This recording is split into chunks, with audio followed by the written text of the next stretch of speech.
Chapter 84. What are you doing? Candace's face turned pale with fright as she suddenly stood up. On the other side, Phoebe seemed to have been about to undress and get ready for bed. She also jumped in fright when she saw Hanshaw rush over and hastily pulled up her clothes, looking at Hanshaw with a face full of panic. Grover's men and Shadow Ghost's men have arrived together. Don't waste words and think of a way to deal with them. Hanshaw's face was dark as he growled lowly at the two frantic women. Candace still had some doubts when these words left her mouth and was about to express her confusion when Phoebe's face turned grave as she yelled, "Candace, listen to him. Brian wouldn't make a mistake."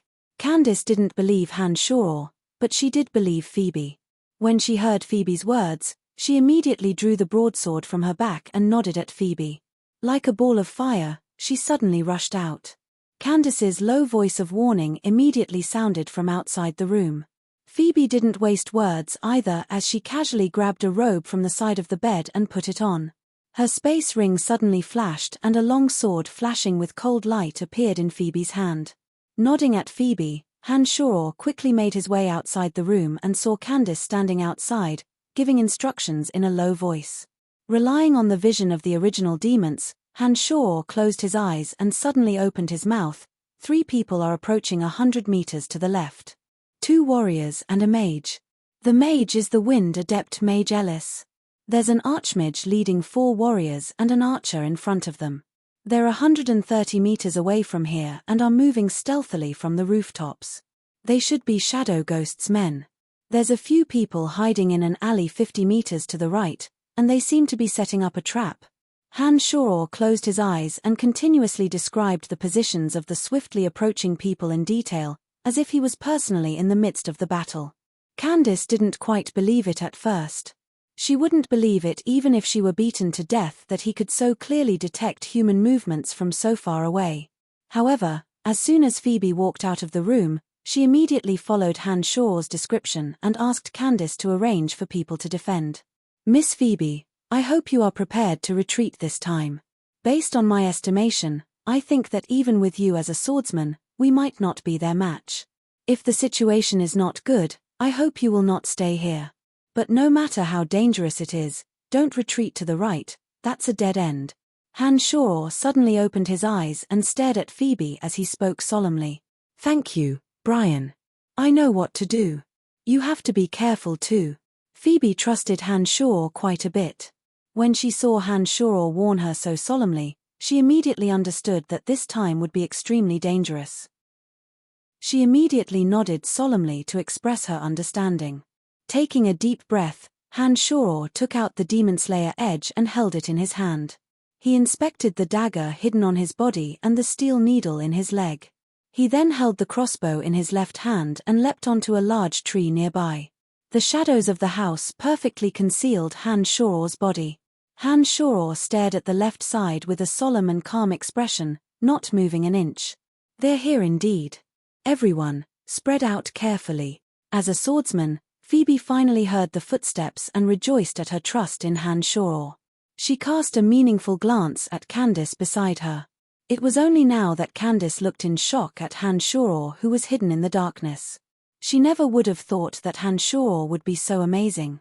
Not only could he detect people's movements from a distance of 100 meters, but it was as if he had a pair of eyes in the sky and could clearly detect the enemy's movements. Candace was a seasoned mercenary after all. After a brief moment of shock, she glanced at Phoebe and the two leapt up at the same time, hiding on either side of Hanshaw and also hiding in the shadows. Brian, can you slowly inform me of the enemy's movements so that I can tell the people below to be careful?" Candace was a meter away from Hanshaw and said softly. Maintaining this posture, even his expression didn't change. Hanshaw's voice was low as he faintly described the enemy's movements in detail. Candace held a magical tool in her hand and used it to give instructions to the mercenaries lying in ambush in other directions in the yard. The 3 people on Grover's side, led by Ellis, were the first to arrive. They stopped on a rooftop to the side.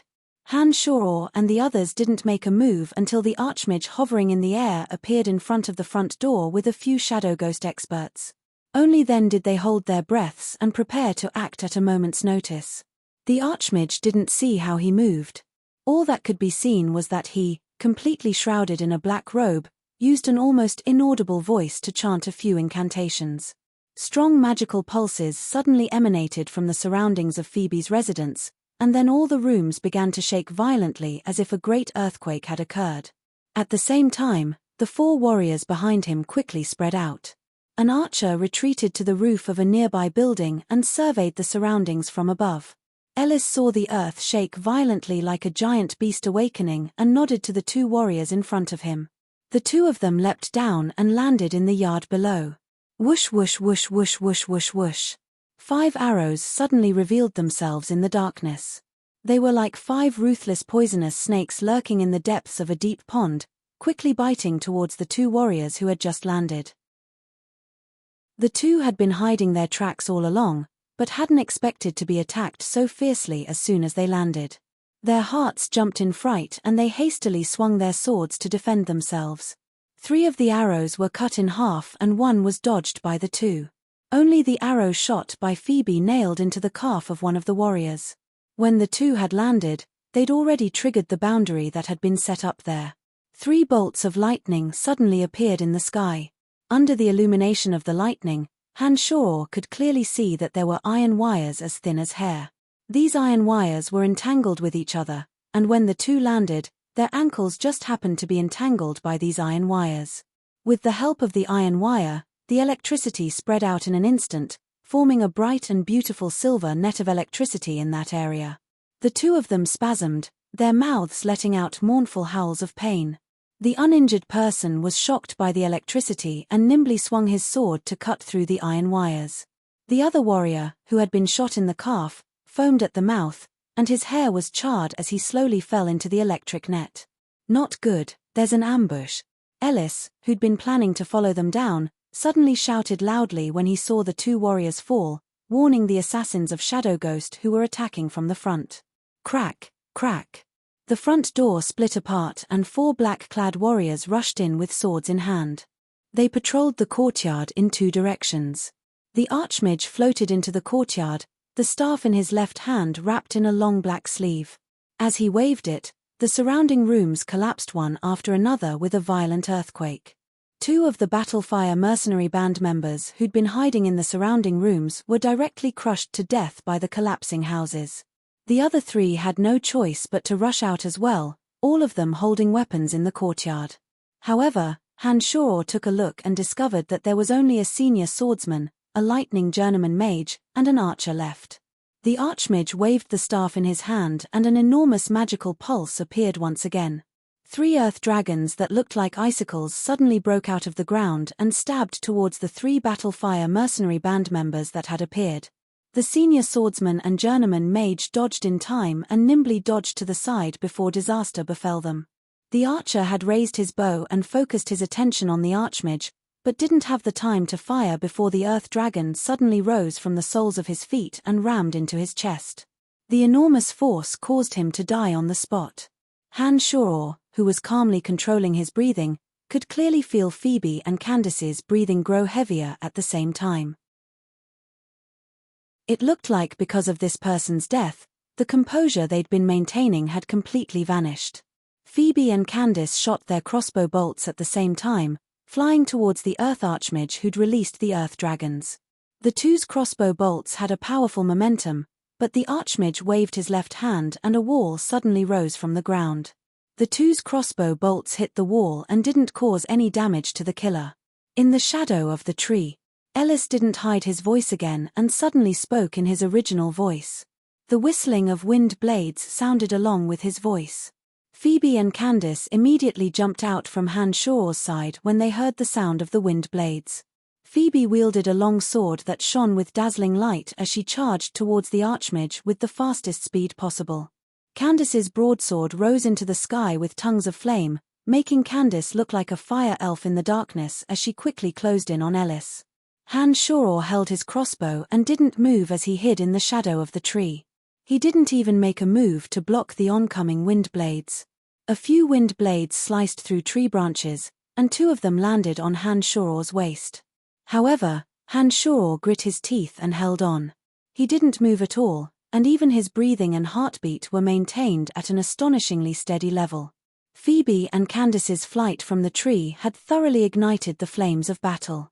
Because the Earth Archmage had caused the entire house to collapse with a large earthquake, many of the traps set up by the Battlefire mercenary band had been rendered ineffective. Phoebe knew very well how frightening an Archmage was, so she set her sights on the Archmage and immediately attacked with all her might. When Phoebe moved, two of the senior swordsmen from Shadow Ghost immediately joined up with the Archmage. They faced Phoebe with a combination of 2 fighters and 1 mage. In the distance, an archer from Shadow Ghost, along with 2 other swordsmen and Ellis, started attacking the people from the Battlefire mercenary band. Candace, wielding her broadsword, created a tongue of flame with every swing. The broadsword blossomed with an eye-catching light in the dark night, forcing the wind mage Ellis to continuously retreat. Ellis, borrowing the power of the wind, was nimble. As he rapidly retreated, he sent tornadoes of wind blades towards Candace. When a journeyman swordsman from Shadow Ghost arrived in front of Ellis and joined forces with him to deal with Candace, the originally awe-inspiring Candace suddenly seemed a bit strained. At this moment, whether it was Phoebe's side, Ellis, or the people from Shadow Ghost, they were all exposed in the damaged yard. Han-Shoror was the only one present, still hidden in the darkness. He endured the 2 wind blades and waited for the most opportune moment to attack. Similarly, at a disadvantage, Phoebe and Candace saw that Han-Shoror had yet to make an appearance, and couldn't help but feel a bit of anticipation in their dejected hearts. The 2 girls were both intelligent and had already guessed what Han-Shoror was planning by hiding there at the risk of being injured. They both understood tacitly and led their opponents towards the direction of the large tree. After a while, Phoebe and Candace, who were struggling to fight their enemies, gathered under the tree where Han-Shoror was hiding. They were blocked off by the Archmage, Ellis, and the others. "Beautiful Miss Phoebe, after a few battles, I greatly admire your strength. But this time, you won't have any more chances. I'm very sorry." Ellis laughed softly. As soon as he finished speaking, the wind howled in the air in front of him, forming a violent tornado. The broken trees and rocks in the surroundings were all blown into the air by the tornado and swept towards Phoebe and Candace. The Archmage didn't make a sound and raised his left hand. 4 tall earthen walls rose from the ground, completely trapping Phoebe and Candace like a cage. The long sword in Phoebe's hand rippled with a ball of piercing milky white light. The light formed the shape of a cross and blasted through a wall of earth, leaping out together with Candace. At this moment, the swordsmen who had been waiting on the side immediately made their moves to deal with Phoebe and Candace. Ellis had a sinister smile on his face as he gathered his mental strength and slowly manipulated the tornado to engulf the 2. At this moment, a crossbow bolt pierced through the air and suddenly shot towards the Earth Archmage, who was completely shrouded in a black robe. The Archmage leaned to the side and a swordsman next to him blocked the bolt with a wave of his hand. At this moment, a bone spear appeared out of thin air and also shot towards the Archmage with a sharp whistle. The Archmage seemed to be a bit impatient as he opened his left hand slightly and earth element magic gathered. A stone slab flew out of the ground and smashed the bone spear flying towards him. The Archmage had just breathed a sigh of relief and was about to search for the enemy hiding in the shadows when a ghastly howl suddenly sounded. Ellis clutched his chest not far away and raised his head to look at the large tree above his head in terror. A sharp weapon drilled out like a poisonous dragon and whistled out of his chest. Fart! An arrow of blood uncontrollably spurted out from the bloody hole in Ellis' chest. Ellis' head faced the sky as his knees suddenly gave way and he knelt on the ground. He then paused and his body fell backwards. Chapter 85. Ellis' sudden death caused the concealed Han-Shoror to be completely exposed. When the Demonslayer Edge made an arc and returned to Han-Shoror's hand, Han-Shoror also leapt down from the tree. At this moment, the Thunder Journeyman Mage of the Battlefire mercenary band had an arrow lodged in his left ribs at some point. It looked like he'd been shot by the archer from Shadow Ghost on the distant rooftop. The other senior swordsman was also spitting up fresh blood. His body also seemed to have been slashed by wind blades as drops of fresh blood dripped to the ground from his body. "Get out of here." Han-Shoror landed and sized up the situation. He understood that even though Ellis had been ambushed and killed, his side was still at a disadvantage. He immediately made the decision to retreat. From the arrival of the group of killers until the wave of attacks just now, everything had actually happened in the time it took for sparks to fly off a flint. The killers from Shadow Ghost still had plenty of time to slowly kill his group before the city guards had finished changing shifts. Especially when the original demons that Han Shoror had set up in the distance detected that the people who had set up the trap earlier were also rushing over.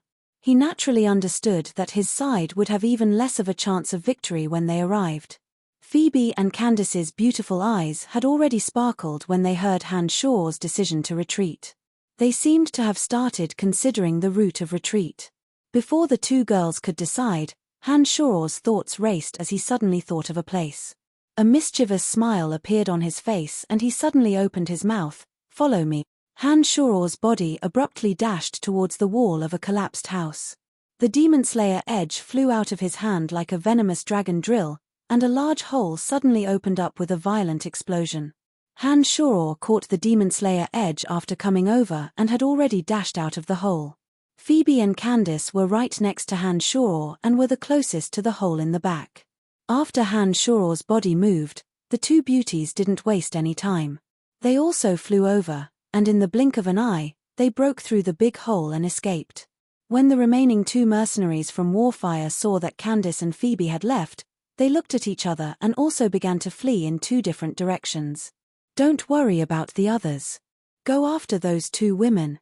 Only at this moment did the black-robed archmage suddenly speak. His voice was extremely sharp and unpleasant to the ears. Therefore, all the assassins gave up on the two wounded and quickly darted into the hole under the archmage's orders, chasing after Han Shoror's trio. Han Shoror, who had cultivated demonic arts, was extremely fast as he flew. The two beauties, Phoebe and Candace, who were also warriors, didn't lag behind either. They didn't care about anything else and only focused on chasing after Han Shoror. One of the original demons had long since snuck onto Han Shoror's path.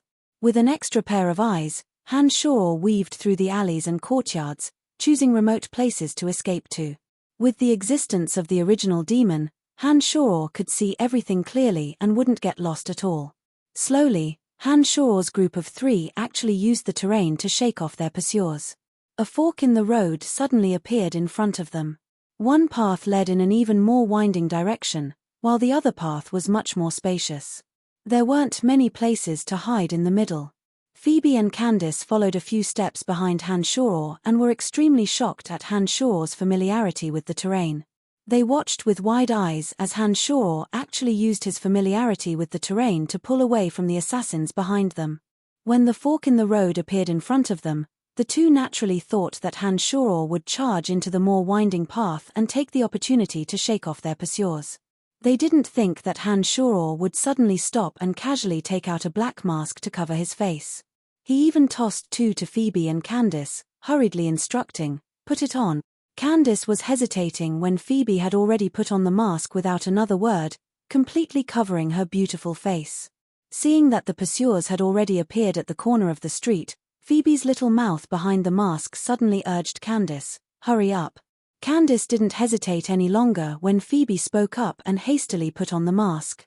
She then took out a set of black night clothes from her space ring and seemed to be planning on putting them on as well. "No need to wear black clothes, let's go." Han Shoror suddenly spoke and looked at the pursuers behind him. His body, which had paused for a few seconds, moved once again and actually missed another quiet and winding path, running towards another wide and unobstructed road instead. Even Phoebe was startled, not understanding what Han Shoror meant by doing this. However, this wasn't the time to ask. Based on her trust in Han Shoror, Phoebe lightly pulled on Candace and decisively ran after Han Shoror. "Don't rush at full speed, we need to let the people behind us see our track." Han Shoror lowered his body a bit and was almost shoulder to shoulder with Phoebe and Candace as he spoke in a low voice to the two girls. "What the hell are you doing? If we hadn't stopped and had taken the path just now, I think we would have escaped already. Why did you go to the trouble of covering your face with a mask? They know that our clothes are useless and will only make us look like idiots." Candace complained. "Heh, I didn't cover my face with a mask to hide it from them, I just didn't want the other group to see our faces. When I came yesterday, I discovered another group of sneaky people in a house in front of us. These people are also very strong and their secretive ways of doing things are definitely not good. If the people from Shadow Ghost meet them, I think something will definitely happen. Perhaps we can also take care of the danger of Shadow Ghost in one go. Han Shao used a sinister voice to explain simply.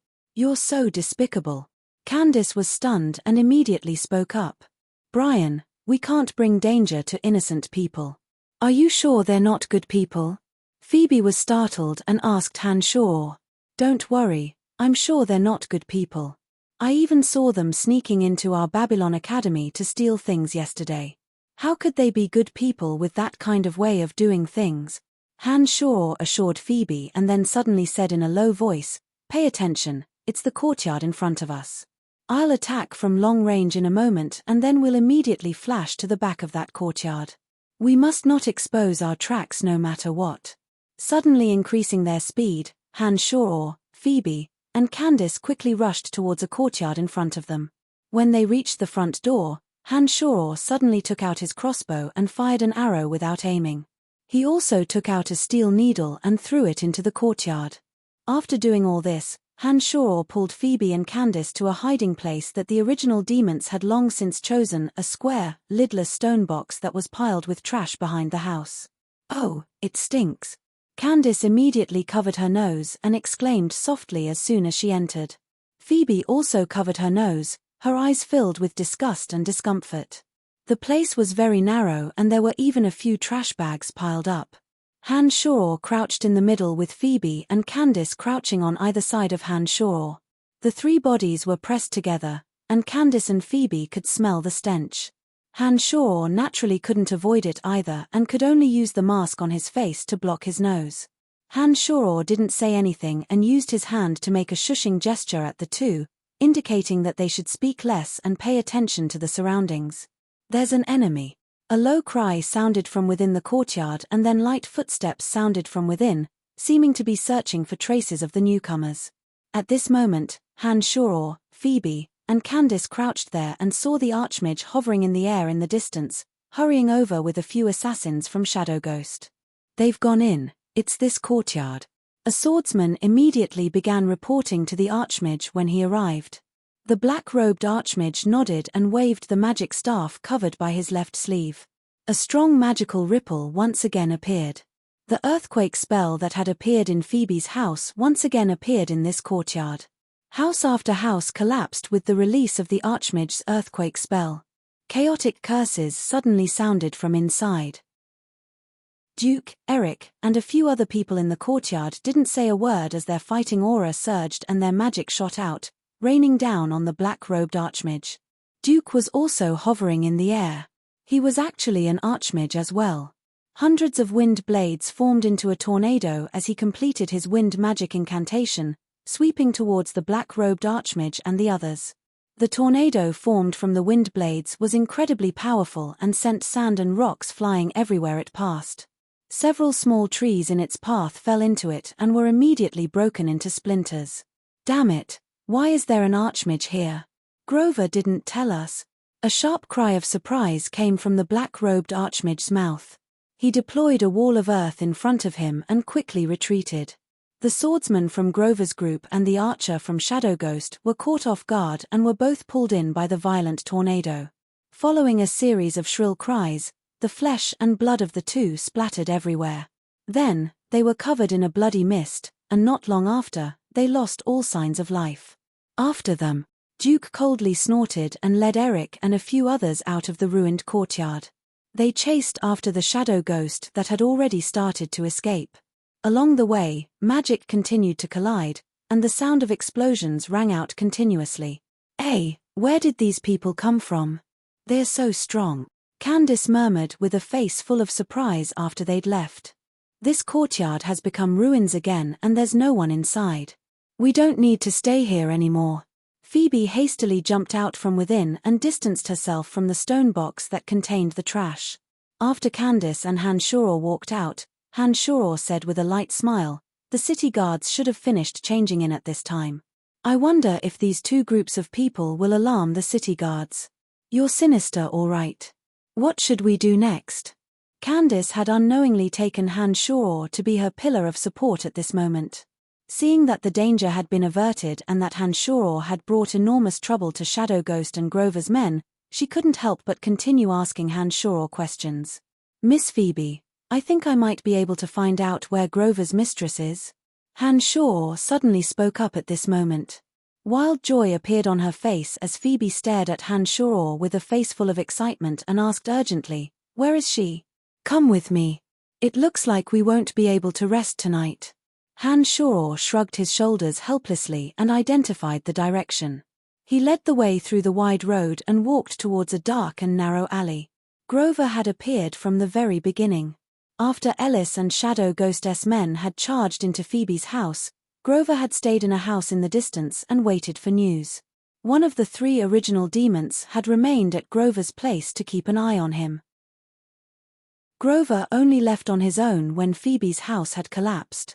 He didn't return to the Boot Merchant Guild, but instead boarded a carriage that had been arranged beforehand and said to the coachman, "Go to where Carol lives, be careful."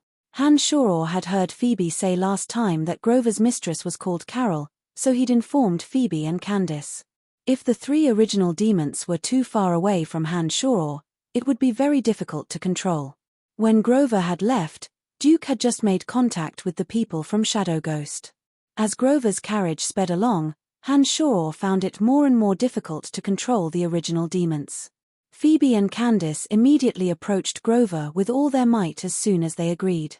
When the sky had just begun to brighten, Han Shoror brought Phoebe and Candace to the streets in the west of the city.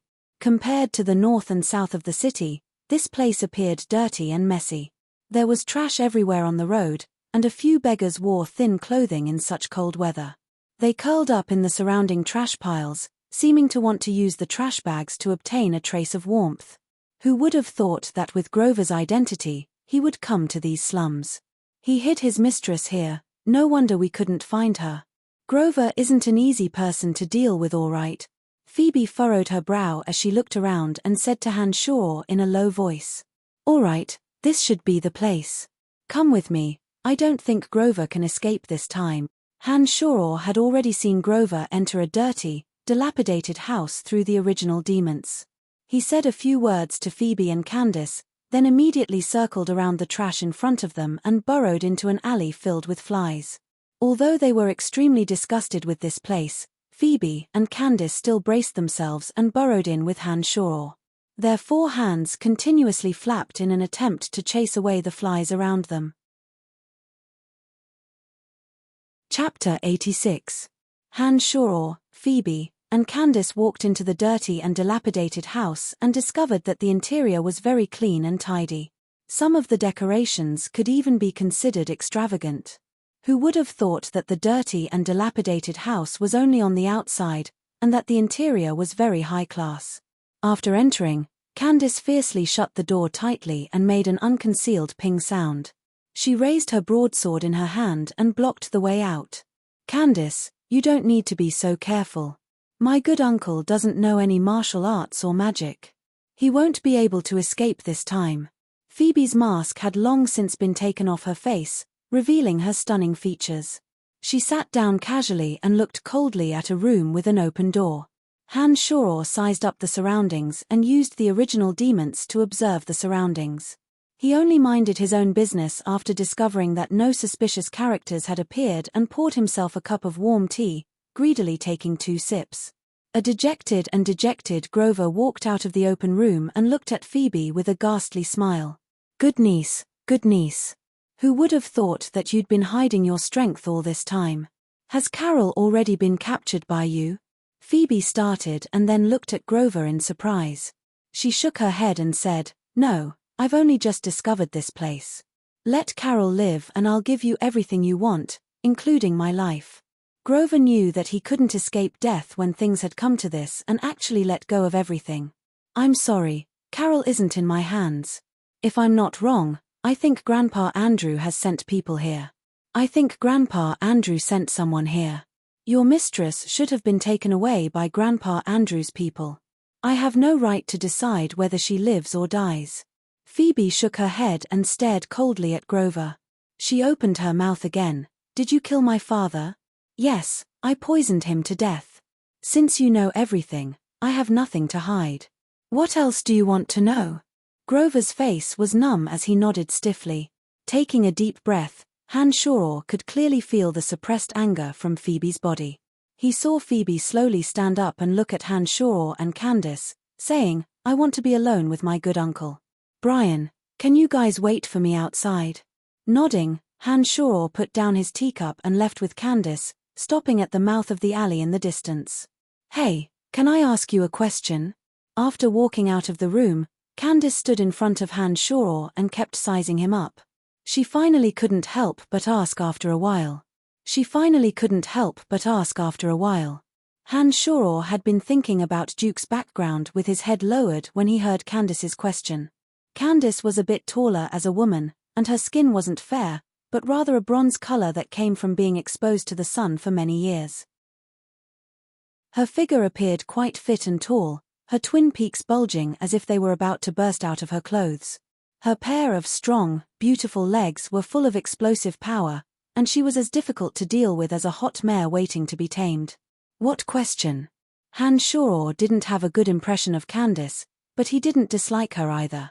Why are you so clear about the assassin's attacks, as if you've seen every single one of them? Candace's face was full of curiosity as she looked at Hanshaw with interest. There's a magic called Eye of the Sky, you've probably heard of it. The method I use is similar to this magic. Of course, there are some differences, but I can't tell you the specifics. Hanshaw flicked a glance at her and said faintly, even the two archmages weren't able to detect your method. It's quite miraculous indeed. Can you teach this method to us? If our mercenary band obtains this method, it will greatly increase the success rate of our missions.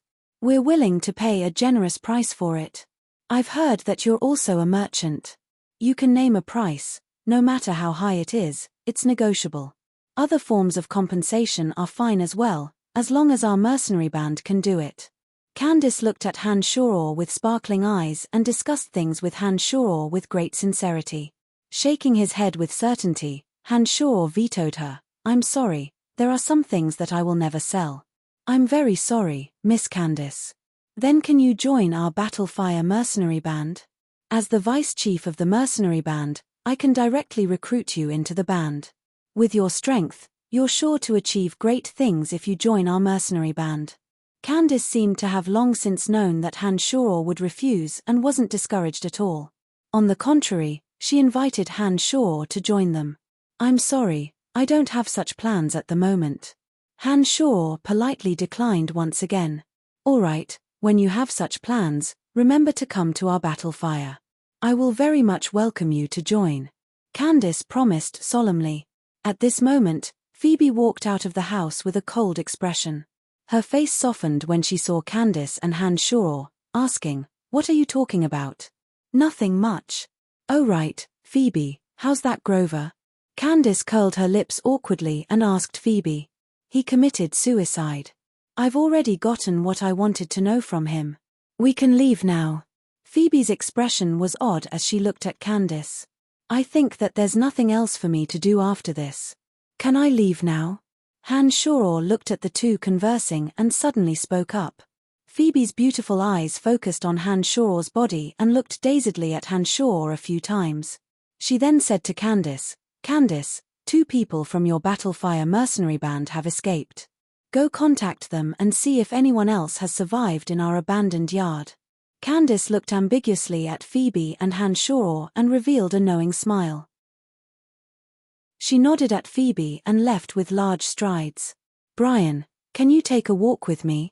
Phoebe's pretty face flushed red from Candace's meaningful gaze.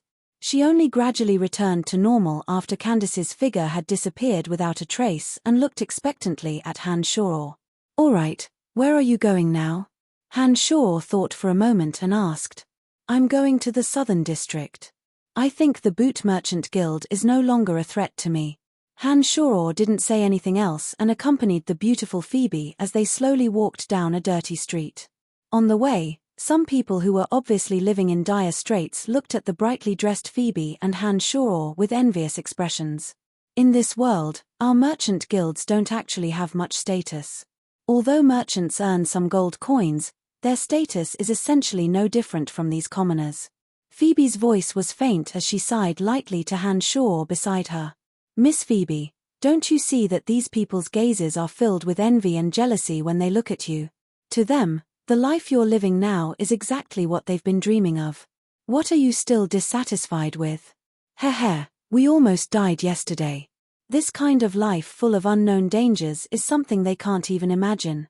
Perhaps they worry about their livelihood, but we worry about our lives. I really don't know who should be envious of who. Phoebe first sighed lightly in self-deprecation. Her walking figure then suddenly stopped and her gaze focused on Shoror's face. Brian, with your abilities, you're sure to climb very high as long as you're willing to work hard. I'd originally wanted to ask you to help me manage the guild, but I've thought things through now. I think that a small boot merchant guild isn't enough for you to develop at all. You should have broader skies. Brian, have you thought about how you'll live in the future? Shoror started and thought of his own identity. Although he'd shed the outer garb of an errand slave, he was still just a student of the academy. If he lived with this identity, even if he quickly graduated from the academy, he still wouldn't have anything to show for it. Of course, this wasn't the life Shoror wanted, but Shoror didn't have any plans for the time being. Power and an illustrious position are what you should be pursuing.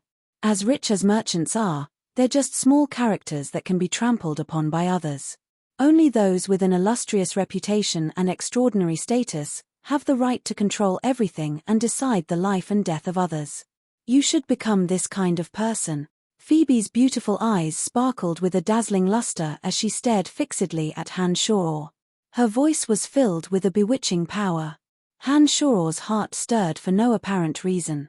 He'd thought of these things before, but it hadn't been as clear as it was now. Since he'd been fortunate enough to be reborn, then he should enjoy everything without scruples. Why wouldn't he work hard if he had the strength to do so? Under Phoebe's bewitchment, Shoror's restless heart gradually became fiery and resolute. After a while, Shoror took a deep breath and nodded. He said lowly, I understand what you mean, but it seems that my opportunity hasn't arrived yet. A brilliant smile suddenly blossomed on her face. Phoebe seemed to have been waiting for Shoror to say this. Now that she heard Shoror say this, she immediately stared at Shoror and said, You're wrong, opportunities have always been there. The fastest way to obtain power and status is to obtain military merits in battle. The Empire has never been at peace, and the battles between the borders and neighboring countries have never stopped. I think another great war will erupt in the near future, and I think you should participate in it. As a good friend, I'm willing to help you and do everything in my power to help you. I appreciate your good intentions, but I want to obtain everything I deserve through my own hands. Shoror looked at Phoebe and said firmly. He paused and then said, Miss Phoebe, I hope you can help me prepare the food I need.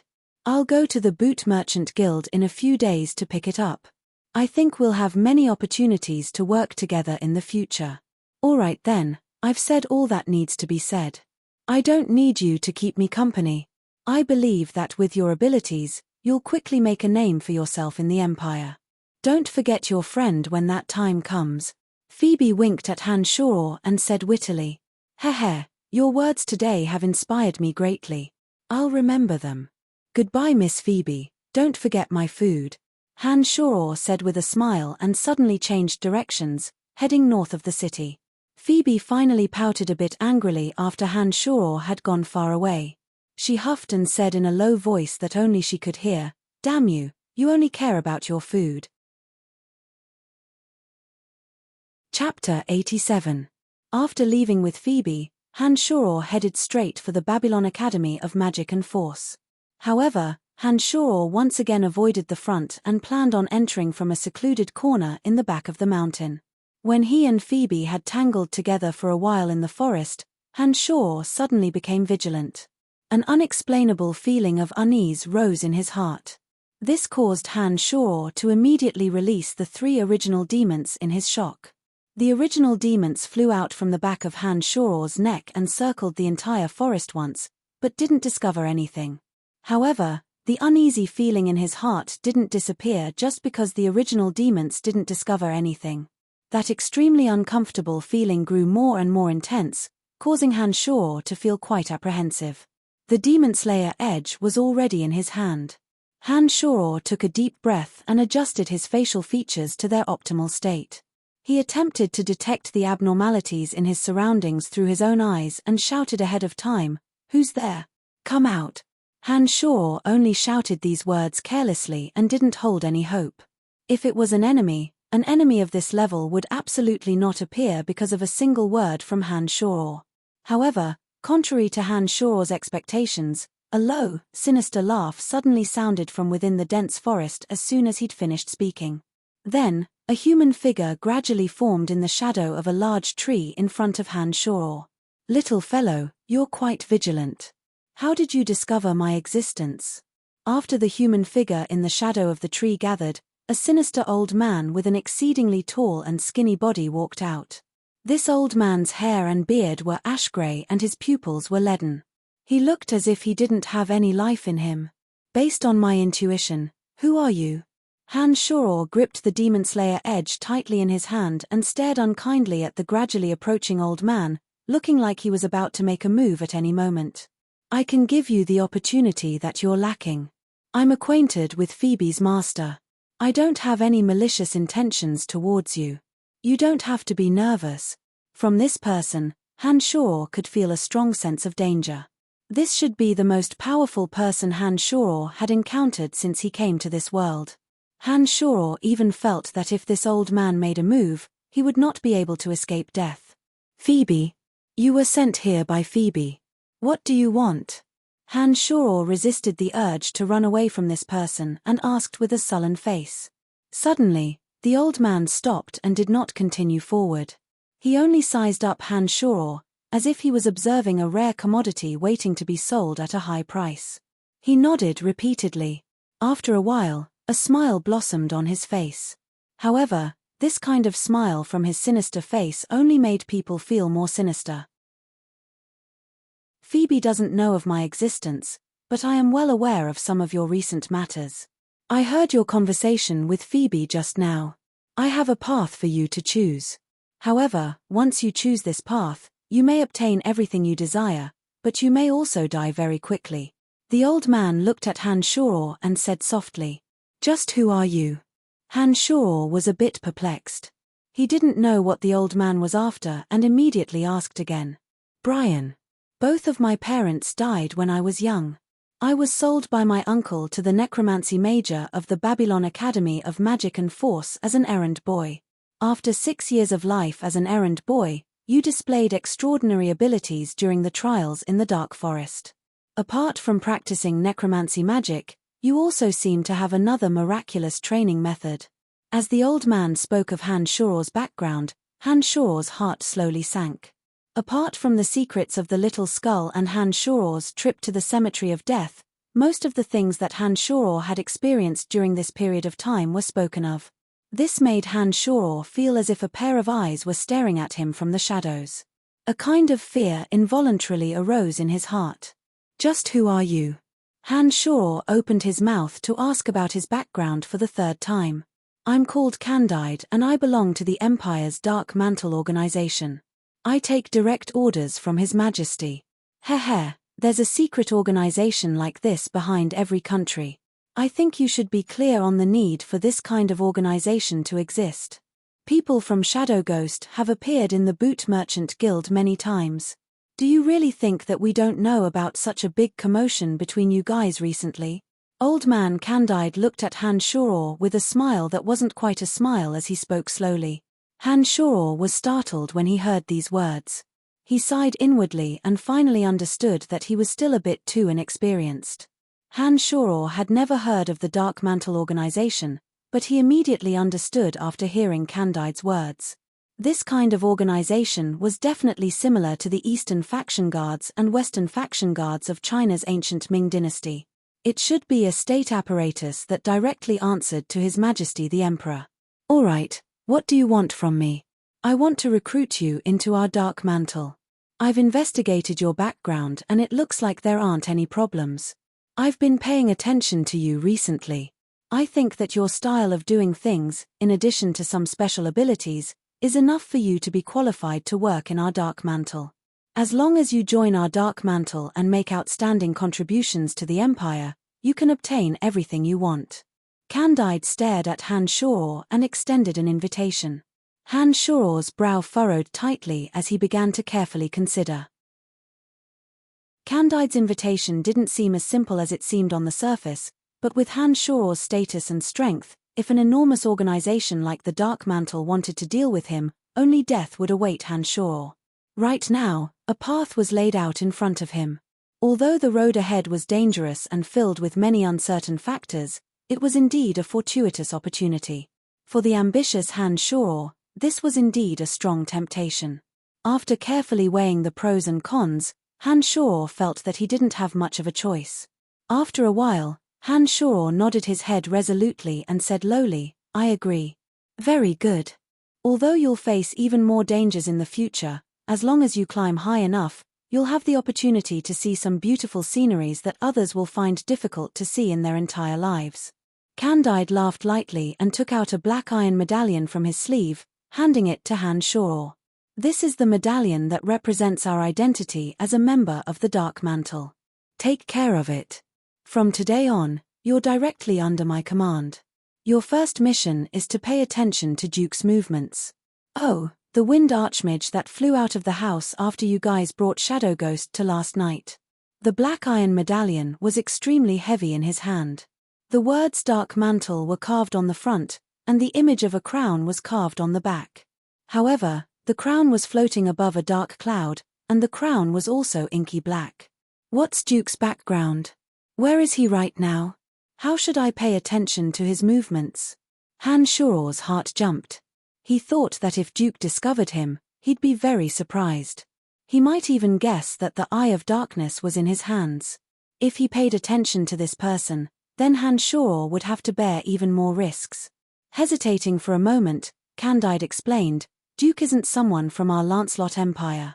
He's from the Kossi Empire and is an emissary from the Kossi Empire's Maya Magic Academy. He's come to your Babylon Academy of Magic and Force for a magical exchange." Of course, these are all excuses they've given themselves. Their true intentions are definitely not like this. However, they've hidden themselves very well, and we still don't know why they've come. That's why we need people to pay attention to them. During this time, he'll frequently come to your Babylon Academy of Magic and Force. As a student there, it'll be convenient for you to keep an eye on him. Oh, right, since you've joined our Dark Mantle, Shadow Ghost won't have any more assassins looking for trouble with you. I'll negotiate with them and have them know their place. Nodding, Han Shoror said, "So that's how it is. All right, I'll pay attention to Duke's movements. Then, if I discover anything out of the ordinary, how should I find you? These are our 3 strongholds in the Empire.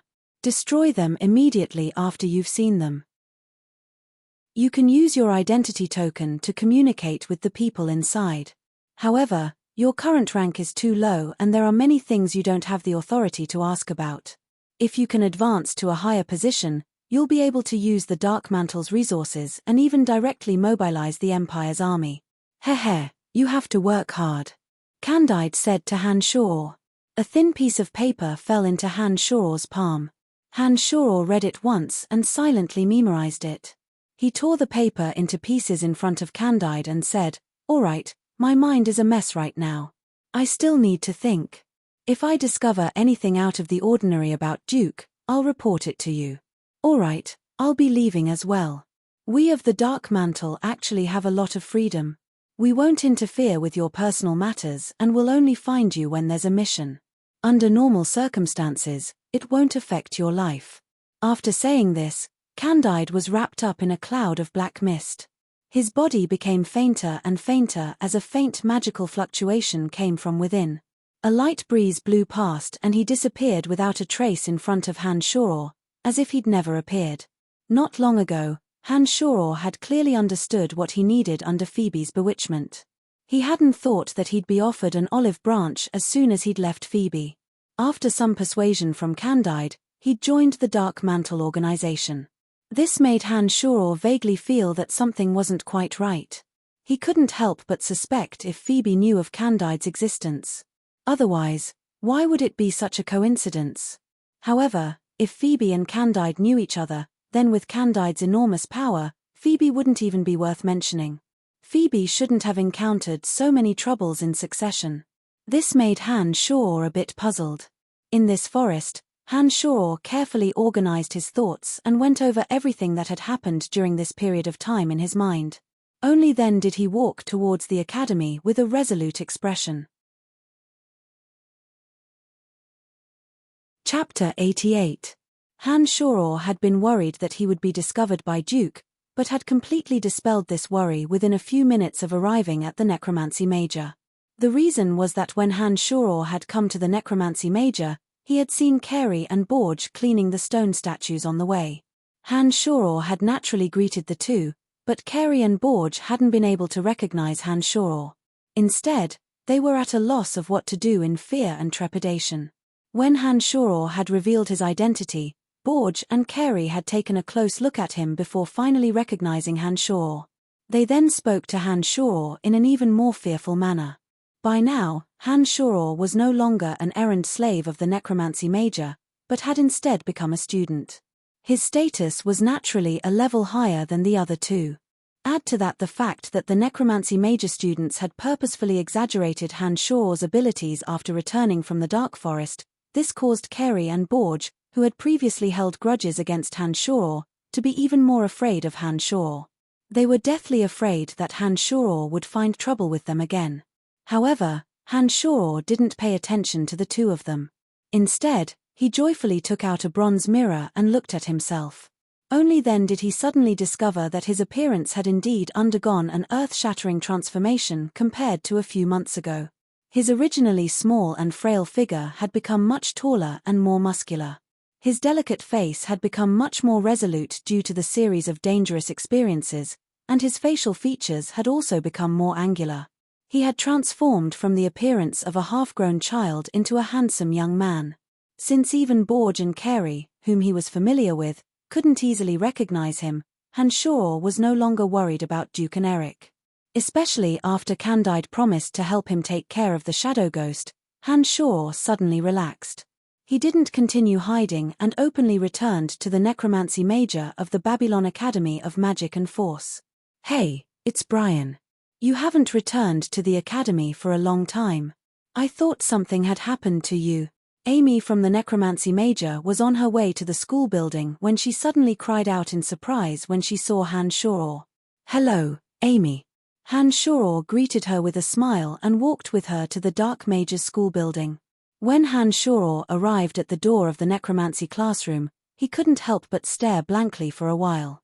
2 months ago, he could only stand outside the window with a broom and listen to Jean's lecture while he was cleaning. Who would have thought that not long after, he would become a Necromancy Major student and have the right to enter this classroom to sit and listen to the lectures with the other students? "Don't just stand there, the second class is about to start, hurry up and go in." Seeing Han Shoror standing outside the window in a daze, Amy, who was already at the door, suddenly urged him. Han Shoror immediately came to his senses and smiled kindly at Amy. He nodded and walked into the classroom.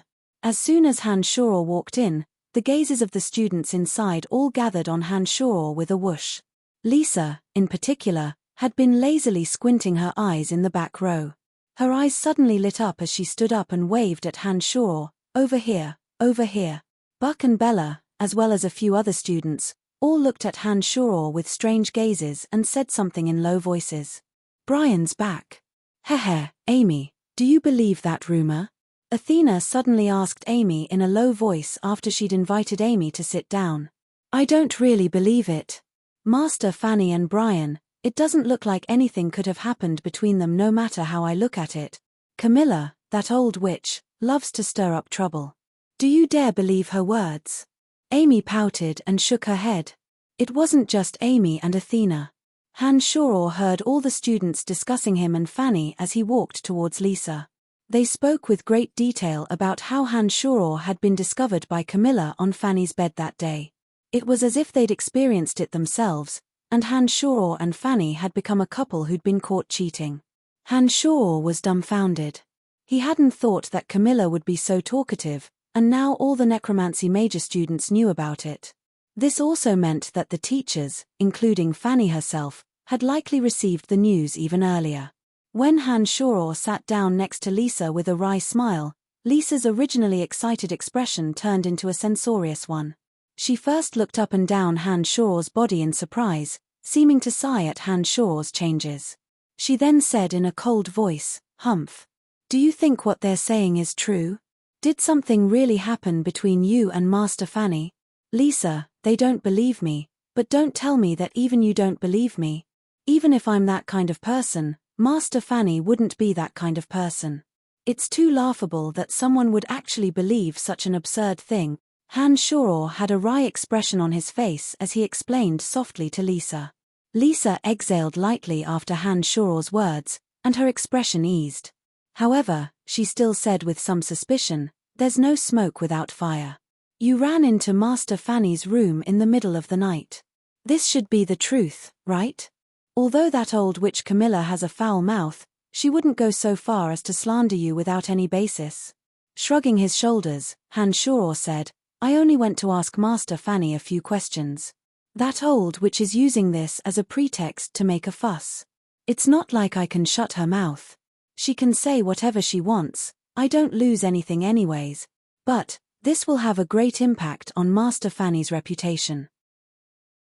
Everyone will surely think that Master Fanny's private life is indiscreet, especially since you're her student. Perhaps the school will even tell her to be mindful of the consequences." Lisa frowned and reminded Han Shoror. Han Shoror suddenly came to his senses after Lisa's words.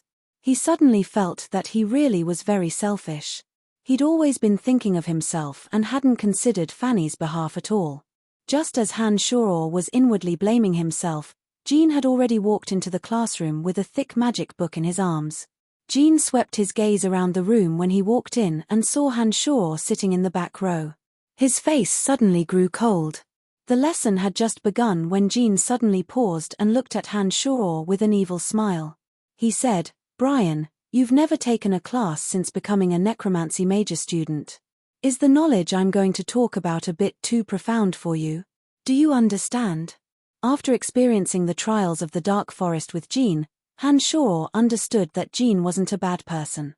He was only purposefully making things difficult for Han Shoror because of Fanny. However, Jean was still a cultured person and didn't go too far in making things difficult for Han Shoror. Therefore, Han Shoror actually didn't have any irreconcilable hatred towards Jean. This time, the vinegar jar Jean must have been jealous again because of some unbearable rumors about him and Fanny. That's why he wanted to use this as a pretext to make a fool of himself here. "Master Jean, I've mostly grasped the exact meaning of the knowledge you're talking about through reading the magic book. Therefore, I think I can understand the contents of your lesson. Please don't worry about me." Han Shoror leaned back and smiled at Jean. "Oh, if it was possible to learn magic on your own through magic books, then why would our Babylon Academy of Magic and Force still exist? Heh, since this is the case, let me ask you, how many types of magic can be divided according to how it's released? It can be divided into incantations, primers, hand gestures, and magical matrices. Incantations communicate with the magical elements through incantations to achieve the goal of releasing magic. Primers include magic scrolls." Han Shoror maintained his lazy posture and smoothly rattled off a series of definitions, including some of his own insights. Jean was obviously a bit surprised after he'd finished speaking. He first paused slightly, then nodded and said, "Not bad, it looks like you already know the basic knowledge in these books. Then I'll ask you about some other things." Jean then furrowed his brow and asked a series of questions to Han Shoror. From the most basic magical knowledge at the beginning to some key points of magic that only novice mags could grasp, Jean opened his mouth and asked all of them. Han Shoror spoke eloquently and clearly explained all of these questions. During this process, Jean and the other students in the classroom all looked at Han Shoror with a face full of astonishment. It seemed that they hadn't thought that Han Shoror would be able to understand so much profound knowledge in such a short amount of time. There were traces of sweat on Jean's forehead and he appeared to be a bit impatient. He snorted lightly and asked another question. I don't know this. Han Shoror started and answered honestly.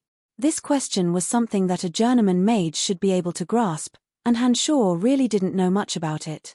Jean finally smiled and was about to open his mouth to say a few words to save face when Lisa said impatiently, Master Jean, if he knew everything, then why would he be here listening to your class? Jean was a bit embarrassed when Lisa's words stopped him in his tracks. He laughed dryly and slapped the table. All right, then I won't ask anymore. Let's continue. How did you suddenly know so much? Lisa's head shrank back as she asked Han Shoror in a low voice. Didn't I tell you just now that I learned all of this from Master Fanny? Otherwise, why would that old hag Camilla have spread the rumors?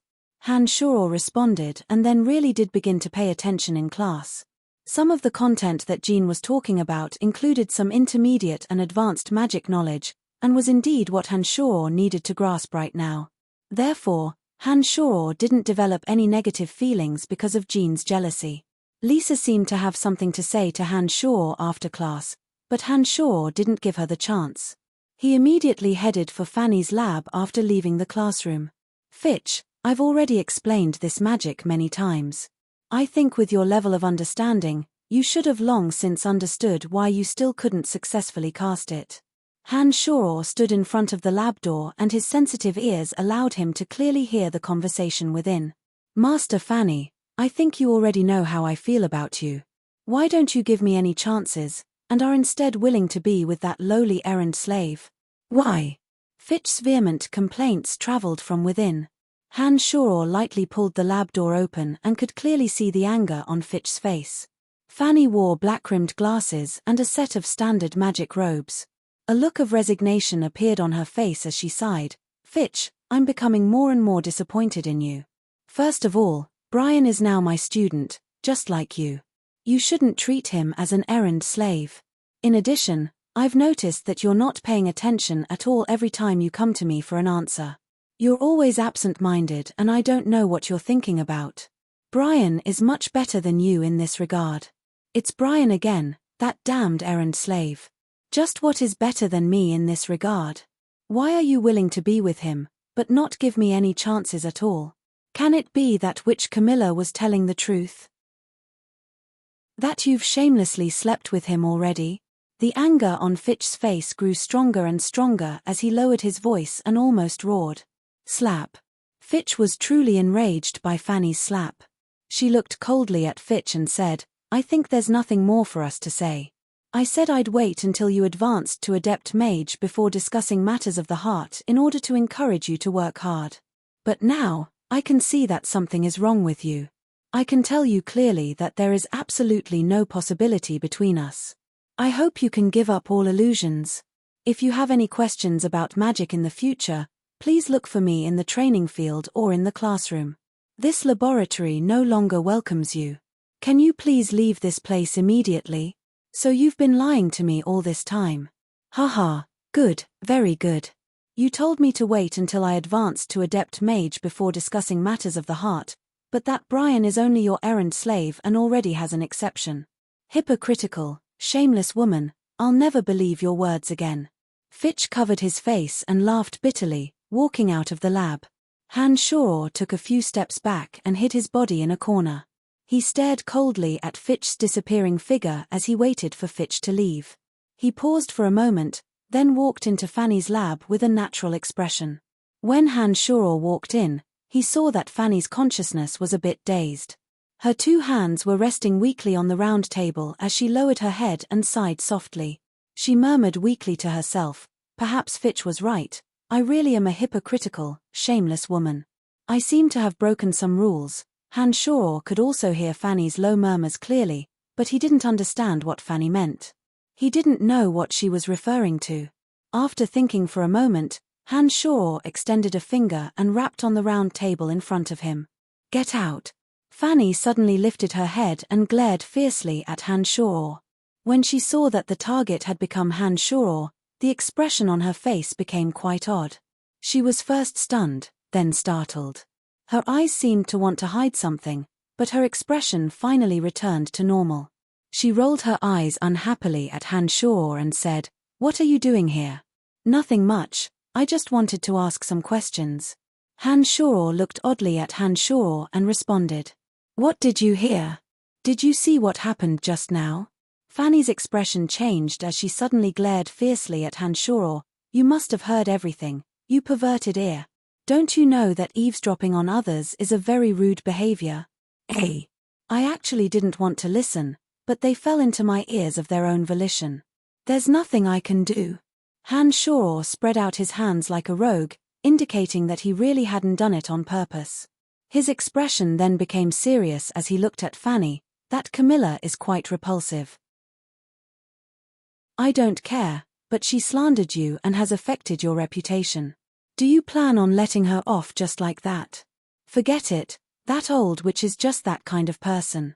There's nothing between the two of us anyways. What other people say has nothing to do with us. The more we explain, the more they'll think we have a guilty conscience. We might as well just ignore them. We don't have to be afraid of crooked shadows anyways." Fanny let out a low sigh, seeming to be a bit worried as well. However, her words were meant to calm things down. "But I have a guilty conscience," Hanshaw said with a wry face. "Damn it, what are you feeling guilty about?" Suddenly, Fanny's delicate face flushed red, but her expression was one of rage as she looked at Hanshaw and cursed lowly. "It's because of my mistake that others misunderstand you. I feel sorry for you, so of course I have a guilty conscience," Hanshaw explained seriously to Fanny. Fanny's expression froze slightly when she heard Hanshaw's words and then reacted. She said huffily, "So it's this kind of guilty conscience. I thought you meant something else." "What do you mean?" Hanshaw pursued the issue. "No, nothing," Fanny said hastily as if she wanted to hide something. She then immediately changed the topic and asked Hanshaw, "What problems do you have with me this time?" Hanshaw was just about to open his mouth to respond when he suddenly felt someone approach. He didn't respond and instead looked towards the door. After a short while, Hanshaw saw Wind Archmage Duke walk into Fanny's room with a benevolent smile on his face. "Master Fanny, are you free today? I'd like to ask you a few more questions." Duke greeted Fanny with a smile when he walked in. His brow furrowed, Duke looked at Hanshaw. Hanshaw's heart jumped, but his expression was quite normal. He looked at Duke with surprise and confusion, as if he was seeing Duke for the first time and wanting to know his identity and background. Chapter 89. Mr. Duke, you're too courteous. If you have any questions, just ask. Fanny handed a chair to Duke and smiled faintly. Duke's gaze swept over Hanshaw's body and naturally looked at Fanny. He didn't seem to care about Hanshaw at all and didn't take the chair Fanny handed him. He said courteously to Fanny, "I won't be sitting, I just came to ask you a small question. I'll be leaving after I've asked. Master Fanny, you've always studied necromancy magic, have you heard of the Eye of Darkness?" Hanshaw silently watched Duke from the side.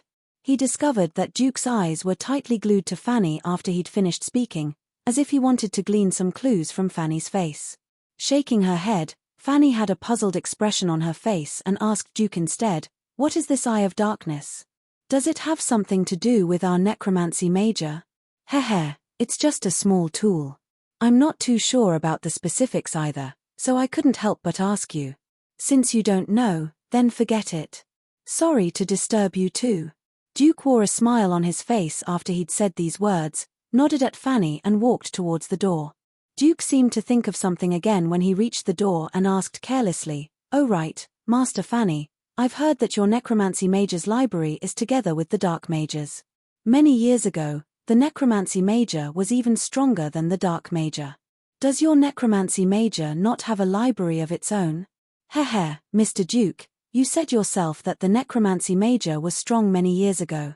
The necromancy magic that necromancers grasp is limited now, and there aren't that many books to display. Fanny replied with a light smile and then paused, saying unintentionally, "Oh right, I've heard that our academy also has a secret library. The books inside include the forbidden books of all the major mages and are secretly preserved by the academy under the Empire's authorization. However, I've only heard other teachers mention it once and never knew where this secret library is hidden in the academy. So that's how it is. Then I'll be leaving first. I'll be staying at your Babylon Academy of Magic and Force in the near future anyway. If there were any more problems, would I still bother you? It's my pleasure to serve you." From the looks of it, Dooku really didn't recognize him. From the beginning to the end, Dooku only glanced at him when he came in. After Dooku left, Han Shor secretly rejoiced in his heart. "All right, what questions do you have to ask?" After Duke left, Fanny glanced at Han Shor and said in a bad mood. The space ring glowed faintly. Han Shor took out the questions he had prepared beforehand and sat on the chair that Duke hadn't sat on. Han Shor started with the first question and asked Fanny. As an adept necromancer, Fanny's grasp of theoretical knowledge was indeed very comprehensive. These questions that had been perplexing Han Shor for a long time were easily solved by Fanny's explanations. Summoning zombies is a bit more troublesome than skeletons. Because zombies are larger and heavier, you'll need to expend more mental strength when summoning them. In addition, controlling zombies is more complicated than skeletons, and their bodies are much harder than skeletons. If you want to nimbly control them, you'll need to practice repeatedly. Fanny's voice was gentle and beautiful as she focused on explaining to Han Shor some things to take note of when summoning zombies. Han Shor's brow furrowed deeply when Fanny finished speaking and sank into deep thought. Fanny saw that Han Shor was deep in thought and didn't make a sound to disturb Han Shor. After a while, Han Shor breathed a sigh of relief and smiled, "So it's because my mental strength isn't coordinated enough when I summon zombies.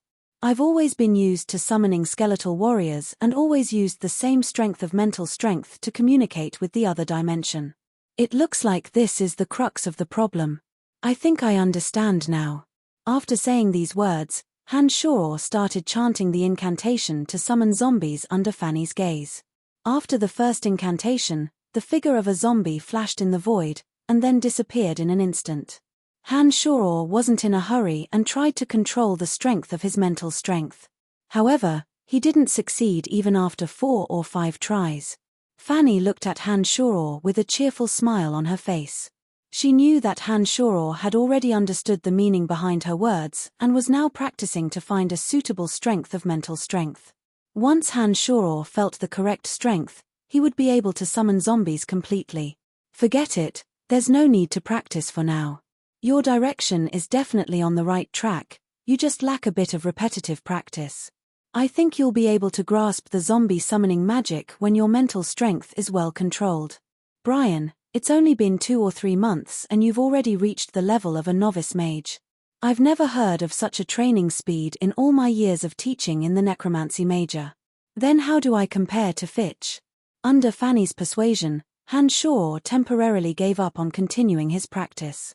He chuckled foolishly and looked at Fanny. "Your silly smiling face makes me feel very awkward no matter how I look at it. Don't play dumb in front of me in the future."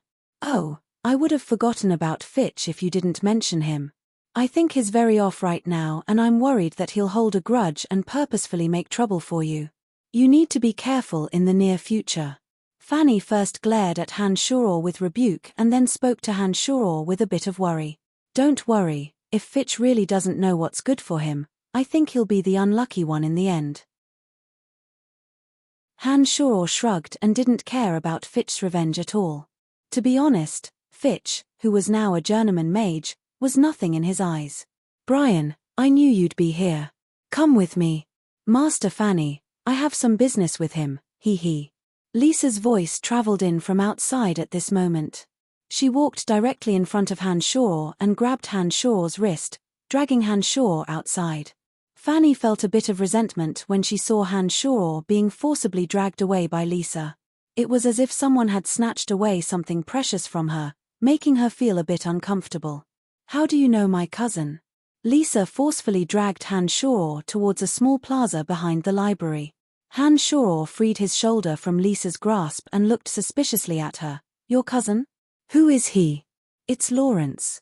He's currently practicing martial arts in our school of martial arts. He specifically came to find you last time, but you weren't in the faculty. Who would have thought that he'd come looking for you as soon as you've returned? How do you know him? So it's him. This Lawrence is a bit strange. He clearly has the same strong master as Phoebe, but he's still studying at the Babylon Academy of Magic and Force. And he's only a journeyman knight even now. Han Shoror mused inwardly. When he lowered his head, Han Shoror unintentionally saw Lisa's chest next to him. He saw that Lisa's originally flat chest was now quite shapely, and that bulging appearance clearly indicated that there was something inside. Hey, Lisa, are you wearing more clothes today? Why do I have the illusion that you're fully developed? Han Shoror glanced at Lisa's chest and blurted out unconsciously. What do you mean? Lisa was walking when she heard Han Shoror's words and was so surprised that she almost tripped. Her little face blushed as she glared fiercely at Han Shoror. Your chest was flat before and there was nothing at all. But it looks like it's swollen now. Did you stuff something inside? Han Shoror thought to himself and then directly reacted to it with his mouth. He opened his mouth and gave the truest response from his heart. He was extraordinarily angry. Lisa glared fiercely at Han Shoror and reached out with her little hand to firmly pinch Han Shoror's arm. She said through gritted teeth, "How can you say something like this and suspect that I've stuffed something inside? Do you want to die?" Startled, Han Shoror suddenly realized what he'd said. Han Shoror had only thought about what he'd just said. According to Han Shoror's usual behavior, he would have kept it to himself and absolutely wouldn't have said something that would have surely angered the other and invited a rebuff to himself. But who would have thought that the current situation would be so strange? It was clearly a reflection of his heart, but Han Shoror hadn't considered the consequences and had unknowingly blurted it out. This made Han Shoror feel exceedingly strange. At the same time, a gossamer cool feeling suddenly filled Han Shoror's mind. Han Shoror's body trembled slightly as he suddenly understood why he'd blurted out these words.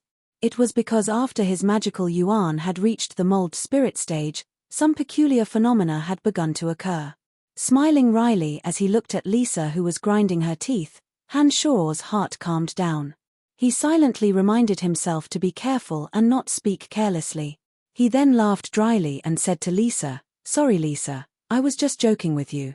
I didn't think that you'd really start developing. I'm truly happy for you. You're so annoying, saying such things to me." Lisa immediately blushed when she heard Han Shoror's explanation. She then explained lowly, "Actually, I should be thanking you. I did everything according to what you said.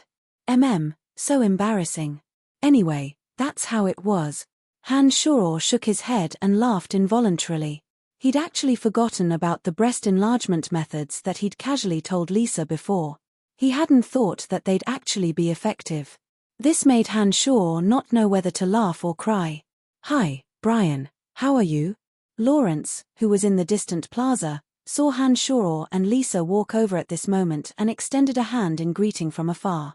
Lisa, who'd been blushing just a moment ago, hurriedly took a few deep breaths and surreptitiously sized up Han Shoror. She said in a small voice, "Lawrence's father is the Empire's finance minister and is quite close to His Majesty. It'll be beneficial for you if you interact more with him. I won't disturb you anymore." Lisa seemed to be deathly afraid that Lawrence would see her blushing face after she'd finished speaking and jogged away in the direction of the training fields. The son of the Empire's finance minister. Han Shoror was slightly startled and thought to himself that the Babylon Academy of Magic and Force was indeed a place of crouching tigers and hidden dragons. It looked like many future dignitaries were currently training in the various faculties of the academy. "I'm doing very well. I've heard that you've come looking for me twice. Heh, you can't be planning on spending another 5 gold coins to let me get beaten up by you all day, right?" Han Shoror and Lawrence weren't the only ones in the plaza. There were also a few students of various faculties in the distance, reading books in groups of 2s and 3s or leisurely basking in the sun. "If you're willing, I don't mind spending another 5 gold coins. Heh, but I think you definitely won't agree right now. Lawrence leaned on a stone railing and seemed quite at ease as he spoke to Han Shaw. Who says I'm not willing? However, I don't need 5 gold coins. I'll agree to train with you as long as you're willing to let me fight back.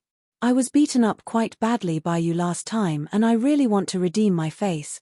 Han Shaw smiled faintly as he walked over and similarly leaned lazily on the railing. He spoke to Lawrence with a face full of interest. Oh, that's no problem. I can train with you when we're done talking business and see if you're really as strong as Phoebe says you are. Lawrence also looked quite interested as he straightened his body and smiled. All right then, I want to hear your business. We don't seem to have any interactions. What business do you have with me? Han Shaw said. Looking around and seeing that no one was paying attention to the two of them, Lawrence lowered his voice and stared at Han Shaw with sparkling eyes. I heard from my junior sister that you seem to be able to get your hands on black iron ore. If that's really the case, I'd like to buy some from you. I don't need too much, just a piece the size of a fist will do. I'd originally wanted to have my junior sister buy it from you on my behalf, but I think that since we met last time and I'm quite curious about you, I'd like to make friends with you. That's why I've come to find you alone.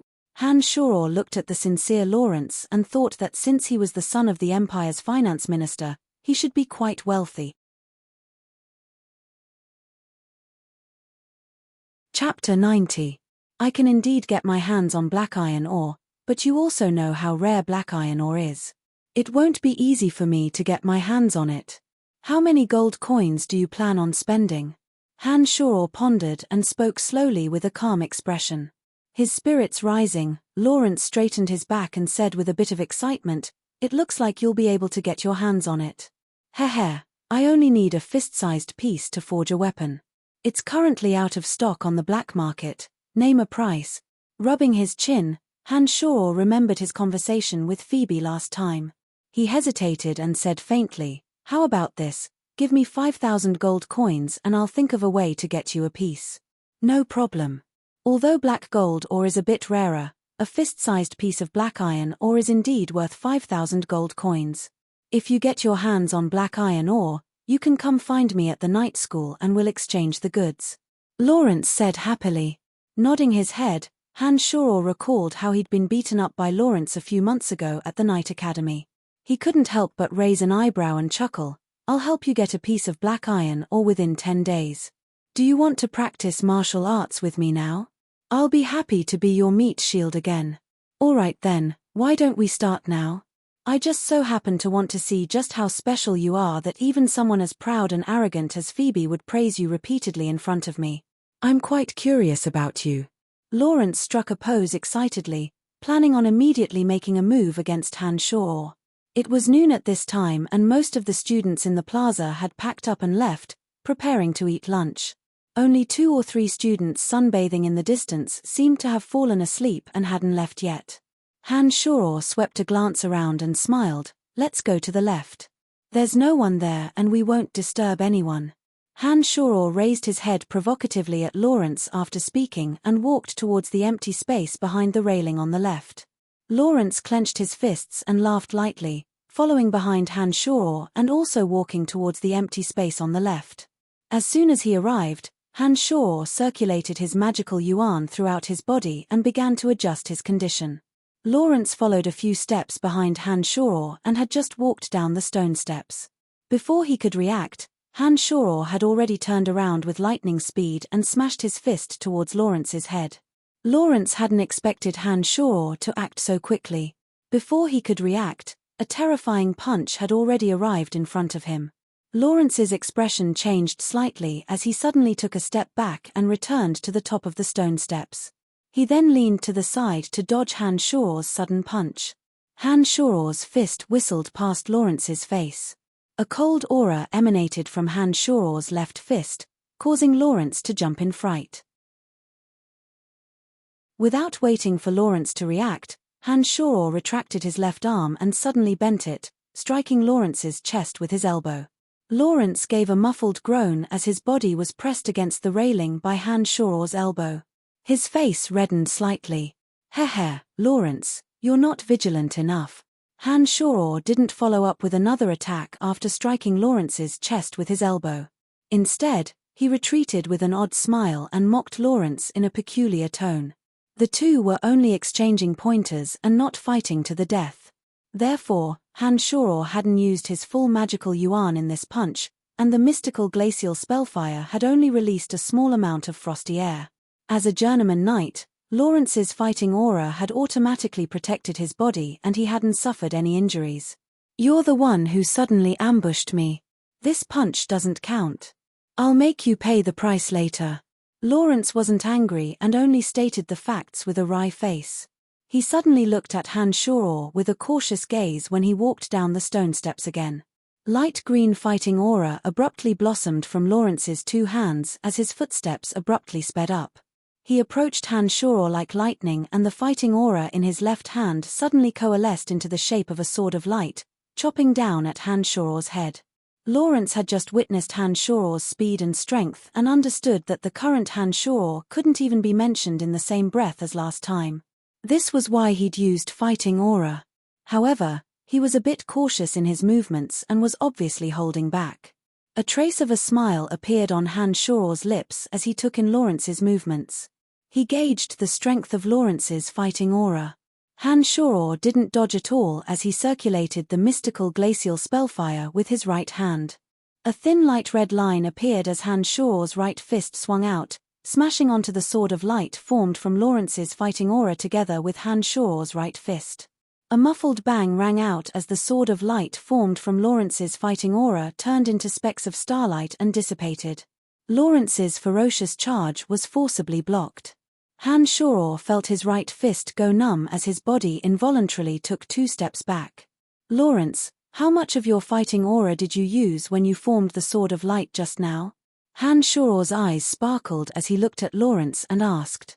60%. Lawrence responded and then looked at Han Shoror with surprise. Your speed and aura are noticeably different compared to a few months ago. It looks like you did it on purpose last time. But why would you rather take a beating to earn 5 gold coins? A few months ago, Han Shoror was just a rookie who hadn't experienced battle before, and his magical yuan was only at the first level of the solid realm. He'd done it for the gold coins, but most importantly for the sake of training his body. He hadn't held back at all. It looked like Lawrence had misunderstood Han Shoror. 60% of fighting aura. Han Shoror thought for a moment and thought about the magical yuan he'd just poured into his fist. He finally determined that his own strength should be slightly greater than Lawrence's. This was because Han Shoror had only poured 40% of his magical yuan into this punch, but it had created such an effect that it looked like they were evenly matched. Han Shoror didn't continue to clash head-on with Lawrence after testing out his strength with a single punch. Instead, he used his body's flexibility and agility to fight Lawrence in various direct and effective ways. In such an open space, the two of them fought back and forth for a while, and both of them suffered some attacks from the other. The strength of Han Shoror's body was obviously much stronger than Lawrence's. Lawrence grimaced in pain and groaned when his fists of the same strength landed on his body. Han Shoror's body was stronger than Lawrence's. Add to that the fact that training in the early stages of magical yuan was a process of self-torture. He'd endured all kinds of pain. Han Shoror was already used to this kind of pain landing on his body and didn't even groan. After a while, Lawrence, whose eyes had turned blue, voluntarily stopped and said with a wry smile, I'm done. You're such a strange person. I can't feel any fighting aura from your body at all, but why is your strength greater than mine? And is your body made of iron? Why does it feel like I'm hitting a rock when my fists land on it? Don't you feel pain? Chuckling evilly, Han Shoror said, you don't have to worry about that. My body is naturally strange. Can't I be strong? Hey, could it be that you have the bloodline of a barbarian, or can go berserk like a berserker? Phoebe was right, you're a peculiar person indeed. Lawrence first asked in astonishment and then murmured to himself. Han Shoror also understood where he was lacking after the two exchanged blows. His body and magical yuan were indeed miraculous, But Lawrence had obviously gone through martial arts training, as his punches and dodges were quite methodical. Han Shoror hadn't learned any martial arts techniques, so his attacks were all in the simplest form. He lacked practical methods of attack compared to Lawrence. Silently noting this flaw in his heart, Han Shoror planned to properly ponder over it when he had the time. He wanted to see if there were any other attacking techniques in the memories that Chu Kanglan had left behind. I don't know. Alright, let's stop here for today. I've finally gotten my revenge from last time. I'll come find you at the Night Academy when I've taken care of the black iron ore. Han Shoror pondered silently in his heart and casually spoke to Lawrence before returning to the necromancy major with furrowed brows. Lawrence had suffered a bit of a loss this time, but he wasn't angry. He smiled and bid farewell to Han Shoror before walking back to the Night Academy. He muttered softly, "What a strange person indeed. The strength of his body can probably compare to some strong orc warriors." Han Shoror thought inwardly as he returned to the necromancy major without stopping. Phoebe needed some time to prepare rations, so Han Shoror didn't plan on returning to the Cemetery of Death for the time being. Add to that the fact that Duke was still in the academy, and Han Shoror didn't know his exact plans, so he decided to temporarily stay in the necromancy major after thinking for a bit. Han Shoror's dormitory had long since been arranged by Fanny, but Han Shoror hadn't lived in it yet. Since he planned on staying in the academy for the time being, this dormitory could finally be put to use. As the largest academy in the Empire, the facilities within the Babylon Academy of Magic and Force were indeed very complete. It was no wonder that every student was charged exorbitant tuition fees. Han Shoror's dormitory was in the corner of the second floor and was about 50 to 60 square meters. It included a washroom and a bedroom, with a bed, chairs, tables, and mirrors. Compared to the warehouse that Han Shoror had stayed in before, it was like heaven and earth. It was already past noon when he arrived at the dormitory. Han Shoror had missed the time to eat and could only take out a few pieces of dried meat from his space ring to fill his stomach. After eating his fill, Han Shoror didn't leave the dormitory. He shut the door tightly and sat on his bed, taking advantage of the silence to train his magical yuan. The magical yuan circulated and slowly gathered in his mind from all parts of his body. A clear and slightly cool feeling filled his mind, making Han Shoror feel as if his brain was being washed in a cool pool. However, this feeling only lasted for a short while before the comfortable feeling in his mind was replaced by an unforgettable pain. This level of mold spirit training caused his mind to constantly alternate between comfort and pain. One moment he felt incredibly comfortable and lazy, the next moment he was in so much pain that Han Shoror felt as if someone was forcefully churning his brain with a sharp knife. What was most unbearable to Han Shoror was that every time the pain was intense, his mind would become incomparably clear. In this way, it was as if the pain was suddenly magnified by 10 times. The clarity of his mind seemed to specifically allow him to endure even greater pain, causing Han Shoror to want to curse that the creator of this magical yuan was indeed a pervert. After a long, long time, Han Shoror exhaled lightly and temporarily stopped training his magical yuan. His body was drenched in sweat, giving off steam as if he'd just taken a hot bath. A strong masculine scent wafted out. The training of magical yuan caused Han Shoror to stay up from afternoon to night. The night scene outside the window was enchanting and the cool night breeze blew in. The surroundings were silent and still. Getting up from his cross-legged position, Han Shoror went to the washroom to run some hot water. He then lay contentedly in the bathtub, enjoying a rare moment of relaxation and comfort. He even hummed a little tune in comfort. In the dead of night, it was the perfect time for those with ill intentions to come and go. Han Shoror was leisurely bathing when he suddenly heard 2 soft sounds. One came from the dormitory, and the other from outside the window. 3 original demons flew out soundlessly from the back of Han Shoror's neck. 2 of them passed through the window and arrived outside.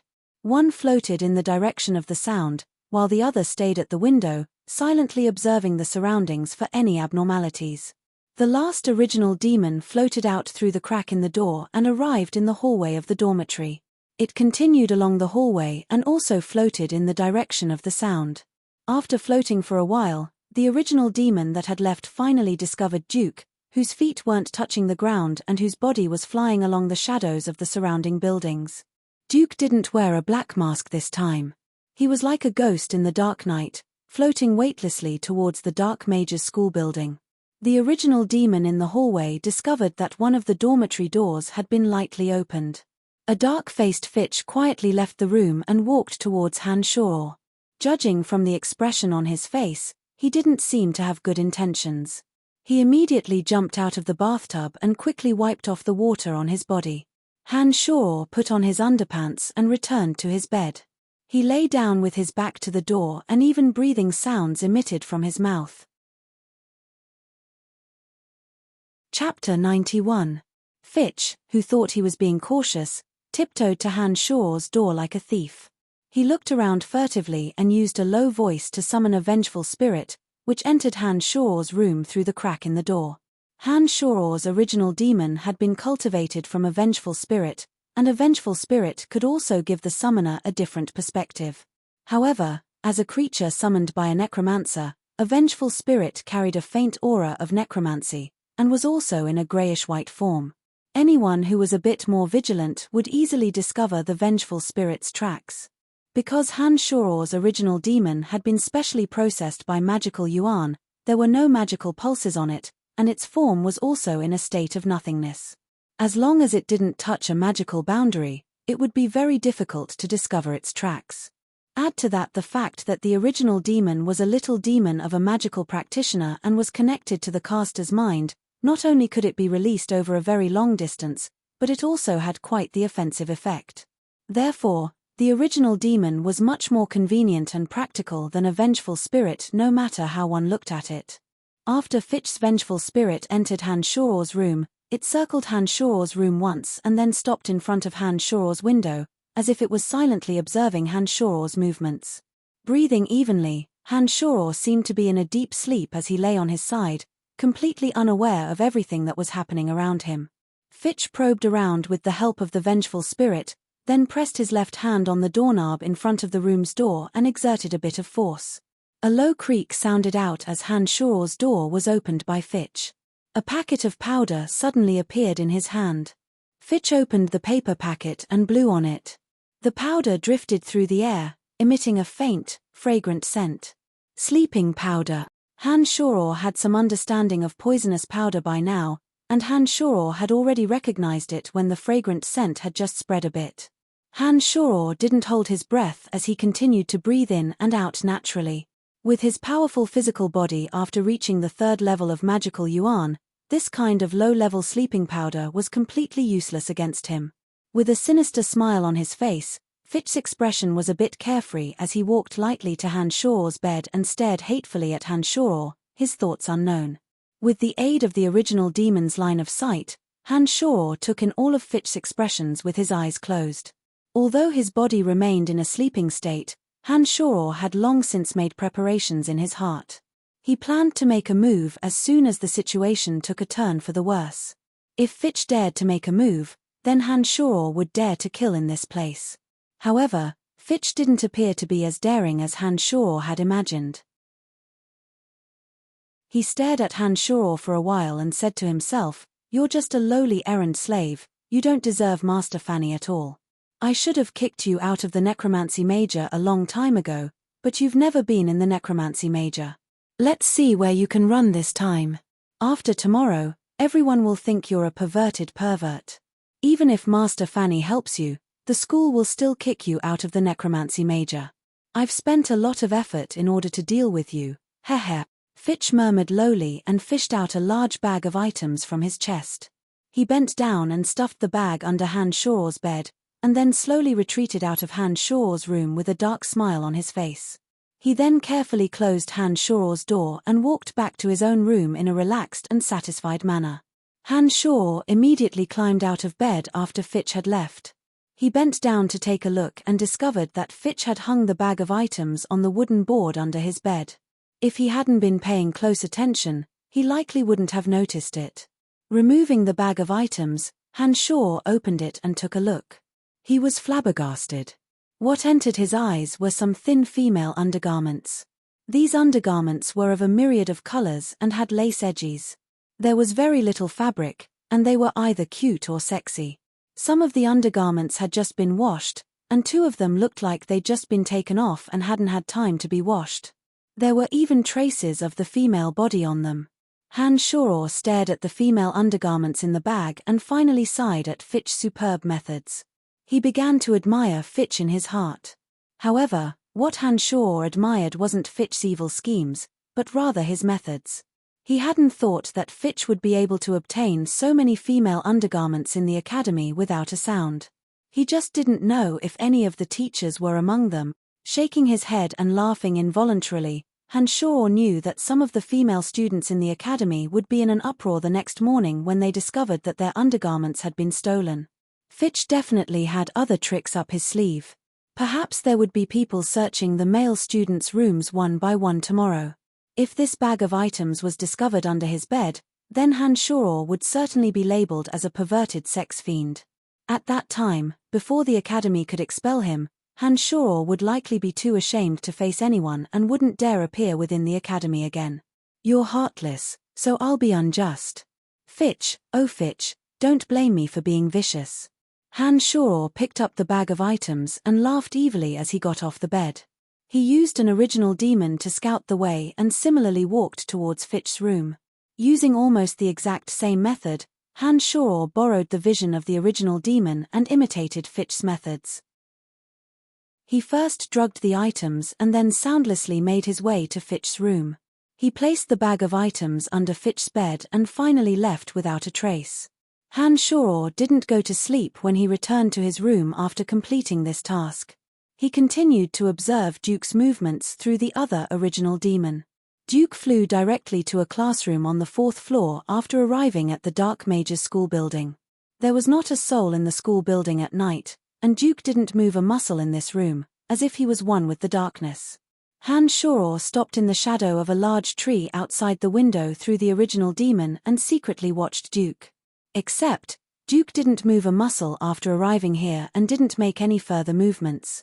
This rather puzzled Han Shoror. He didn't know what Duke was doing in the school building in the middle of the night.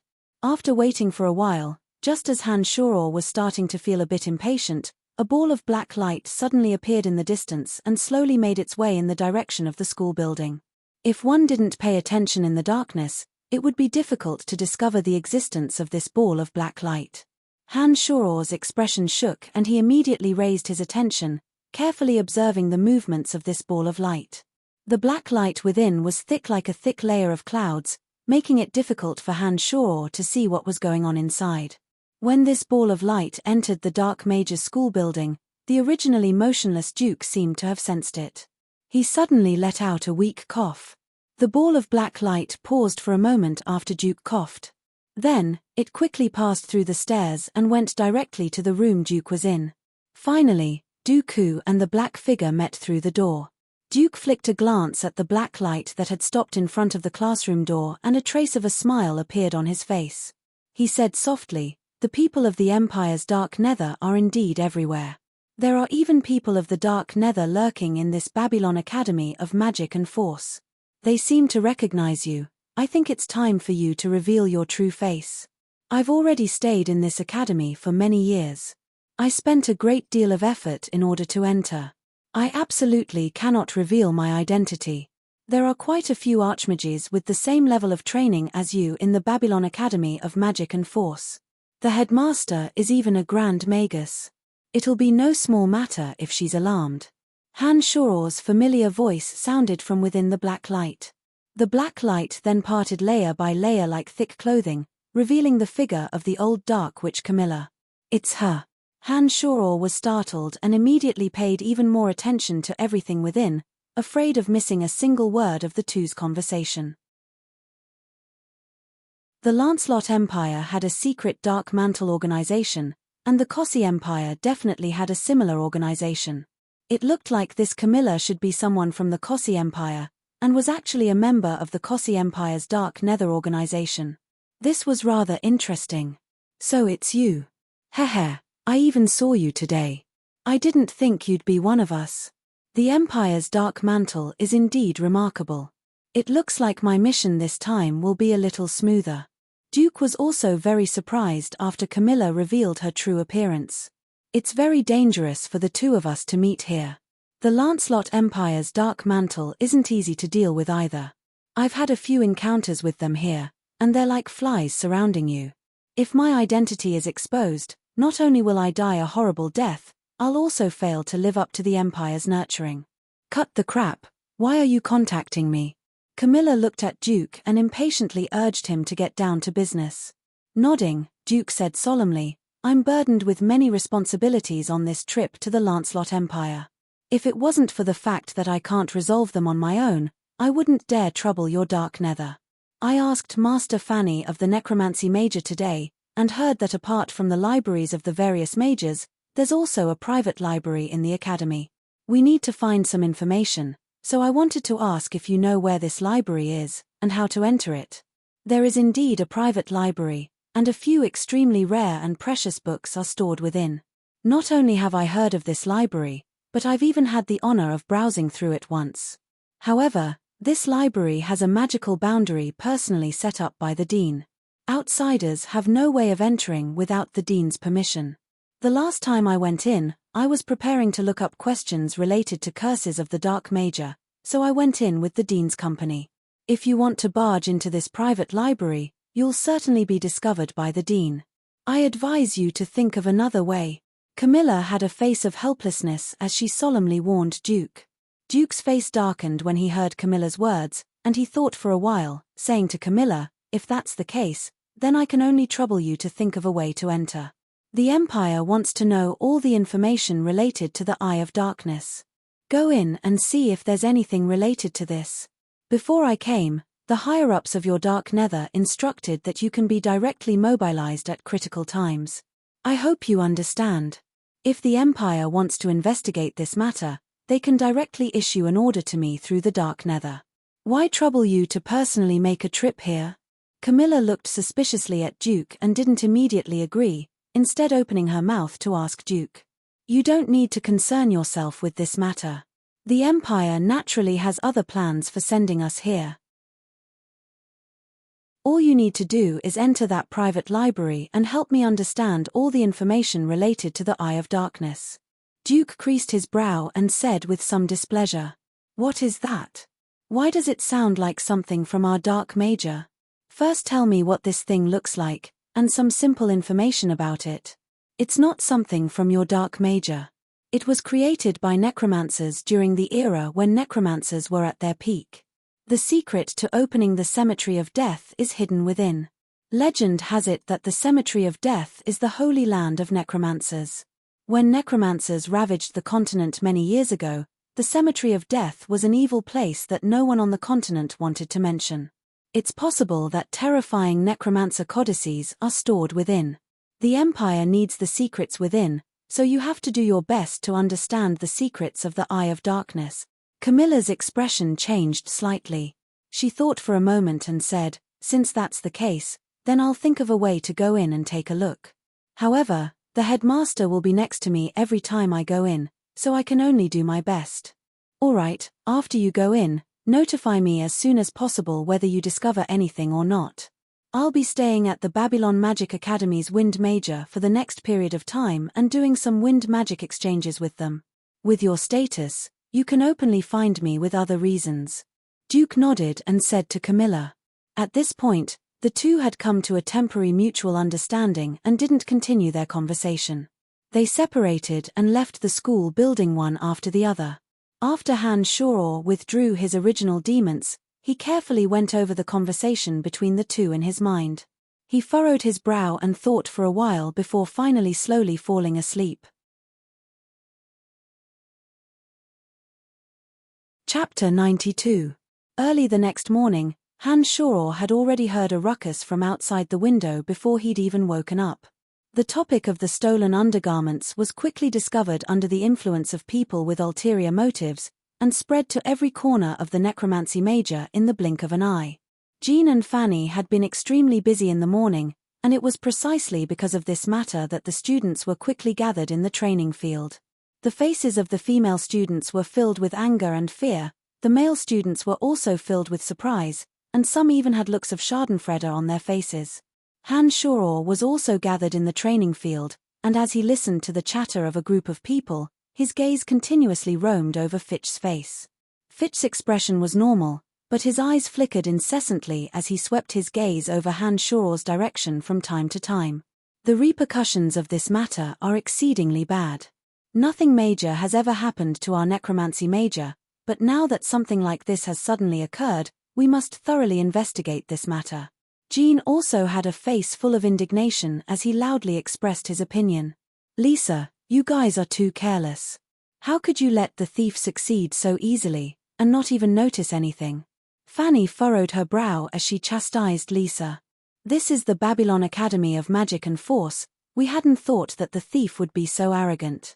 Nothing has ever happened to our necromancy major in such a long time, and the clothes we changed out of weren't anything valuable. Who would have thought that there would be such a perverted sex fiend? Lisa had a wry expression on her face as she spoke with grievance. Amy, Athena, Bella, and the other girls all had indignant expressions on their faces as they chattered incessantly, yelling that if they found the thief, they would be severely punished. This matter has already caused a very bad influence in our necromancy major. The school authorities have already taken over the investigation. I don't know who would be so shameless and bold as to do something so outrageous. Fanny was a bit vexed, but she was even more enraged as she spoke angrily. There was no end to the discussion within the training grounds. The anger of the female student whose underwear had been stolen could not be quelled. Han Shoror coldly observed everything, silently waiting for the next development. Who do you think did it? Lisa unknowingly came to Han Shoror's side and asked Han Shoror. Shrugging his shoulders, Han Shoror smiled and said, "How would I know? But the person who did this should be very familiar with our place, otherwise they wouldn't have succeeded so easily. Although you guys are a little weak, if it was an ordinary person who wasn't familiar with this place doing this, I think you guys should have noticed it. Heh, now none of you have discovered it. I admire this person's method." You're still making sarcastic remarks at a time like this. My underwear was also stolen. This person really is a shameless pervert. If I find out who did it, I definitely won't let him off. Lisa clenched her fists and said hatefully, "That'll have to wait until you catch him." Han Shoror chatted carelessly with Lisa, but his gaze constantly roamed over Fitch's face. A middle-aged swordsman walked in amidst the clamor within the training grounds. He was Vida, who was in charge of all the miscellaneous matters within the school. Han Shoror had met him once before. This person had always been known for his severity. If there were students who fought without permission, or if any abnormal situations occurred, he was the one to deal with them. I'm clear of the gist of what has happened. I've been observing the female dormitory just now. Humph, I've already guessed who did this. Vida's eyes immediately swept over the area where Han Shoror and the others were when he walked in, speaking indifferently. "Uncle Vida, who did this? Hurry up and tell us." Amy stood next to Vida and urged him in a sweet voice. Vida's expression was stiff as he looked in Han Shoror's direction. He should know best who did this. I hope he'll confess to his mistakes. As long as he confesses, I can promise at least that I won't hand him over to the Empire of Justice for investigation. But if he refuses to admit his guilt, then don't blame me for being discourteous. Mr. Vida, what is the meaning of this? Why are you yelling at our students? Do you think that this was done by them? This is too preposterous, Fanny said with displeasure when she saw Vida's cold expression and his gaze roaming over the faces of the male students. Master Fanny, this isn't absurd at all. It must be done by one of your good students. I've been observing in the female dormitory just now and discovered a pair of extremely faint footprints leading from the window sill of the female dormitory to the male dormitory, avoiding the undergrowth. Heh, I've dealt with this kind of thing many times. Don't think you can hide it from me. I think Master Fanny should understand what this means. Vida laughed heartily, believing himself to be infallible, and made his judgment of this matter. It looked like Fitch was quite attentive and had even left footprints to point Vida in the right direction. However, this Vida didn't seem to be all that brilliant. This made Han Shuror feel a bit of contempt and looked down on this person. As soon as these words came out, it immediately set off a huge uproar. The boys immediately raised their voices and said that they did not do it, while the group of girls, led by Bella, looked at them angrily. The way they looked at every boy was very unfriendly, as if everyone was suspected of doing such a thing. Lisa, don't look at me like that. I feel very uncomfortable. Lisa also had an odd expression on her face as she swept her gaze over Han Shuror's face. Although Han Shuror hadn't done anything, he still felt goosebumps rise all over his body when she stared at him like this. It was as if he really had become a shameless, perverted sex fiend. Heh, I'm just scaring you. I believe that you definitely wouldn't do something like this. Lisa saw that Han Shuror's scalp was a bit numb and laughed daintily at Han Shuror. At this moment, Vida was already a bit impatient and said with a cold face, I think that one of you can admit to your crimes at this time. As long as you're willing to take the initiative to admit your wrongs, we'll resolve this matter privately within the academy. However, if you're holding on to your wishful thinking and don't repent, then don't blame me for being discourteous. As the thief, Fitch had already properly placed the items in Han Shuror's room. He was quite pleased with himself and naturally wanted Vida to continue investigating. The other students hadn't done anything and naturally wouldn't be afraid of anything. Everyone's expressions were more serious than the last and they had a clear conscience. Fitch even said with a strong sense of righteousness, we should strictly investigate this matter. This kind of thing cannot be condoned. Bark and the others agreed repeatedly, expressing their attitude that the thief would be severely punished. It was as if the more resolute their attitudes were, the more they could prove their innocence. Brian, why didn't you say anything? Amy couldn't help but ask in confusion when she saw Han Shuror standing there with a slight smile on his lips and not saying a word, forming a stark contrast with the other students who were filled with righteous indignation. He can't be feeling guilty, right? Heh, it's strange.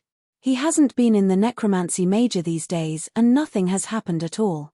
He seemed to have just moved into the dormitory yesterday and this kind of thing happened immediately. This seems quite coincidental. Bella, who had some old grudges with Han Shuror, suddenly exclaimed softly as if she had discovered a new continent. Her exclamation and her words did make a bit of sense. Everyone's gazes all landed on Han Shuror, all of them full of suspicion. There were even some people who wore expressions of disgust, as if Han Shuror was that perverted pervert. There's no use expressing one's attitude. I think Mr. Vida will be able to investigate who did it. I'm very much looking forward to it. Han Shuror shrugged his shoulders and said faintly. Seeing that no one was admitting to it, Vida snorted coldly and said, all right, since this is the case, don't blame me for being rude. Not much time has passed since this incident occurred. I think that the thief will only hide the items on his body or in his room after obtaining them. Fanny, Master Jean, let's search their bodies first. After we've searched their bodies, we'll search their dormitories. I don't think they'll hide the items. Under Vida's request, the group of male students all stripped down to their shorts. Vida and Jean were responsible for searching their bodies. When Han Shuror had also taken off his clothes, Vida revealed an astonished expression. He stared at Han Shuror's naked body with sparkling eyes and suddenly said, "Are you really a mage?" When Vida's words were spoken, everyone couldn't help but pay attention to Han Shuror. They saw that Han Shuror's naked body was well proportioned and strong, full of masculine tension and strength. It looked like his physique was even stronger and more perfect than the average warrior's. There was a clear difference between this and some of the skinny or fat students. No wonder Vida was so surprised. When did your body become so good? I remember that you used to be thin and small. Lisa's eyes shone as she stared closely at Han Shuror's naked body, exclaiming in high spirits. When the other female students saw Han Shuror's attractive male body and compared it to the room full of fat and ribs, they immediately felt that Han Shuror's outstanding body could be called perfect. They were also quite astonished. The bashful Amy blushed slightly and said something to Athena in a low voice, causing Athena to also blush shyly. She looked at Han Shuror's body with an odd gaze. Fanny's face was also a bit red, as if she didn't dare look directly at Han Shoror's body. She first turned her head away and then took advantage of the fact that no one was paying attention to sneak a few fierce glances at Han Shoror's body. I was also malnourished before and didn't develop. Now that I've eaten well, of course I've developed like you. Han Shoror stared ambiguously at Lisa's chest and said meaningfully, "You're so annoying." Lisa panicked when she saw Han Shoror stare at her chest and rebuked Han Shoror bashfully. After this little interlude, Vida searched through everyone's clothes and didn't find anything. Vida said, "It looks like they've been hidden in the dorms. Let's start investigating the dorms now. Brian seems to have a space ring." Bella suddenly spoke up just as everyone was about to leave. Vida, who'd been about to leave, stopped when Bella's words left his mouth. He looked in surprise at the space ring on Han Shoror's hand and exclaimed, "So that's a space ring. I almost missed it." However, space rings aren't easy to search. This will be a bit difficult. How about this? Give me your space ring first and I'll find the dean. As a space Grand Magus, the dean will have a way to open your space ring. I hope you'll cooperate with me. First looking coldly at Bella in the distance, Han Shoror said directly to her, "You ugly woman, you're really very annoying." Bella's face was full of anger at first, but then she saw the coldness in Han Shoror's eyes and remembered Han Shoror's crazy behavior in the dark forest. She involuntarily took a step back in fear and opened her mouth, but didn't dare say another word. At this moment, Han Shoror's heart sank and he suddenly felt quite conflicted. There were some things in his space ring that couldn't see the light of day. If the dean discovered them, Han Shoror would be in great trouble. "What, is there something shameful in your space ring?" Vida looked at Han Shoror and asked when he saw that Han Shoror was hesitating and unwilling to cooperate. "I believe that he wouldn't do such a thing. I think we should first investigate the dorms and then discuss the matter of his space ring." Fanny thought for a bit when she saw Han Shoror's troubled expression and suddenly spoke up to persuade him. Vida looked at Fanny in surprise and then nodded woodenly. "Then you keep an eye on him during this time. Don't let him leave your sight or do anything. You'll bear the responsibility if anything goes wrong. Let's go take a look at the dorms," Jean suggested to smooth things over. The group then left and walked to the male dorms. All of the students stayed below and watched over by Fanny. Jean and Vida entered the dorms and the sound of things being turned over could be heard. Fitch looked at Han Shoror and Fanny standing together with a face full of satisfaction. He thought of the punishment Han Shoror was about to face and felt an unprecedented comfort in his heart. "Thank you, Master Fanny." Han Shoror expressed his sincere thanks as he looked at Fanny beside him. Rolling her eyes at Han Shoror, Fanny said in a low, admonishing voice, "What shameful things are there in your space ring? Even the dean wouldn't take them away if he saw them. What are you afraid of?" "The weapons and some medicine I got last time in the town of Droll. I picked up some of the good stuff and kept some. If the dean looked through my space ring, he'd definitely discover this batch of stolen goods. Our department has divided these things up privately and distributed the gold coins. If the dean saw that our entire department was in trouble, don't you think there's something wrong with Bella's head?" Han Shoror said. Fanny suddenly fell into a daze when she heard these words. Her face was full of worry as she furrowed her brow in thought. Suddenly, Jean and Vida walked out from inside and walked towards Fitch as he smiled proudly. Vida said coldly, "Did you think I wouldn't discover it if you hung it under the bed with a hook?" All gazes of disdain and disgust instantly landed on Fitch's proud face. While Fitch was still stunned, he was drowned out by the sharp, angry curses of the female students.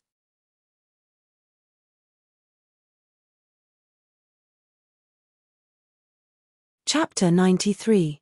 Fitch was completely ruined this time. Fitch, who'd been shouting "This is a conspiracy, I'm innocent," was mercilessly taken away under everyone's curses and contemptuous gazes. Vida said to Fanny before he left, "This filthy scum will never appear in the Babylon Academy of Magic and Force again." Discussions of Fitch's despicableness continued long after Fitch had been taken away. Some of the female students' anger hadn't subsided and they continued to chatter and curse Fitch. No one sympathized with him. Fanny was a bit taken aback. She hadn't expected Fitch to be this kind of person and even felt a bit suspicious of the truth of the matter. However, the truth was right in front of her and Fanny had nothing to say. She could only shake her head and sigh. Now that the thief had been caught, Hanshaw naturally didn't need to worry about the space ring anymore. He laughed coldly to himself as he watched Fitch fall into his own trap. He'd brought this upon himself and couldn't be blamed for Hanshaw's ruthlessness. If Hanshaw hadn't discovered this matter beforehand, it was likely that he would be the one facing the ridicule and criticism of the crowd right now. This matter caused the students to discuss it for the entire day. Hanshaw didn't participate and didn't go to class in the morning. Instead, he went to the training fields alone and practiced summoning zombie warriors. Since he was already on the right track, all he needed was time. Hanshaw finally succeeded in summoning a zombie warrior after a morning of repetitive practice. This also meant that Hanshaw had gained another powerful spell. Controlling zombies was much harder than skeletal warriors. If the bulky and cumbersome zombies wanted to fully display their outstanding attack power, the key was the skill and proficiency of the controller. Hanshaw stayed in the training fields for 3 days in a row, practicing even more proficiently in controlling zombie warriors. A zombie that Hanshaw had summoned held a heavy metal club in its hand amidst the various obstacles in the training fields. Under the control of Hanshaw's mental strength, the zombie's body twisted and evaded some of the obstacles. The metal club in its hand fiercely smashed onto the target under Hanshaw's orders. Hanshaw had been carefully monitoring the old witch of the Dark Major, Camilla, through the original demons. The old witch Camilla had entered the headmaster's office once in the past 2 days, but there were strong magical pulses within the headmaster's office. Hanshaw was certain that there was a magical barrier within the headmaster's office. As a space Grand Magus, the principal's magical power was extraordinary. Hanshaw didn't dare risk letting the original demons in to eavesdrop. Therefore, Hanshaw had no way of knowing the conversation between Camilla and the principal. He also didn't know if Camilla had already gone to that secret library. However, judging by the time Camilla had entered the headmaster's office, Hanshaw believed that she hadn't entered yet. This was because Camilla had only walked out a few minutes after entering. "You really are in the training field. I knew you would be here." In the morning, while the others were still in class, Hanshaw was practicing controlling zombie warriors alone in the training field. Suddenly, Fanny walked in and said, "What are you doing here? Didn't you have class in the afternoon?" Hanshaw didn't stop practicing even after Fanny walked in. He spoke a few words and continued to control the zombie warrior to nimbly circle around an obstacle. "I came to find you." "Hey, you've grasped it quite quickly. Heh, with your rapid improvement, I think you'll be able to enter the next stage before long." Fanny smiled and praised Hanshaw when she saw that he could already control zombies with great proficiency. She then paused and furrowed her brows, saying in confusion, "Brian, although your potential is quite good, the speed at which your mental strength is condensed shouldn't have increased so quickly. Mental strength meditation doesn't have much to do with potential, especially when you've just started training. Mental strength will only slowly increase with the accumulation of years and months. How is it that you've already possessed the mental strength of a novice mage in just a few short months? This is incredible. Just how did you do it?" It was natural for Fanny to have such doubts. A large part of the reason why Hanshaw's mental strength had improved so quickly was because of the effects of the Eye of Darkness. Hanshaw had also inexplicably and rapidly improved amidst the head-splitting pain. Now that his magical yuan had entered the mold spirit realm, the potential in his brain had been unlocked. When Hanshaw meditated, the speed at which he gathered his mental strength increased once again. It was impossible for his mental strength not to be fast when training with this kind of superimposed training. Shrugging, Hanshaw said, "How would I know? My body is quite strange to begin with. Not only is it much stronger than the average mage, but the speed at which mental strength meditates is also quite fast. Can it be that you have the legendary body of divine favor?" Fanny was first startled, and then her face abruptly grew wild with joy as she spoke with a bit of excitement. When she said this, Hanshaw was also startled and asked blankly, "What is a body of divine favor?" In this world, There are an extremely small number of people who are born with bodies that are different from others. It's hard to find 1 in 10,000 of these people. Their bodies are a bit different from ordinary people. Some people are naturally suited to training fighting aura, and some are naturally suited to training as mags.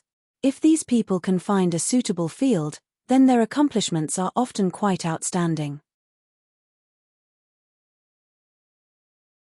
Because these people's bodies are different from ordinary people, legend has it that they've received the favor of the gods. Some of the most outstanding figures on the continent now have this type of body of divine favor. Can it be that you're also in this situation?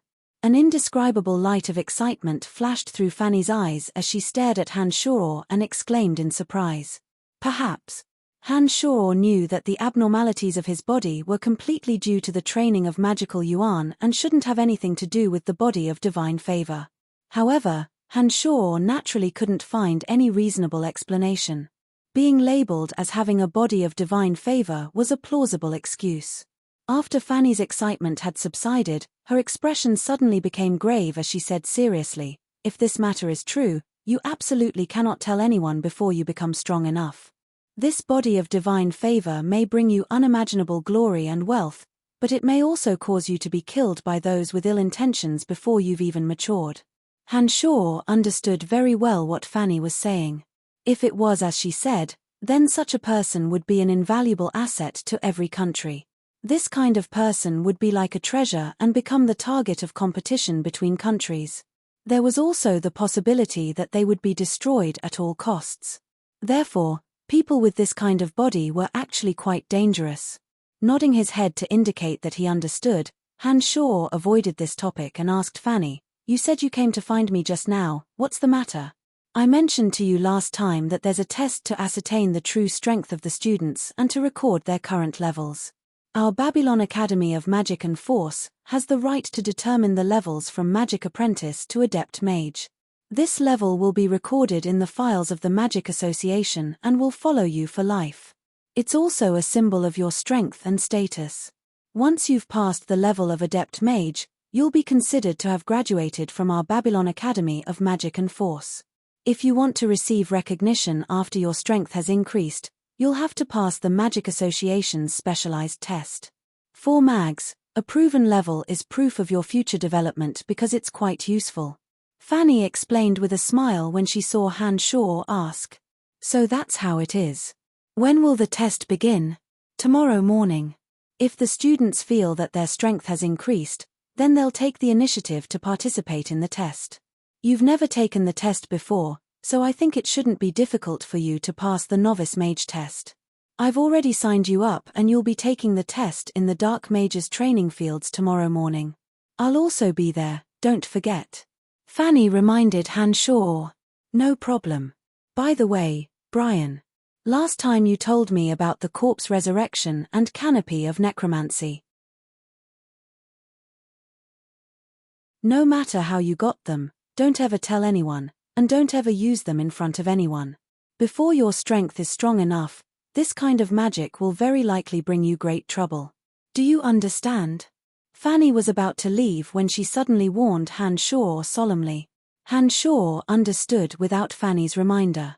He nodded and said, "Don't worry, Master Fanny, I haven't told anyone apart from you. I know you treat me very well, that's why I told you without holding anything back. Others can forget about obtaining any of my trust. Whoever treats you well will talk nonsense." Fanny's face blushed and she looked a bit happy. She rolled her eyes at Han Shoror and walked outside with a smile. "Of course it's our beautiful, kind, and perfect Master Fanny," Han Shoror said flirtatiously as he watched Fanny's departing figure and chuckled. However, Fanny didn't pay any more attention to Han Shoror and only said lowly when she disappeared in front of the door, "The kid is becoming more and more impudent." Han Shoror didn't continue practicing zombie manipulation after Fanny left. He thought for a bit and left the training grounds. He patrolled the surroundings with the original demons and returned to the Cemetery of Death through the hidden corner of the tomb.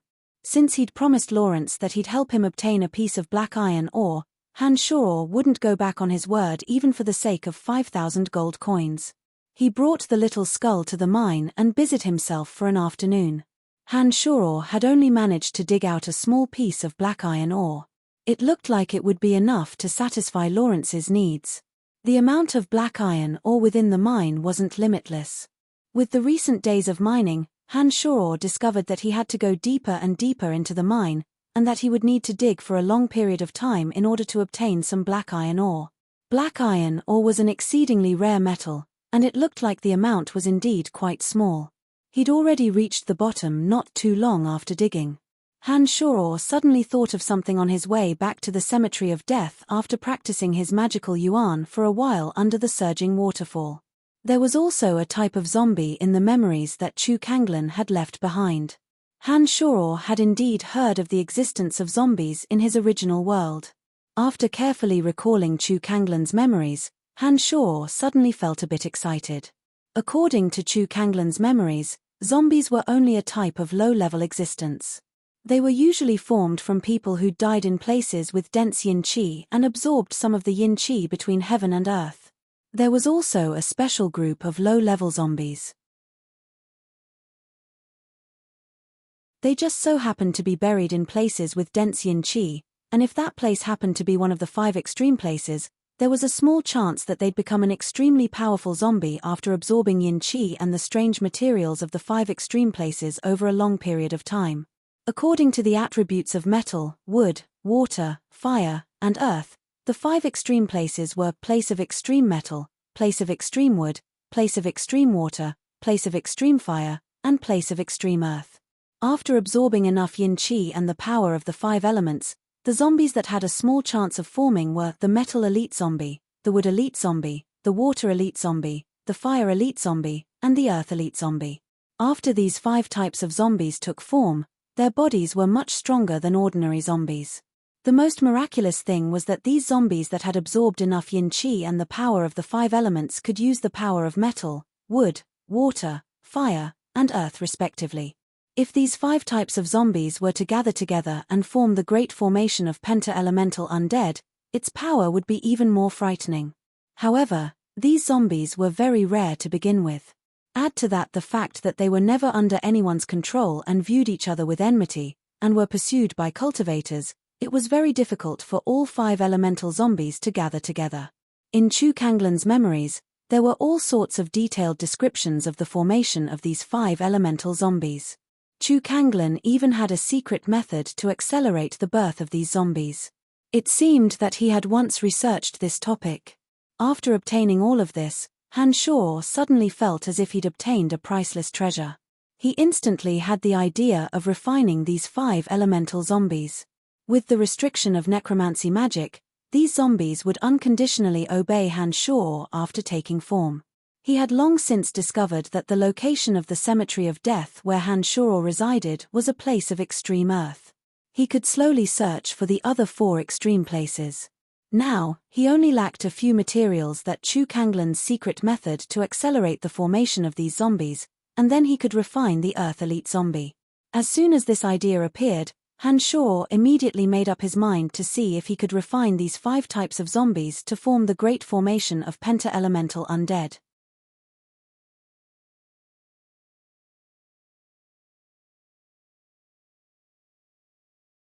Chapter 94. The next day, within the Dark Mage's training fields. The Dark Major was one of the major mages of the Academy of Magic. The facilities within the training fields were more complete than those of the Necromancy Major, and the area was also more spacious. When Han Shoror arrived at the Dark Mage's training fields, he discovered that a few people had already gathered inside. There were students preparing to take their exams, and others who had nothing better to do but come to watch the liveliness. There was constant noise within. As the teacher of the Necromancy Major, Fanny sat with some of the teachers of the Dark Major and was busily registering the information of the students taking their exams. The old witch of the Dark Major, Camilla, was still teaching in the Dark Major's classroom under the supervision of Han Shoror's original demons and hadn't appeared here. Han Shoror looked around when he entered and discovered that Amy and Athena were the only 2 familiar faces in the Necromancy Major. He walked over to the 2 girls. "Hey, you're also here to take your exams?" Amy saw Han Shoror walk over from afar and waved a hand in greeting to Han Shoror. Nodding, Han Shuo said, "Yes, I've never been tested before. What aspects do I need to pay attention to?" "There's nothing to pay attention to in these kinds of tests. It's just a test of mental strength and then release a few spells for them to see." "Oh, right. Our necromancy major also needs to practice controlling summoned creatures. There's nothing complicated about it. It's just that advancing to adept mage is a bit more complicated. Apart from these basic tests, you also need to understand all kinds of techniques, including some comprehension of magical knowledge, and finally actually complete a mission. You'll officially graduate after passing all of this." Athena flicked a glance at Han Shuo and opened her mouth to explain in detail to Han Shuo. Standing on the outskirts with the two girls, Han Shuo observed for a bit. He discovered that some of the dark major students were demonstrating magic according to the rules, and then a few teachers would ask them about their current level of understanding of magic. In the end, the teachers would evaluate their grades based on their performance. "Brian, you're preparing to determine the level of a magic apprentice?" Athena opened her mouth to ask when she saw that Han Shuo hadn't responded and was only silently observing the performance of the students in the training field. "No, I'm here to see if I can advance into a novice mage." Han Shuo looked at Fanny, who was sitting upright on a high platform, and casually replied, "What? Are you joking? If I remember correctly, you were still an errand boy in the necromancy major a few months ago. Are you going to advance to a beginner mage so quickly? How is this possible?" Athena raised her voice and stared at Han Shuo in shock. "No way!" Amy exclaimed in astonishment. With a faint smile, Han Shuo nodded affirmatively and explained, "I'm just trying, I might not pass." Even though Han Shuo had said so, Amy and Athena still couldn't believe that Han Shuo was actually here to advance to become a novice mage. The two girls chattered non-stop until it was Amy's turn. "Go Amy, I think you'll be able to successfully advance to a novice mage this time." When Athena heard Amy's name called, she couldn't help but encourage Amy. Han Shuo also gave her a word of goodwill. Amy walked out afterwards and first tested her mental strength in front of everyone. She then released the agony of the soul, bone spear, and zombie summoning spells that a novice necromancy mage should be able to grasp, and manipulated the zombies to attack a few targets in the training field. Finally, Fanny and a few dark major teachers asked her a few questions about magic comprehension. After waiting for a while, Fanny said, "Congratulations Amy, you're a novice mage from today on. Your information in the Magic Association will all be changed today." Athena also walked out of the test amidst Amy's excitement. Athena went through the same steps of the test one by one. She didn't know if it was because she was nervous during this process, but the bone spear spell suddenly exploded in the middle. Athena also made some mistakes when faced with some questions about magic in the end. As expected, Athena was told that she couldn't pass this time's test and returned to Amy's side with a face full of dejection. Fanny had already called out Han Shuo's name before Han Shuo could say a few words of comfort. Han Shuo caused a small uproar as he walked calmly into the testing field. The surrounding dark major students were all very surprised to see that Han Shuo, who was originally an errand slave, had actually appeared in the Great Hall. They all started whispering to each other, the majority of them holding a mocking attitude as they observed this matter. "Heh, don't be nervous. Just follow the previous steps and go through them. I believe that with your strength, you should be able to successfully advance to a novice mage." Fanny comforted from above and had Han Shuo walk through the procedures. First was the test of mental strength. Han Shuo gathered his mental strength as he faced a testing stone made of special magical materials. A dark major teacher then held the testing stone to test Han Shuo's mental strength. His mental strength gathered very quickly due to the potential of his brain being unearthed. Previously, when some of the other students experienced the Divine Testing Stone's spiritual power test, the Divine Testing Stone would gradually brighten until it reached a certain brightness before stopping. But Han Shuo's situation was a bit different. In the 2 breaths of time that Han Shuo gathered his mental strength, the Dark Testing Stone didn't go through a gradual process at all. It immediately brightened, and then stopped at a fixed brightness. What's going on?" A few dark major teachers in the stands revealed astonished expressions, as if they hadn't expected the testing stone to have such a strange reaction. Mental strength has reached the level of a journeyman mage, unbelievable. The teacher holding the testing stone was even more astonished as he looked at the numbers displayed on the testing stone and suddenly cried out in surprise. Han Shuor's mental strength dissipated and his heart clenched when he saw everyone's astonishment. Han Shuor had been worried that his mental strength wouldn't be enough, which was why he'd used his full strength. In addition, Han Shuor hadn't known that the speed at which he could gather his mental strength would be so fast. After hearing Fanny's words yesterday, Han Shuor, who had originally planned on keeping a low profile, could only smile ruefully and say, "Perhaps there's a problem with the testing stone. Why don't you try another one?" "Don't speak nonsense, how could there be a problem with the testing stone?" The dark major teacher holding the testing stone glared at Han Shuor and said with certainty, "His brain has been affected by the agony of the soul magic of the necromancy major before, and he had a period of delirium afterwards. This may have caused his brain to be a bit strange, but I don't think anyone should pay too much attention to it." On the stage, Fanny first glared fiercely at Han Shuor, seeming to blame Han Shuor for showing off, and then smiled faintly as she explained to everyone. "I see, I seem to have heard of this matter as well. Who would have thought that the agony of the soul magic of the necromancy major could produce such a miraculous effect? Quite interesting," the teacher holding the testing stone said with a strange frown. "Teacher Alex, if you're interested, I can also help you cast it once." "Heh, but I can't guarantee that you won't go crazy." Fanny laughed lightly as she teased. "Forget it, I don't have the guts." "All right, this test is over, you can proceed to the next segment." Teacher Alex of the Dark Major didn't say anything else and nodded at Han Shuor. Athena would only make a mistake if she was nervous. However, Han Shuor had also experienced some trials and tribulations, and his willpower was even more extraordinary. He naturally wouldn't show any signs of stage fright. Han Shuor deployed the 3 spells that novice mags should have grasped with great proficiency, without the slightest bit of rusty awkwardness. When the zombie appeared afterwards, Han Shuor's control was clearly a notch better than Amy's. The zombie's movements didn't even seem clumsy in the eyes of the audience, and actually gave off a feeling of nimbleness.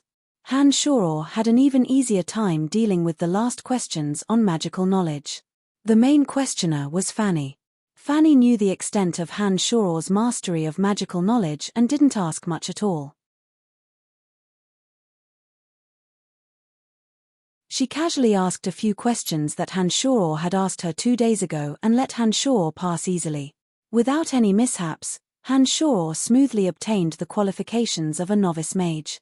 Fanny smiled and said, "Congratulations, Brian, your information will be registered with the Magic Association from today onwards.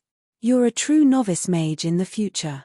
Heh, although there are many novice mags, you'll be able to find a good path in the future. But I think that with your potential, it won't be just that." With Fanny's blessing, Han Shuor confidently left the training grounds and headed straight for the night school. He planned on using the black iron ore to trade with Lawrence for gold coins. Chu Kanglin's method of urging the 5 elemental zombies to take form required a combination of some special materials. Han Shuor had heard of some of these materials and knew that they were expensive even in this world. This made Han Shuor understand that if he wanted to refine the Earth Elite zombie, he would definitely need a large investment of gold coins. Gold coins had also become a problem that Han Shuor had no choice but to consider. However, when Han Shuor was halfway there, the original demons noticed that Duke, who had been staying in the Wind Major all this time, suddenly left by himself at noon. He was also heading in the direction of the night school. Han Shuor had originally planned on immediately finding Lawrence, but temporarily set aside this thought and used the original demons to observe Duke's movements. Duke then arrived here alone and met up with Eric, who had disappeared for a few days. Apart from Duke and Eric, there was another person with them. It was the Earth Knight clerk that he'd met in the Dark Forest. This greatly surprised Han Shuor.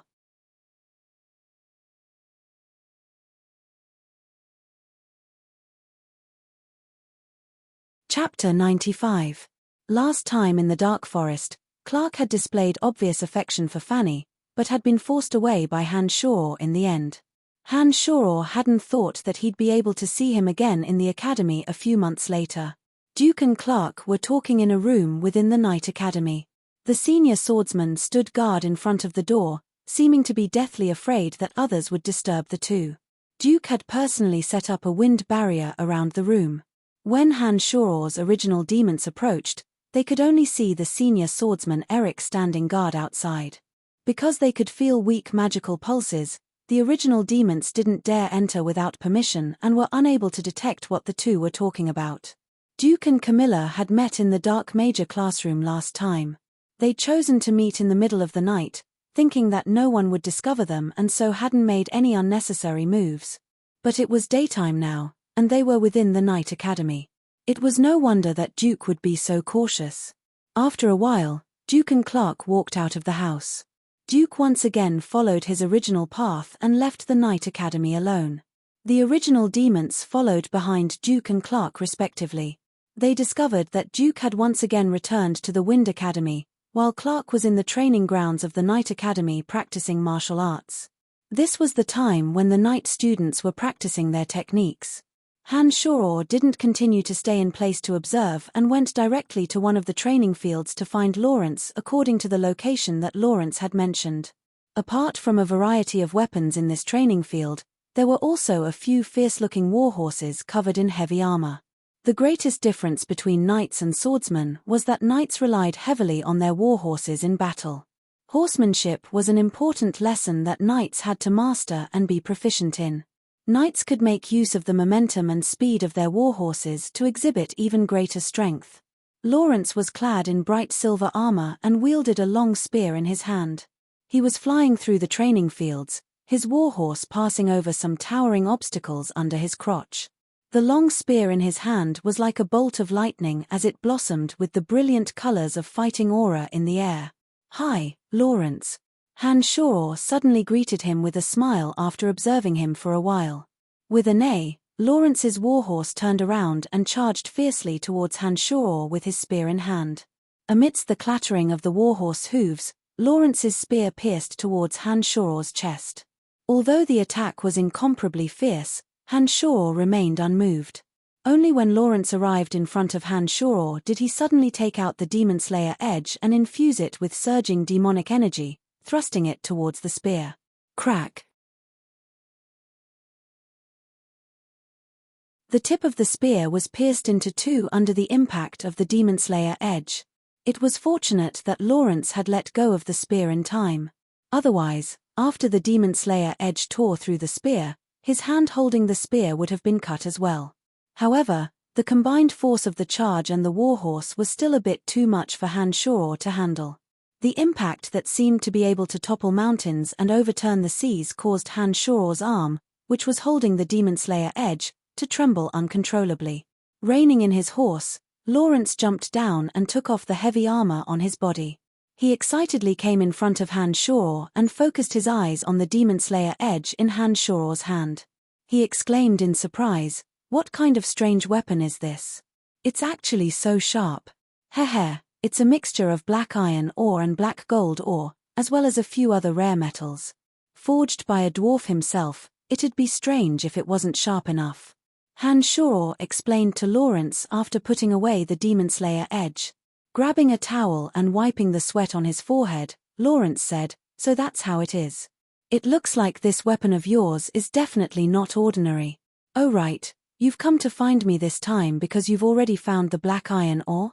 Heh. Nodding, Hanshaw took out the piece of black iron ore that he'd excavated last night from his space ring with a smile. "That's right, this piece of black iron ore should be enough to satisfy your needs. Let's do the transaction." "No problem. Give me your crystal card and I'll transfer 5,000 gold coins to you." Lawrence looked joyfully at the black iron ore in Hanshaw's hand and said impatiently. When Hanshaw and Lawrence completed the transaction, Hanshaw discovered that there was another 5,000 gold coins in his crystal card. He couldn't help but smile. Just as the two were in a good mood, Earth Rider Clark walked in from outside the training fields. Clark had just walked in and was about to open his mouth to speak when he suddenly saw Hanshaw. His expression immediately changed as he exclaimed lightly, "It's you." Turning his head to see that Clark had actually walked in, Hanshaw was also slightly startled. He smiled and nodded at Clark, saying, "Hello Clark, long time no see. Why did you suddenly leave without saying goodbye last time in the dark forest?" "I was framed by a despicable person last time, that's why I couldn't leave." After so long, Clark must have understood the truth of what had happened last time. Now that he saw Hanshaw, he immediately insinuated insinuations and cursed Hanshaw. Pausing, Clark looked at Hanshaw and said, "Is Master Fanny doing well? I was just about to go greet Master Fanny and express my apologies." "Master Fanny is doing very well, you don't need to worry about her." Hanshaw immediately responded with a cold face when he heard that Clark still couldn't forget Fanny. Hey, what's the matter with you two? Hey, Senior Clark, haven't you already graduated? What are you doing here? And how do you know Brian?" Lawrence hurriedly yelled when he saw that the two's words were filled with the smell of gunpowder.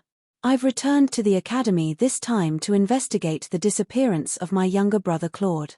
My younger brother Claude seemed to have come into contact with Brian in the town of Droll. If I discover that he has something to do with my younger brother's disappearance, I'll make him pay." Clark's face darkened as he spoke to Lawrence and Hanshaw. Startled, Hanshaw also looked at Clark with some surprise. He hadn't thought that Clark would be Claude's older brother. This meant that this person was also the eldest son of the Griffin Legion's commander. Although Hanshaw had killed Claude last time in the town of Droll, Claude had indeed seen Hanshaw in the tavern. If Clark was truly determined to investigate, then this matter would truly be a bit tricky. "What does this have to do with me? I'm not familiar with Claude, not to mention that his martial arts skills are so superb. What could possibly happen to him?" Hanshaw's face was calm as he spoke as if nothing had happened. After thinking for a bit, Hanshaw said to Lawrence, "All right, I don't have anything else to do. Let's end things here for today." Hanshaw didn't wait for Lawrence to say anything after he'd finished speaking and immediately left the training field. He then quickly left the academy and hurried out of the academy.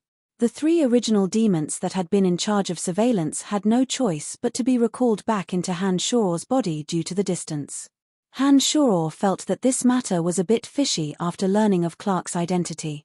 As the eldest son of the commander of the Empire's Griffin Legion, Clark was actually staying so sneakily inside with an envoy from the Kossi Empire. Although he didn't know what the two had discussed, Hanshaw felt that it was better to report this matter to the upper echelons of the Dark Mantle as soon as possible and let them fret over it. There was an enormous manor in the northern part of the city. It was only 300 meters away from the collapsed room that Phoebe had stayed in last time. Hanshaw didn't detect anything out of the ordinary from the outside when he arrived with the Dark Mantle iron medallion that symbolized his identity. He knocked on the iron door, and only after a long while did a skinny youth open the door.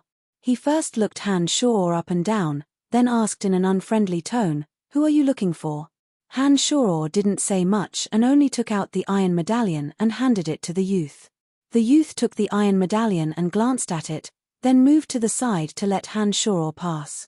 The youth handed the iron medallion back to Hanshaw after Hanshaw entered. His expression also relaxed as he said faintly, "You've just joined, right?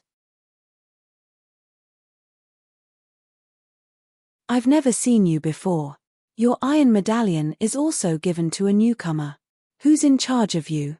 As he followed the youth inside, Hanshaw discovered that there weren't any special boundaries or mechanisms within the entire manor. This actually surprised Hanshaw quite a bit. As he looked around even more carefully, he casually replied, "I just joined a few days ago. An old man named Candide is directly in charge of me." What? Are you sure? Lord Candide is directly in charge of you just joined?"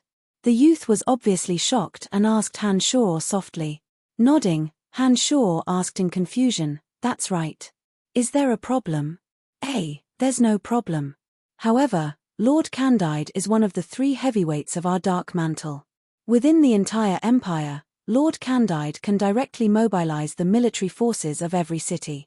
He can also directly kill ordinary nobles and officers without consulting His Majesty. You're just a newcomer, why would you directly listen to Lord Candide's orders?" Shrugging his shoulders, Han Shor said, "How would I know? In any case, he was the one who brought me in. I came here this time to look for him. Oh right, I've observed for a bit and discovered that this secret stronghold doesn't seem to have any defenses. What's going on? Heh, you're a newcomer all right. Come with me, I'll show you around." The skinny man had the tone of an old man as he led Han Shor inside with a smile.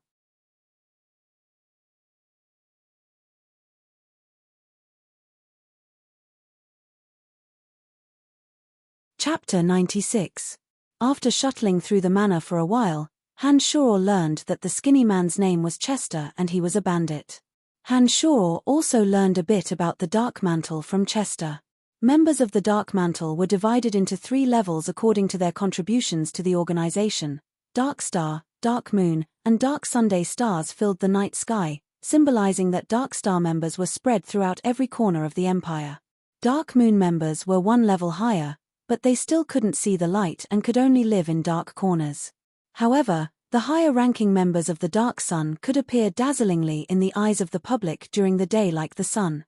The 3 levels of Sun, Moon, and Dark Star were further divided into 5 levels according to their contributions to the Empire. For example, Han Shor was now a Dark Star envoy. There was a miniature star behind his iron medallion, representing that Han Shor was a Dark Star envoy, the lowest level of a Dark Star envoy. As one's contributions to the Empire increased, this iron medallion would slowly accumulate to 2, 3, 4, and 5 stars. After breaking through to 5 stars, one would be promoted to a Dark Moon envoy. Then, according to the advancement method of a Dark Star envoy, they would advance from Dark Moon envoy to Dark Moon envoy, and so on until the higher-ranking Dark Sun envoys were subdivided in this manner. As long as one could advance to a higher level, not only would their monthly salary increase, but they would also be able to enjoy more privileges of the Dark Mantle. At the highest level, Candide, they would directly take orders from His Majesty the King. They were practically second only to 1 and above tens of thousands. Glory, splendor, wealth, and rank were all at their fingertips. "We're here, this is the place." After traversing a long distance, Chester finally brought Han Shor to a stop in front of a house in the center. Han Shor had released 3 original demons to patrol along the way and discovered that there was no one else in the manor apart from himself and Chester. There weren't even any defensive measures set up in the entire spacious manor. This made Han Shor quite puzzled. This room didn't seem spacious and Han Shor didn't find anything special after looking around. He asked Chester with a surprised expression, "What's different about this?" "Heh, of course it's different. Actually, as you can see, the entire manor doesn't have any defensive measures at all. This manor is just a cover. The real Dark Mantle is obviously not here," Chester explained with a smile. Then, he somehow flipped the ground, and a crack suddenly appeared on the flat ground, revealing a bright passage. "So, there is another mechanism. Hehe, where does this lead to?" Han Shor could not help but ask when he saw the passageway appear before him. "Let's go, I'll bring you to the real Dark Mantle base."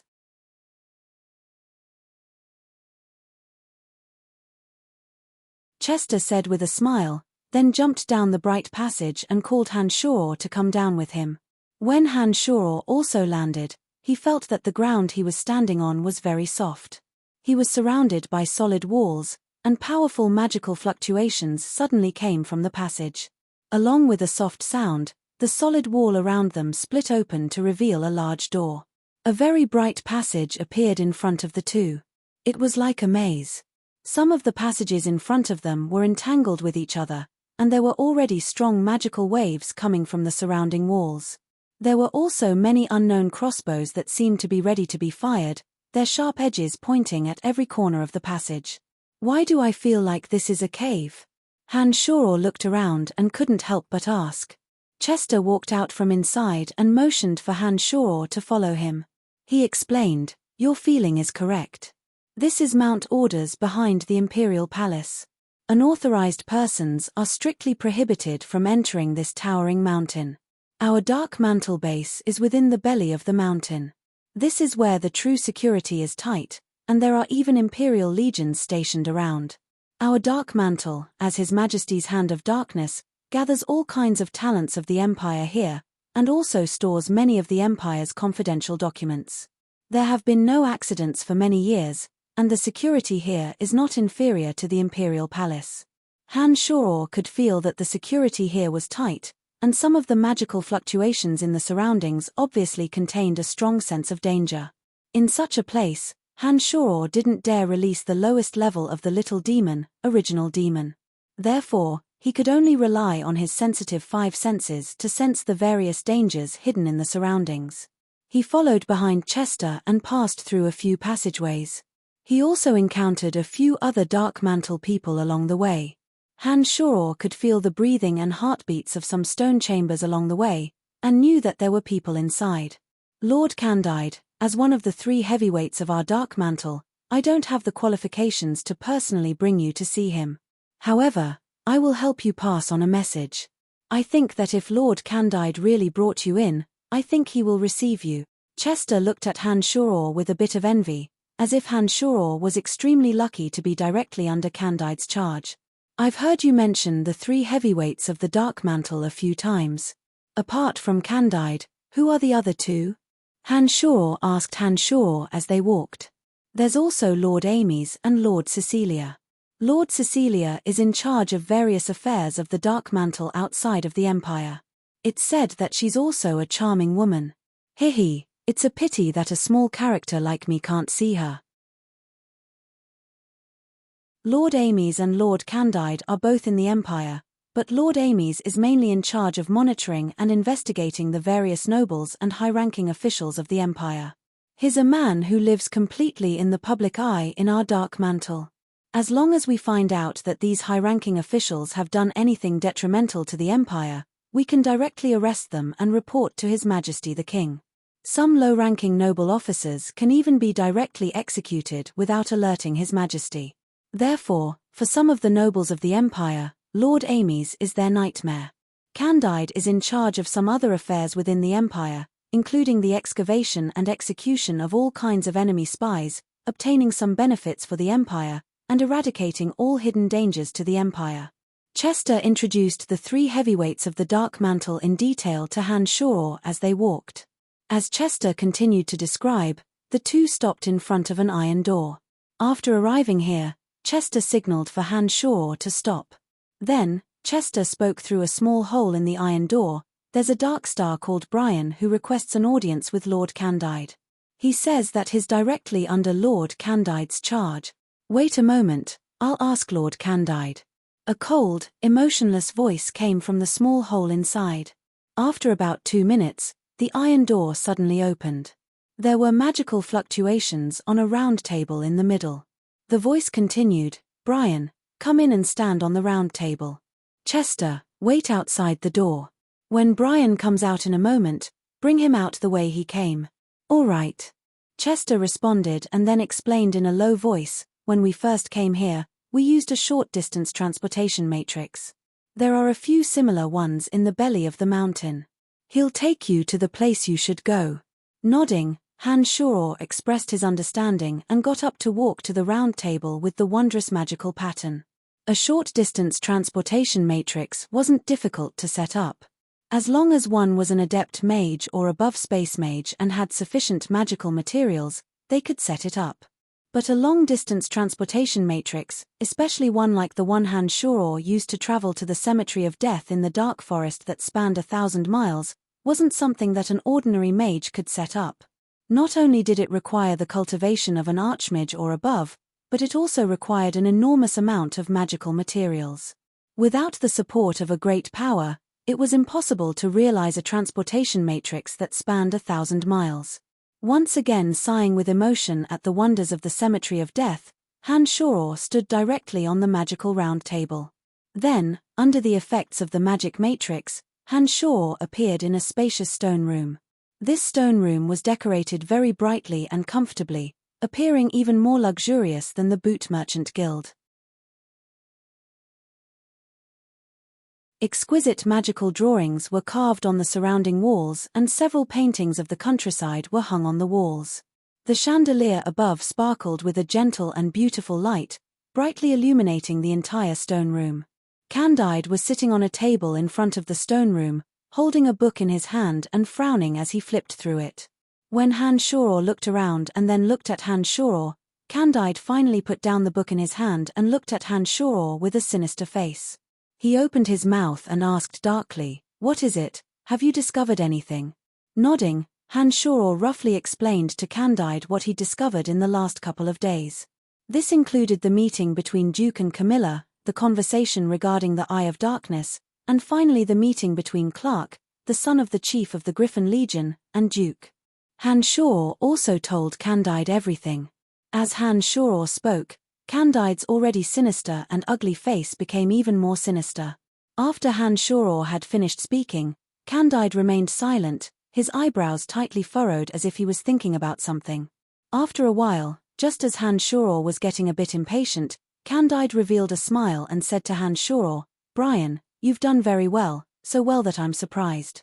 It looks like you were born for this line of work. With your strength, you were actually able to obtain such valuable information in such a short amount of time. It's truly unexpected.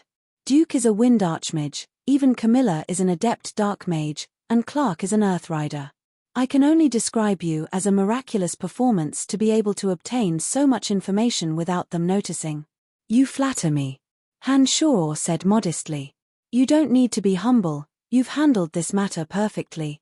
Although I'm very curious as to how you did it, since you're one of my people now, I won't interfere and ask you.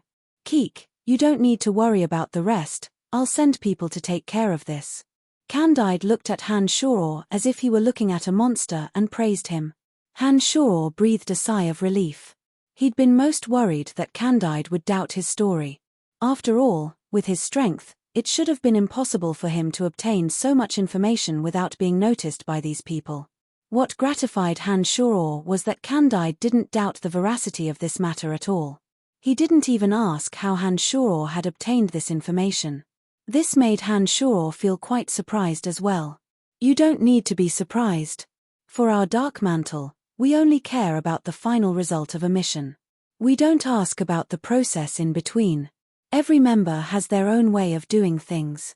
After we assign a mission, it doesn't matter what methods a member uses as long as the result is achieved. Therefore, you don't need to worry about anything. We won't affect your life when there's no mission. You can enjoy everything you have." Candide seemed to see through Hanshoro's thoughts and very patiently explained to Hanshoro, "All right, then there shouldn't be anything for me to do now, right?" Hanshoro was very much in favor of the Dark Mantle's principled way of doing things and responded with a smile. "Give me the metal plate that symbolizes your identity. I'll record this very important information in your metal plate and the files of the organization. I have the obligation to add 2 stars for you. Some members don't even receive a single star for reporting 10 pieces of information, but the contribution of your information is enough to add 2 stars. Candide looked at Hanshoro with a smile. Candide then took Hanshoro's metal plate and moved it a bit. When the metal plate fell back into Hanshoro's hands, there were actually 2 small stars behind it. This also symbolized that Hanshoro had directly jumped 2 ranks and entered the ranks of the 3 Darkstar envoys. "If there's nothing else, then I'll be leaving first." Hanshoro was also a bit happy to see that one mission had allowed him to become a 3 Darkstar like Chester and said with a smile. Nodding, Candide said, "All right, you can leave now. However, you must report to the organization once every month. During this time, if you have any information that is beneficial or harmful to the Empire, you can directly report to us.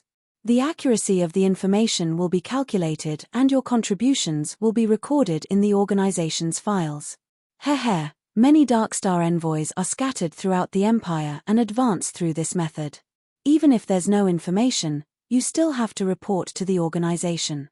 On one hand, the organization will know your situation, and on the other hand, the organization will see if there are any suitable missions for you. Of course, you still have the right to choose some missions, and you also have the right to refuse others. Candide said. Without saying anything else, Hanshoro nodded to express his understanding and planned to leave. However, when he reached the door, Candide suddenly called out as if he had something he couldn't say, "Wait a moment, Brian." Pausing, Han Shoror turned around to look at Candide and asked in confusion, "Is there something else, Mr. Candide? You have to properly handle your relationship with Lawrence. This may have a great impact on you in the future. Lawrence's identity is much more complicated than you think. I can only tell you this much. You should pay attention to it." Candide seemed to be in a very difficult position and stopped after saying this. "I heard that he's the son of the finance minister. Is this what you want to tell me?" Han Shoror had heard a few things about Lawrence from Lisa, so he asked Candide. Candide first nodded and then shook his head. Under Han Shoror's puzzled gaze, Candide opened his mouth again and said, "Many people know that Lawrence is the son of the finance minister of the empire. However, apart from this, Lawrence also has another identity. This identity has too many implications, and you don't have the right to know this at your current level. It's not good for me to say too much either. I just want to remind you to be careful so that you don't fall into a maelstrom that you shouldn't be drawn into." Candide waved his hand to indicate for Han Shoror to leave after saying these words. Han Shoror's heart was filled with doubt, but he didn't ask much now that he knew a few of the Dark Mantle's rules. He nodded to indicate that he would be careful and left Candide's room. "How was it? Did you gain anything?" Chester looked at Han Shoror with great interest as they walked back the way they came. "It's nothing much, just that Candide added 2 stars to it. I'm now the same as you, a 3rd-star envoy, heh." Seeing that Chester was so interested, Han Shoror didn't feel that there was anything to hide and smiled at Chester. Chester was incomparably surprised and envious when he heard these words. After the pleasant surprise, Chester shook his head and sighed, saying, "You have Lord Candide's protection. This kind of advancement speed is indeed terrifying. I've been in the Dark Mantle for 3 years and reported over 20 pieces of information before becoming a 3rd-star envoy. You've only been in the organization for less than a week and you've already become a 3rd-star envoy. Sigh, comparisons really are odious. The treatment of having someone at the top is indeed different." Han Shoror shrugged his shoulders and didn't say much in response to Chester's exclamation. Although Han Shoror had obtained the information through his own strength, there really was no way to explain this kind of thing, so he might as well not say much. "If there's a mission that requires 2 people to complete next time, can you take me with you? Just think of it as giving me a hand." Chester first sighed, then scratched his head in embarrassment as he asked Han Shoror, finding it a bit difficult to speak. "Sure." Han Shoror agreed readily. "Thank you very much, I'll remember you and do my best to cooperate with you." Chester was overjoyed and his attitude towards Han Shoror became even more enthusiastic. He continuously told Han Shoror about the Dark Mantle situation along the way and sent Han Shoror back to the quiet manor in the northern district.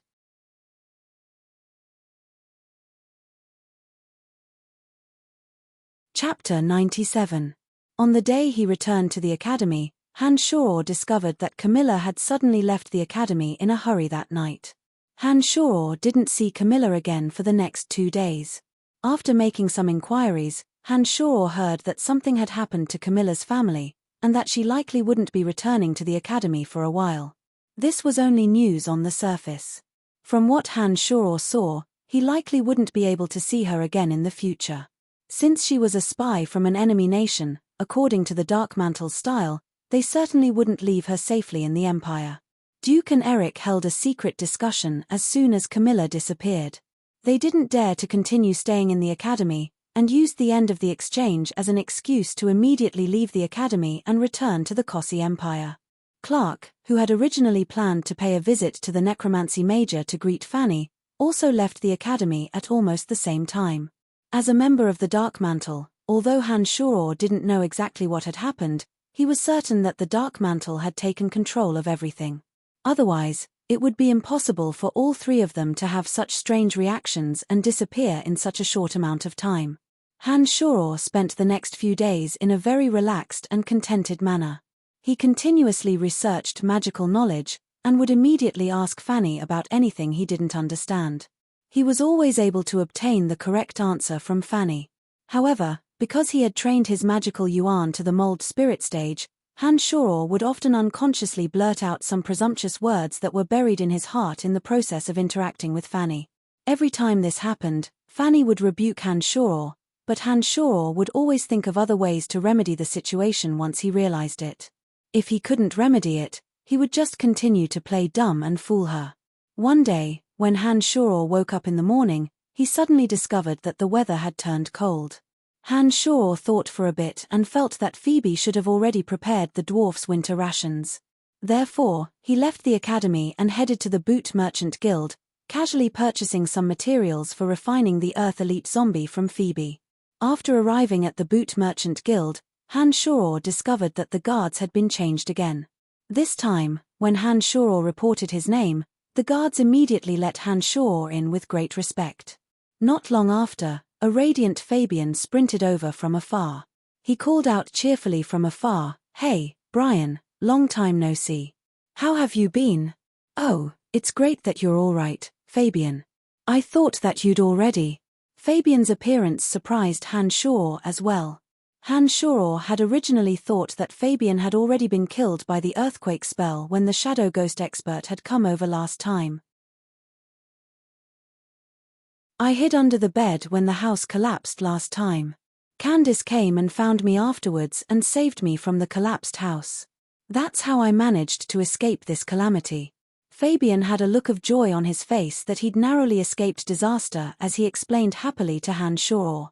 Nodding, Hanshaw looked over Fabian and said, "You look very well now, it looks like your good luck has arrived." "Haha, of course not. But ever since Grover died, the Shadow Ghost hasn't appeared again. Now that Miss Phoebe has officially taken over the guild, my days with her have been much better."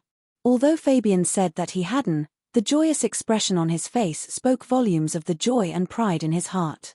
Most of the scenery within the Boot Merchant Guild hadn't changed, but the guards within had all been changed. As he walked inside, Hanshaw suddenly stopped midway and looked at the fake mountain to his left. Hanshaw remembered that the last time he and Phoebe had been here, they'd had no choice but to enter the crack in the fake mountain to avoid Ellis' pursuit. When he looked at this place again today, he discovered that it had obviously been redecorated.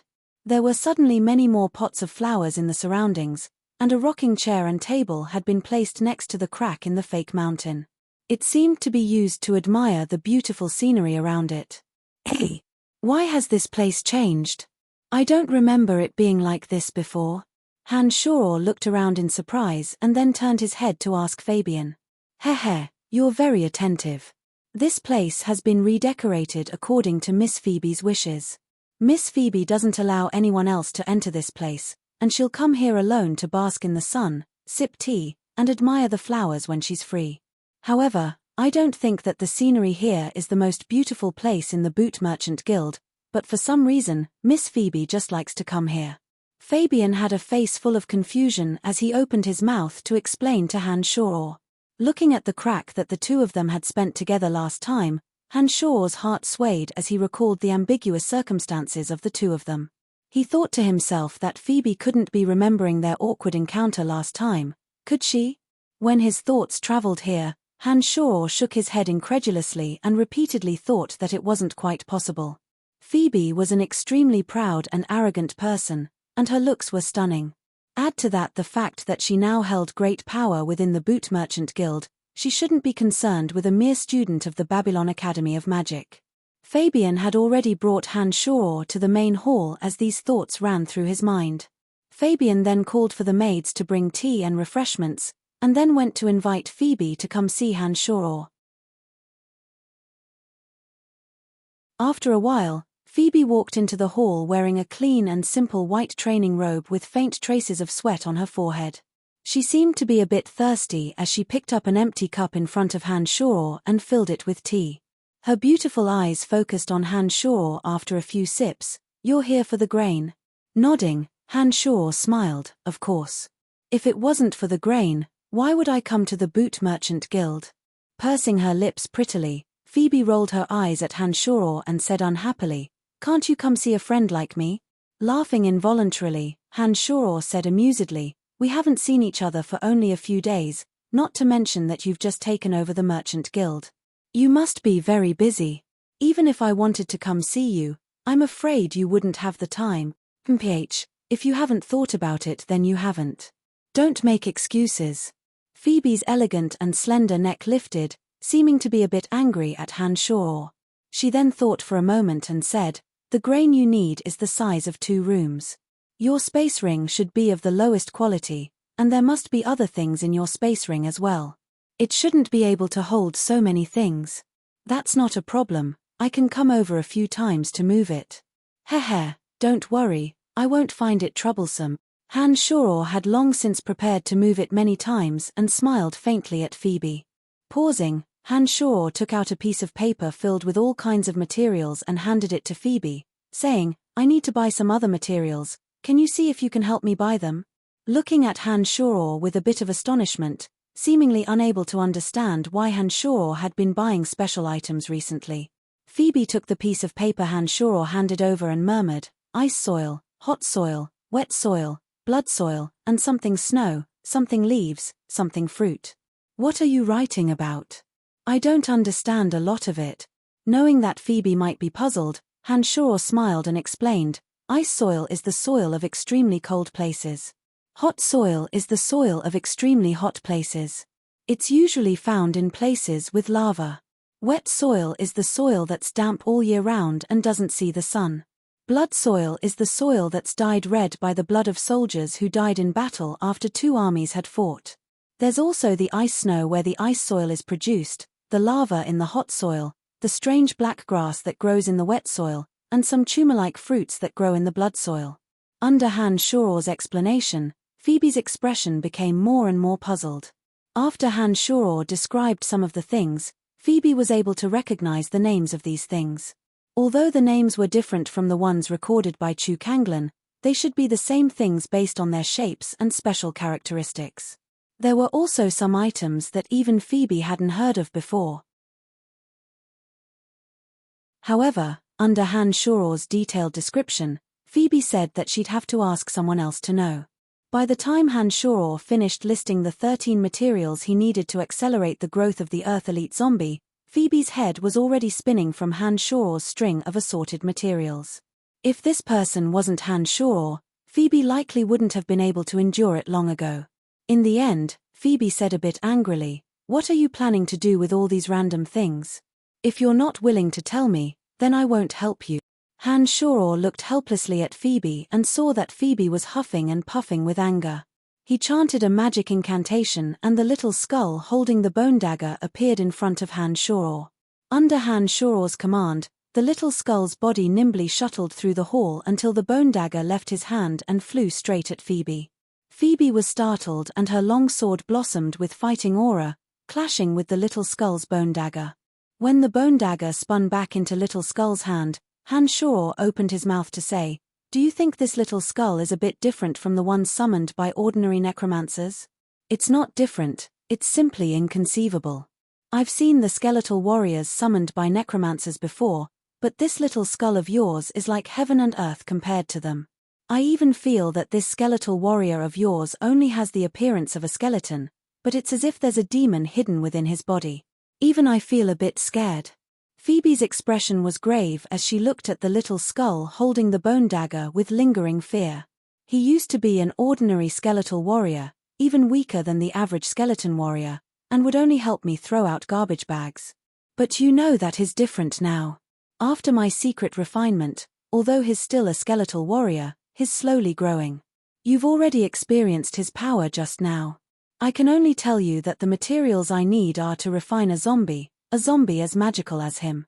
Hanshaw stared at Phoebe with sparkling eyes as he slowly opened his mouth to speak. No one else in this world could master the method of magical refinement other than him. Hanshaw wasn't afraid of Phoebe knowing, not to mention that Phoebe had already seen the magic of the little skull. In addition, Hanshaw truly trusted Phoebe, so he simply mentioned it. "Incredible, this is truly incredible. This method of yours will surely revolutionize the magic of necromancers. How did you do it, Brian? You're too amazing."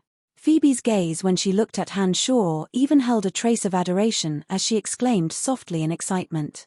Shrugging his shoulders, Hanshaw said, "How I did it is my exclusive secret method. Phoebe, we're friends, so I can tell you these things. But you should know that if others know of this, It may bring me some trouble. So I hope you can keep this secret for me. You've never told anyone else apart from me? Phoebe was startled at first, and then suddenly looked at Hanshaw with a strange gaze. Nodding, Hanshaw said with certainty, "Absolutely not." A faint blush suddenly appeared on her beautiful cheeks as Phoebe happily promised Hanshaw, "All right, even if someone threatens me with their life, I won't tell anyone our secret, don't worry." "Thank you, Phoebe. I will remember your kindness. I hope you can help me purchase these special items. I know that only large merchant groups like yours can travel across cities and travel to various parts of the empire to obtain these items." Hanshaw was a bit moved as he spoke sincerely to Phoebe. "No problem, I'll do my best. I think these items will require quite a bit of gold, so you need to prepare enough coins." "Heh, I won't do it for free." Phoebe winked at Hanshaw with a bit of a mischievous smile and teased Hanshaw.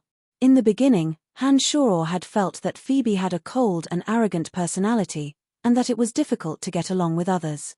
However, as time progressed and the two experienced some things together, he discovered that the cold and arrogant face Phoebe displayed to outsiders. Once she truly opened her heart to someone, she would become quite easy to talk to and wouldn't display any lofty attitude. This made Hanshaw truly acknowledge Phoebe in his heart, and no longer treated Phoebe as a simple business partner. After spending another hour, Hanshaw explained in detail to Phoebe how the special materials were formed and where they came from, and waited until Phoebe had written them all down with a pen. Hanshaw and Phoebe filled a space ring with the Boot Merchant Guild's warehouse with the food he needed, then bid farewell to Phoebe and returned to the Cemetery of Death.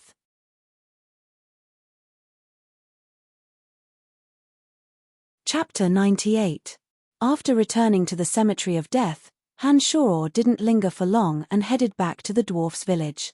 Hanshaw finally arrived at the dwarf's village when the sky was about to turn dark. Bennett and the dwarfs were still quite cordial. As soon as Hanshaw arrived, some of the dwarfs took out the few delicacies available for Hanshaw to taste. Fruit wine brewed using secret methods had long since filled the cup in front of Hanshaw. "You haven't been here for quite a few days, Hanshaw. How have you been?" Bennett looked at Hanshaw and said, "Thank you for your concern. I've been very well. I've come this time to bring you the food I promised you." Hanshaw took out bags of food from his space ring as he spoke. There was some wheat, milk, bread, and even some marinated meat. "Oh, my miraculous friend, our entire village will be grateful for your kindness." Bennett saw that so much food had suddenly appeared on the ground as Hanshaw's space ring flashed continuously.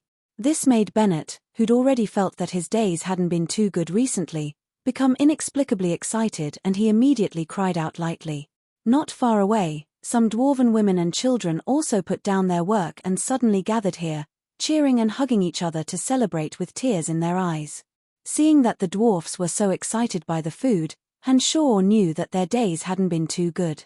Every winter was probably a form of torture for them. But because of Hanshaw's appearance this time, the dwarfs didn't need to worry about their livelihood anymore. Chief Calvin was walking over from the forge with some other young, brawny dwarfs. He was a bit surprised to see the excited cheers on this side, and only expressed his gratitude to Hanshaw in a very solemn manner when he saw the food piled up on the ground. "Elder, this is only the first batch of food. My space ring can only store so much at a time. I think as long as I make a few more trips, I should be able to bring all the food you need. Don't worry, Elder, I will send the next batch of food as soon as possible. I think you won't have to worry about food this winter," Hanshaw replied humbly and explained to Calvin with a smile. At this moment, a noise came from outside the village. Then, the dwarfs who were standing guard outside the village came over with a few elves. These elves were wearing clothes decorated with exquisite patterns, and they wore headbands woven from flowers and branches. They either held bows and arrows or magic staffs in their hands. Both men and women were equally handsome and beautiful. "Dear dwarven friends, we have brought beautiful gems, enough to exchange for the weapons you have forged. We will use those weapons to help you drive away the greedy ogres. Are you willing to sell those weapons to us?" The first young elf spoke politely. He had a green bow on his back, and there was a faint magic fluctuation coming from the bow. It seemed to be a magic weapon, which made Han Shaw very curious. I'm sorry, Bennett. I think I've made myself clear enough. We will never give you the weapons we have forged. We are not interested no matter how much you pay us. Calvin shook his head and rejected the young elf Bennett bluntly. Bennett was quite vexed when he said this and said anxiously, "Why? I know that there are only 100 or so dwarfs in your village, but you have forged more than 100 weapons recently. You can't use them at all. Weapons mixed with black iron or can be forged by you dwarfs. If we elves add magic to them, they will become even more powerful magical weapons. Why can't you use them and aren't willing to trade them to us? Is it because our price isn't high enough? Because we have forged these weapons for our best friend, Han. We have also brought some fruit wine for him. So I'm very sorry, Bennett. I don't think we can trade these weapons to you just because of the gems." Calvin expressed his apologies resolutely to Bennett and then turned his head to call out to Bennett, "Bennett, take them with you and bring us the weapons we have forged. Let Han take them all today." "Understood, village chief." Bennett responded heartily and then led a few young dwarfs towards the forge in high spirits. None of the dwarfs paid any attention to the elves' temptations of the gems. "May I ask, is he the Han you speak of? Humans are the most despicable and evil race in the dark forest. You're unwilling to cooperate with the emissary of nature and instead choose to trust a human. Elder Calvin, you can't do this." Bennett immediately complained with boundless grievance when he saw Calvin point at Han Shaw and have Bennett and the others give all the weapons they had forged to Han Shaw. "Han is different from other humans. We trust him and we help each other. So I'm very sorry, Bennett. I don't think we can trade these weapons to you." Calvin was unmoved by Bennett's complaints and said stubbornly, "When he'd left the dwarf village last time, Han Shaw hadn't thought of using rations to trade for the dwarf's weapons. It was just that the dwarfs had insisted on this in order to accept Han Shaw's rations. Who would have thought that some elves would set their sights on this batch of dwarven weapons mixed with black iron or after a short while? However, what surprised Han Shaw was that these dwarfs seemed to have repeatedly refused Bennett's pleas for a trade and had firmly kept the weapons for him. "Elder, you can actually make your own decisions regarding these weapons. I'm giving you these rations not because I want your weapons." Han Shaw thought for a moment and then explained sincerely to Calvin. Nodding, Calvin smiled faintly, "You don't need to explain, Han. We know your good intentions, but we can't accept your things for no reason. The teachings of our dwarfs tell us that no matter what it is, we need to work hard to exchange for it.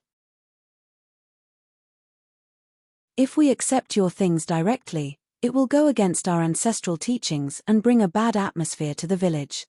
So I think you should understand what I mean."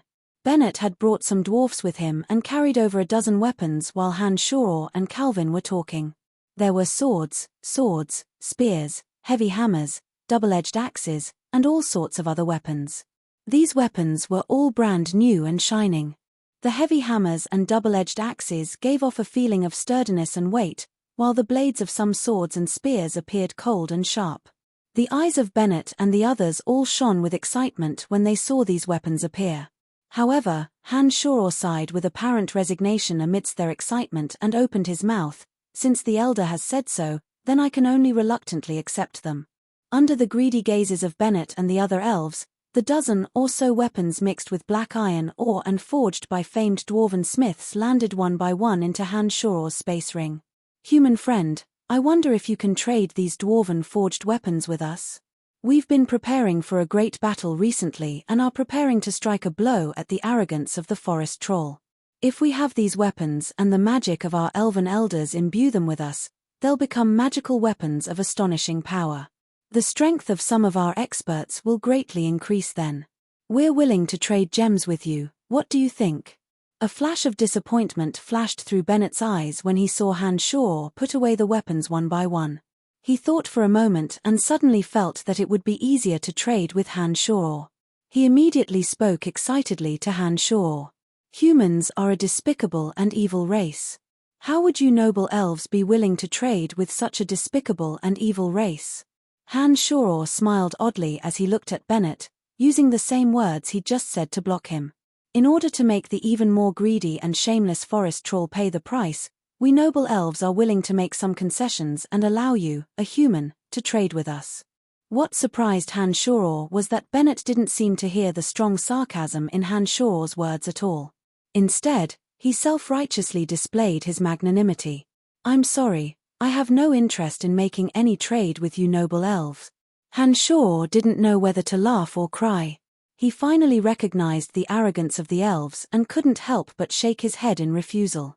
Hanshoro suddenly heard the sound of all kinds of branches snapping in the distance as soon as he'd finished speaking. It seemed that many people were approaching. Without waiting for Bennett to speak, Hanshoro furrowed his brow and asked, "Did you bring another group of elves this time?" "No, just us." "What's going on?" Bennett asked in surprise. His thoughts moved and the 3 original demons suddenly scuttled out, disappearing outside the village in 3 different directions. After a while, Hanshoro saw a dense swarm of 500 to 600 forest troll making their way in this direction with the aid of the original demon's vision. The forest troll leader that Hanshoro had met before was now fawningly narrating something to another forest troll with an even more valiant build. It seemed that this forest troll's status was even more distinguished. This made Hanshoro understand that there was likely going to be great trouble this time.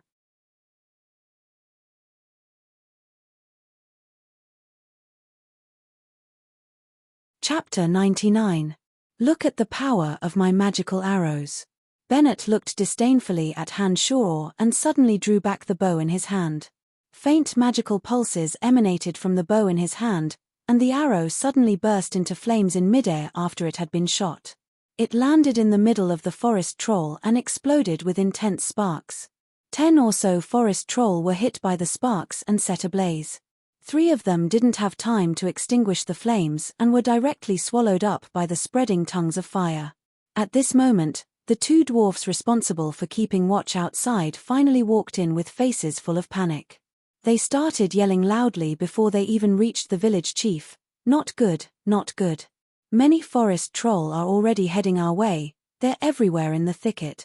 Bennett immediately left in a hurry under Calvin's orders and kept yelling from some of the small houses in the back, telling all the villagers to pick up their rations and weapons and temporarily ignore everything else. After paying the price of a few more forest troll warriors' lives, the concealment at the entrance of the village was finally cleaned up by the forest troll. The forest troll raised their weapons and charged over with large strides. However, because the range of the crossbow bolts was longer, the forest troll's judgment obviously wasn't accurate enough. The long spears fell in rows in front of the group of people and didn't cause any harm to Hanshoro and the others. While Hanshoro and the dwarfs were on guard, a loud shout from the forest troll traveled in from nearby. The forest troll immediately cheered and yelled loudly as they rapidly approached. Through the observations of the original demons, Hanshoro knew that one of the forest troll had already discovered the intersection that the dwarfs were concealing. Following Hanshoro's orders, the dwarfs, who had the determination to die, retreated from the entrance of the village one by one. The crossbows in their hands continued to fire continuously. In the dense pack of forest trolls' advance, these crossbow bolts didn't have to determine the direction, and they would all hit their targets. The few forest troll that had just entered the area and hadn't had time to push aside the bushes in time were sent flying by the huge impact of the crossbow bolts.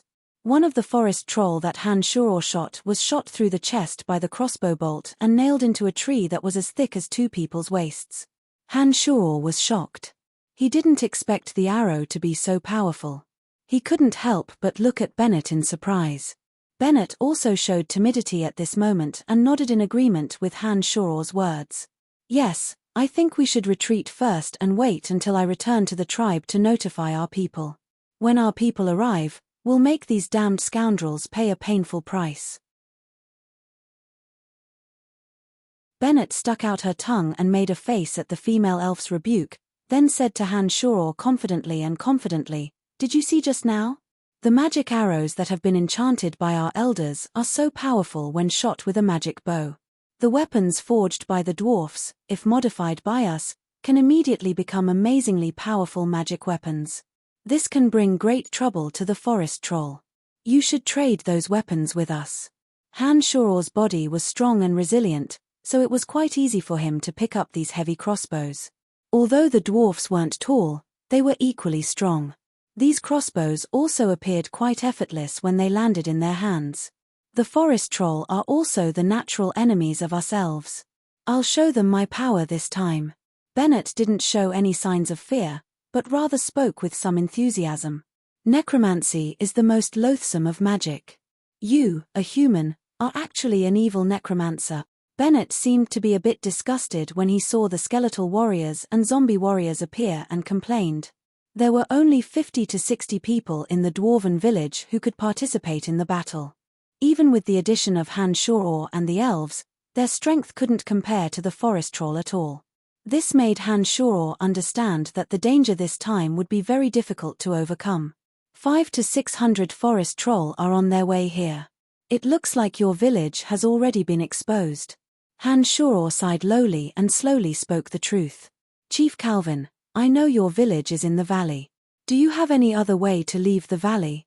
No matter how suitable this valley is for you to live in, I think we should withdraw from here as soon as possible. 500 to 600 forest troll is very difficult for us to deal with. Han-Shoror advised.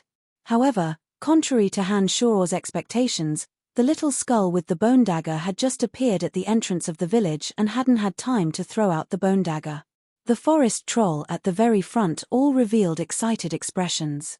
They put down the weapons in their hands and raised their hands high in worship towards the little skull, calling out continuously, Dadara, Dadara, Dadara. The dozen or so dwarfs around them seemed a bit dejected after hearing what Han-Shoror and Bennett had said. They all put down their weapons and one of them said, the chief said that we should listen to Han. If Han tells us to retreat, we'll retreat. The first batch of forest troll that had come were a lot more cautious this time after paying the price of a few gruesome deaths. They first approached with forest troll warriors, and then the priests added magic to their bodies. These forest troll bodies had become more agile and strong, and they immediately began to excitedly uproot the weeds at the entrance. Elder Calvin, has this village already been discovered by the forest troll?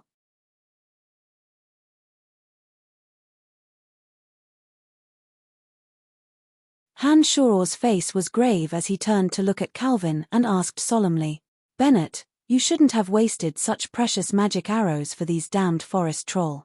You know how precious these magic arrows are.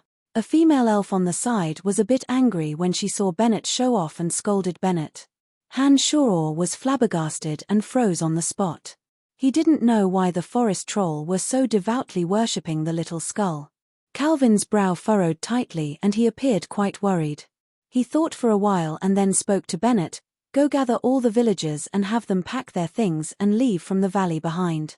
We'll stay behind and see if we can bring some punishment to these villains.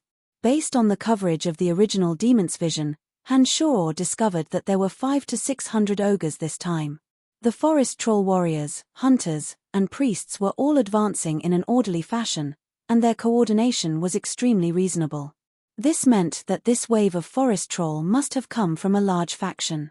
500 to 600 forest troll paired with enough troll hunters and priests was a force that couldn't be ignored. We should take the time to set up a few simple traps. We'll definitely be discovered at the entrance to the village, but this place isn't very spacious. We can make use of this opportunity to create some trouble for them. Han-Shoror said calmly when the dark creatures appeared. What do we do? What do we do? Bennett waved the metal hammer in his hand and looked at the dwarven women and children not far behind him. He spoke with an expression of extreme worry and helplessness. Kill. Han-Shoror roared lowly and didn't wait for the forest troll to enter the village entrance. The crossbow in his hand had already shot out, and some of the dwarfs on the side also fired their crossbow bolts and whistled out. Bennett, who had been a bit hesitant before, no longer had any doubts about Han-Shoror's words at this moment. The group of elves led by Bennett didn't show any signs of panic as they pulled out their weapons and wiped them. Bennett held a bow in his hand, looking like he was ready to fight at any moment. Han-Shoror smiled faintly when he heard Bennett's words, since that's the case, then retreat or we'll be in big trouble. There are too many forest troll, I think we should retreat. Han-Shoror looked at the forest troll that filled the village entrance and understood that the difference between the two sides was too great. He couldn't help but shake his head and sigh. If things continued like this, The shrubbery and tree leaves covering the village entrance wouldn't be able to hold out for long. Han Shuor's expression didn't show any signs of panic after arriving here. He chanted an incantation and a few skeletal warriors appeared in front of him, including 2 strong zombie warriors. Dwarfs weren't a race that was cowardly and fearful of danger, but they had no choice but to be responsible for the women and children in their village. When danger arrived, the first thing they thought of was how to protect their children and women. Some of the traps set up at the village entrance began to show their destructive power at this moment. The forest troll at the very front all fell into deep holes with sharp wooden branches stuck in them, crying out in pain. The entrance to the village was finally about to be breached with the continuous casualties of the forest troll. Han, why are you suddenly asking this question? There have been a few forest troll around here a few days ago, but even we don't know if they've discovered something. Calvin started and then opened his mouth to answer. Seeing that the dwarfs had already retreated and that the elves were tactfully standing in the back, Han Shuor thought for a moment and summoned Little Skull. He wanted Little Skull to use the 7 bone spurs on his back to bring about one last wave of blood and cause some trouble for the forest troll. Several skeletal warriors and zombies immediately began to dig traps under Han Shuor's orders. The zombie warriors were strong and were responsible for moving some stones from afar to block the road. There were already some traps set up by the dwarfs here, and Han Shuor only added a few more measures. The dwarfs all moved to help Han Shuor set up the traps. At this moment, the crossbow bolts in the hands of Han Shuor and the dwarfs continuously shot through the underbrush. However, when Han Shuor and the others' crossbow bolts appeared, the rows of long spears of the troll hunters arced through the air and fell towards where Han Shuor and the group of dwarfs were hiding. At this moment, Bennett had already briefed the dwarfs behind him on what to pay attention to. Han Shuor's original demons spied on the forest troll and discovered that they were actually heading towards the village entrance. He couldn't help but look back at the dwarfs around him and say to them, "I think we should first block off the narrow road into the village at this time, and then buy time for the children and women to leave." Bennett still didn't quite believe Han Shuor's words, but the group of dwarfs led by Calvin were quite frantic when they heard that 500 or 600 forest troll were on their way here, and were at a loss for what to do. Han Shuor was completely unmoved by Bennett's complaints and only cared about setting up the traps. When Han Shuor sensed that it was about time, he took out a few crossbows from his space ring and distributed them to the dwarfs next to him. He also had the dwarfs retreat and separate themselves in the lush underbrush. By now, Han Shuor could basically be certain that these forest troll had come for the dwarfs this time. Otherwise, they wouldn't have all appeared here so coincidentally. Under the yells of the particularly valiant forest troll, more than 500 forest troll rummaged through the nearby underbrush, searching for the entrance to the dwarven village. Indeed, the new forest troll leader gave the order in the forest troll language, and 100 or so forest trolls brandished their weapons as they charged over in a grandiose fashion. The troll warriors took the lead, followed by the troll hunters and priests. They carefully and slowly attempted to push aside the surrounding undergrowth that was concealing them first. It looked like even now, this elf still hadn't forgotten his responsibility, and was still trying to move Han Shuor with his childish and laughable words. Unfortunately, apart from glancing at him in the beginning, Han Shuor didn't look at him again. He only calmly gave orders to some of the dwarfs around him. The dwarfs were experts at forging weapons, but complicated crossbows didn't require superb forging skills. Instead, they required precise design concepts and ideas. The crossbow had a long range and great power, and was an outstanding invention of the humans in recent years. The downside was that it was too heavy, and the firing frequency wasn't fast enough. After each arrow was fired, it had to wait for a short period of time to reload. How could it be as fast as a bow and arrow? As soon as these words were spoken, Han Shuor nodded at Calvin and walked in the direction of the village entrance. Bennett hesitated for a moment, then signaled to a few elves and followed behind Han Shuor, hurrying in the direction of the village entrance.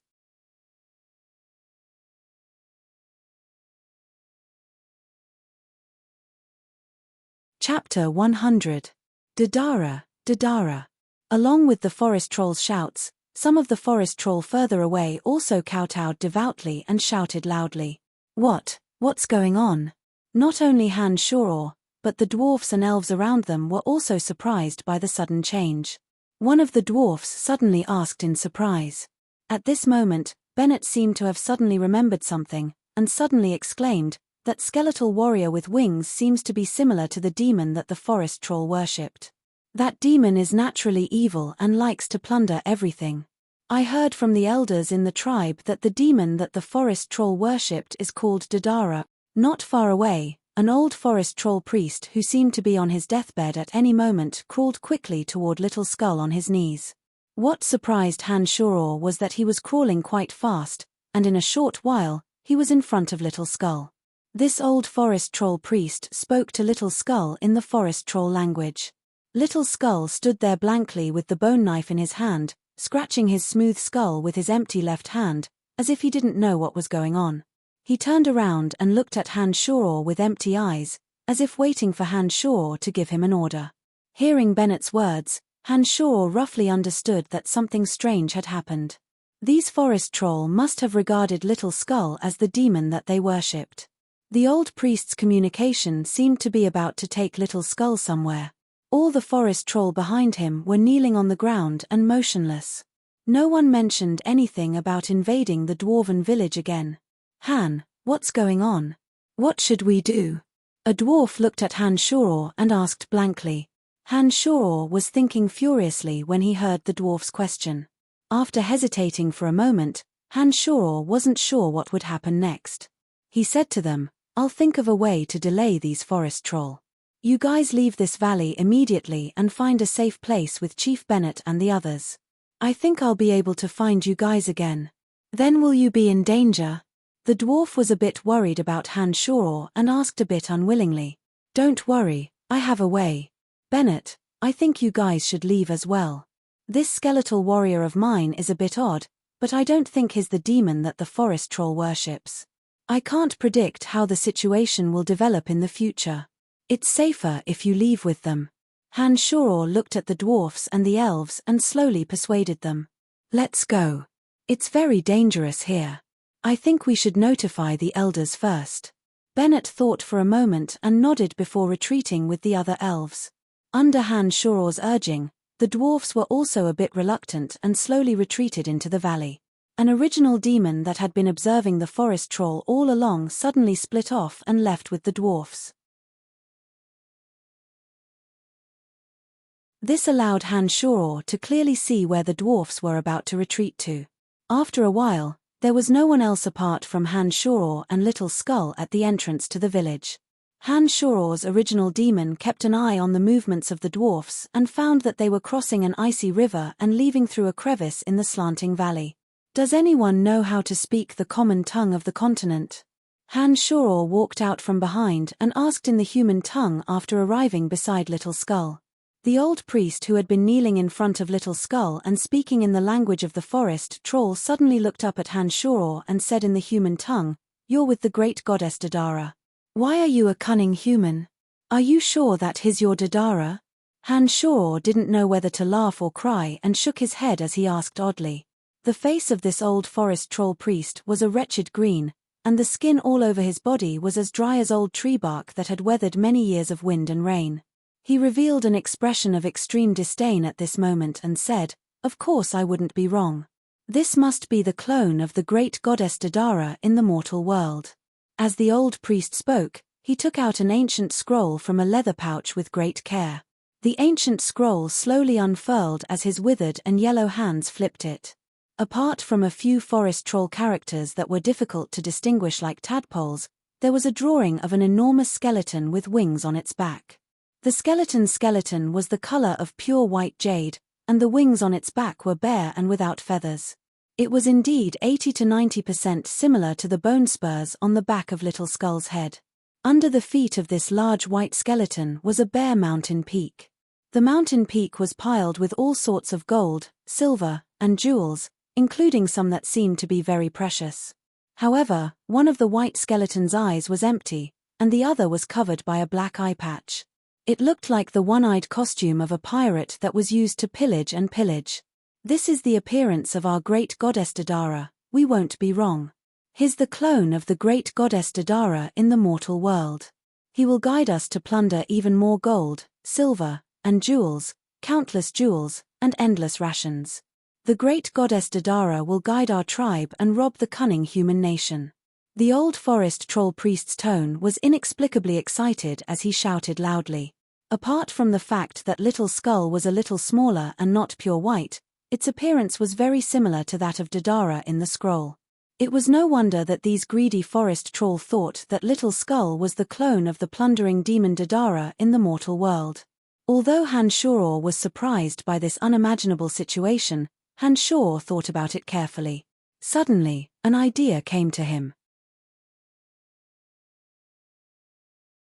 With a smirk on his face, he gave an order to Little Skull. Little Skull, who had been standing there blankly with the machete in his hand, suddenly waved the machete in his hand, and made a gesture with his empty left hand, signaling for everyone to stand up. Oh! Dodara has heard our call. The old forest troll priest immediately danced with excitement. He waved his skinny, chicken claw-like hands, and said something in a solemn and deep forest troll voice. The forest troll, who had been kneeling and worshipping everyone, cheered loudly. They stood up from the ground, untied the pockets on their bodies, and shook them vigorously. Little Skull waited until all the forest troll had stood up, then pointed at Hanshuro with his empty left hand according to Hanshuro's order. Then, under the puzzled gaze of the forest troll, he pointed at himself with his empty left hand. He wants me to communicate with you as his emissary. Hanshuro straightened his back and said arrogantly to the old priest. As soon as Hanshuro finished speaking and gave his order, Little Skull nodded in a timely manner, as if confirming Hanshuro's words. Why did you let this cunning human be your emissary? The old forest troll priest obviously couldn't accept this fact, and immediately asked in confusion. As soon as the old forest troll priest finished speaking, Little Skull extended his machete and placed it against the old priest's neck. Little Skull stood on his heels, trying his best to make himself look taller. He stared at the old priest with his two empty eye sockets, and the sound of his teeth crunching came from his mouth. The old forest troll priest was so frightened that his body immediately went limp. He kowtowed again with a crash, raising both hands high up in the air as he cried out, "I won't dare question your decisions anymore, please don't take away everything we have." Some of the forest troll in the vicinity watched as the most virtuous old priest in the tribe was blatantly threatened by Little Skull, but none of them dared to move. They only stood there with lowered heads and spoke in the language of the forest troll. Get up, get up. Your Madame Dodara has forgiven you. I think you can acknowledge me as your emissary now?" Hanshuro snickered internally, but his face was serious as he spoke to the old priest. Hanging his head, the old priest had an expression of unwillingness on his face as he nodded. "Please, Madame Dodara and the emissary, come to our tribe. We have some things that we need to present to Madame Dodara. Didn't you come this time to plunder the dwarfs?" Hanshuro started slightly and asked. "No, I immediately arranged for my tribesmen to search for your traces after I heard your appearance last time. Those annoying dwarfs are only a village of 100 people, it's not worth it for us to mobilize so many of our elites. We've heard that your lordship has appeared nearby, so we've mobilized so many of our tribesmen this time just to escort your lordship back to the sacred grounds." The old forest troll priest shook his head and explained to Hanshuro. "Sacred grounds? What sacred grounds?" Hanshuro asked in surprise. "Our tribe has specially built a palace for your lordship, and there are ancient items passed down from generation to generation inside. It's said that they originally belonged to Madame Dodara, and we'll offer them all to your lordship this time." The old priest looked at Hanshuro with some disgust, but he didn't dare go against Little Skull's orders and explained impatiently. Very good, very good. Let's depart now." Hanshuro was overjoyed when he heard these words and immediately gave a long laugh, urging the forest troll to hurry up and depart. The old priest didn't say much and waved his hand. The fiercest forest troll leader in the distance walked humbly towards the old priest. The leader immediately gave the order after a series of mumbling instructions. The 500 to 600 forest troll didn't continue to concern themselves with the matters of the dwarfs and marched into the depths of the dark forest in a grandiose manner. An ornate palanquin made of black jade was embedded with some bright gems and covered in soft feathers. 4 tall and strong forest troll warriors carried the little skull within as they walked into the depths of the dark forest. It looked like these forest troll had long since been prepared. The little skull lay comfortably in the palanquin and looked around. As an emissary, Hanshaw couldn't enjoy this kind of treatment and could only travel on foot like the others. They encountered a lot of magic beasts along the way, but normal magic beasts didn't dare to get close to 500 or 600 forest trolls. Even some of the 3rd or 2nd tier magic beasts chose to give up on hunting in the face of such a large group of people. Instead, they stayed far away from this group of villainous scoundrels. On the outskirts of the dark forest, the innately greedy forest troll were notorious and feared by outsiders. Whether it was the rare races living on the outskirts of the dark forest or the adventurers and merchants who'd come into the dark forest, they would all be plundered if they were encountered by these forest troll. Apart from some of the more powerful beings in the depths of the dark forest, these notorious scoundrels on the outskirts of the dark forest were indeed hated and feared by everyone. As the archenemies of the forest troll, the elves had fought against the forest troll many times and had never been able to obtain absolute victory. No one could stop their natural inclination to plunder. As they gradually approached the depths of the dark forest, even the forest troll, who'd been so arrogant just a moment ago, began to be a bit cautious as they slowly moved deeper into the dark forest, as if deathly afraid of making a big commotion. "Why are you all so timid the deeper we go?" Hanshaw detected the oddity of the forest troll and couldn't help but ask the old priest next to him. The old priest looked left and right and explained, "We've already entered the middle layer of the dark forest. There are many higher-level magical creatures here, as well as some special races. The humans that appear here aren't to be trifled with either. We don't want to provoke them, otherwise there'll be trouble."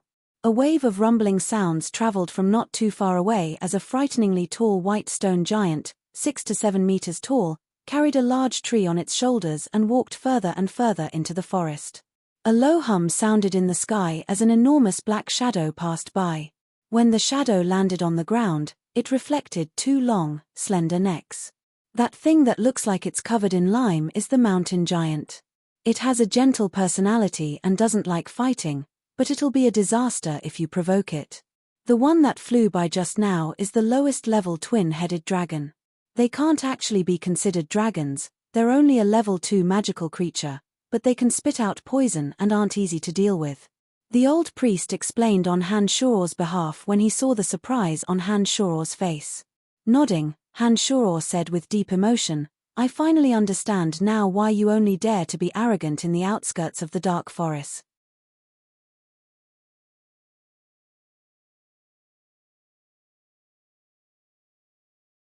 Chapter 101. Following behind the old forest troll priest, the group carefully made their way into the depths of the dark forest. After about half a day, the forest troll passed through a broken mountain rock and finally stopped beside a river. There was a river behind it, and it was surrounded by some simple wooden houses. There were also some simple traps set up, and there were tall, strange trees standing tall. After arriving here, one of the original demons that had been keeping an eye on the dwarfs had no choice but to withdraw because they were too far away. Instead, it circled the area and started patrolling. With the help of the 3 original demons' wide field of vision, Hanshaw discovered that the area was extremely large. After a rough calculation, there were about a few hundred houses. It looked like this should be the forest troll's old lair. Many green-skinned forest troll, whether children or women, all held weapons in their hands as they were trained by a strong troll warrior. From the elf's description just now, Hanshaw understood that these forest trolls' nature was to pillage. They didn't have the thought of self-sufficiency in their lives at all. Whether it was food, drink, or use, they took it for granted that they should be robbed. Believing in the demon of pillaging, Dadara, they also treated children and women as training targets, just so that they would have more strength when they pillaged. When the old priest arrived, he loudly called out something in the troll language.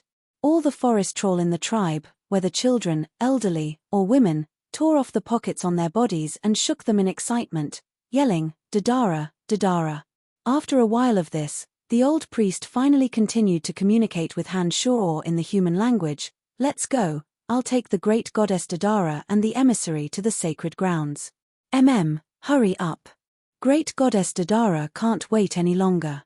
Han Shuro nodded with a dark expression. The forest troll were still carrying Little Skull. Han Shuro continued to walk on foot. A few wooden rafts were pushed over by some forest troll warriors from afar. Under the old priest's signal, Han Shuro and Little Skull walked towards the wooden rafts. Then, a few forest troll warriors paddled them into the river behind. The raft moved slowly, and after about half an hour, it reached a patch of damp land. After Han Shuro followed the old priest to the shore, he realized that the trees here were extremely tall, and the bushes were so lush that they could drown a person. Even some weeds were growing energetically. All the plants and trees in all directions seemed to be growing very well on this piece of land. There was a strange aura in the air. Pushing aside the lush bushes, the old priest led the way with a few troll warriors leading the way.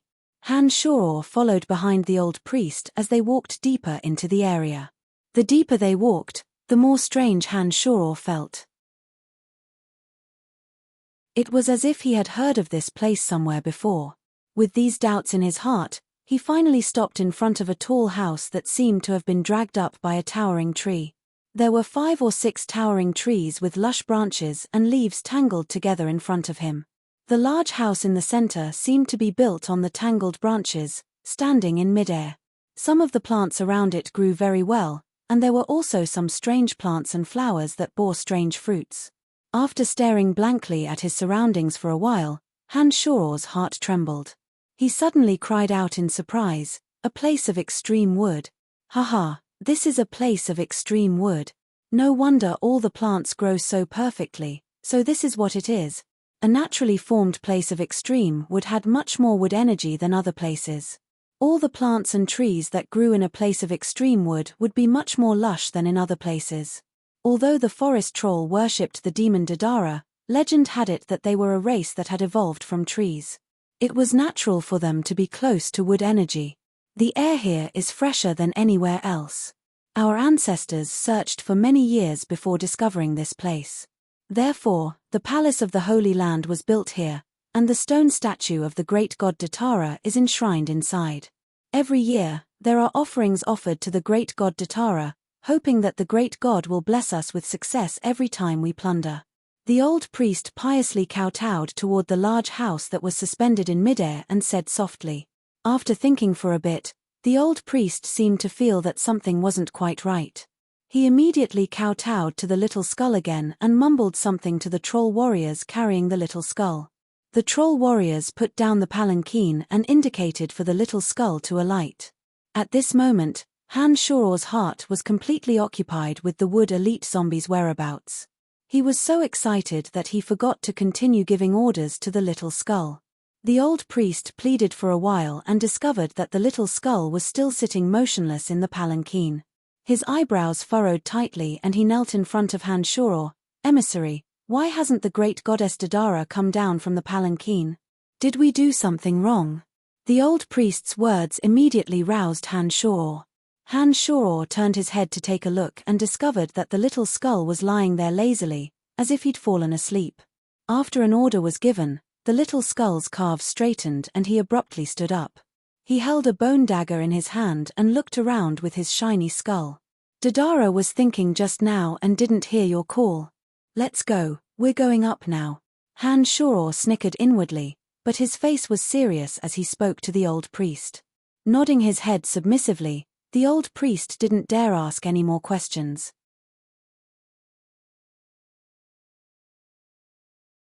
He walked to the back of one of the towering trees and pulled on a soft ladder woven from tree branches, climbing up. Han Shuro followed behind the old priest and similarly pulled on the soft ladder to climb up. Before Han Shuro could give orders to the little skull walked out of the palanquin and moved a distance away. Then, to everyone's surprise, the little skull's 2 calves abruptly straightened and the 7 bone spurs on his back flapped chaotically. He actually shot up into the sky and landed in front of the floating house in front of Han Shoror and the old priest.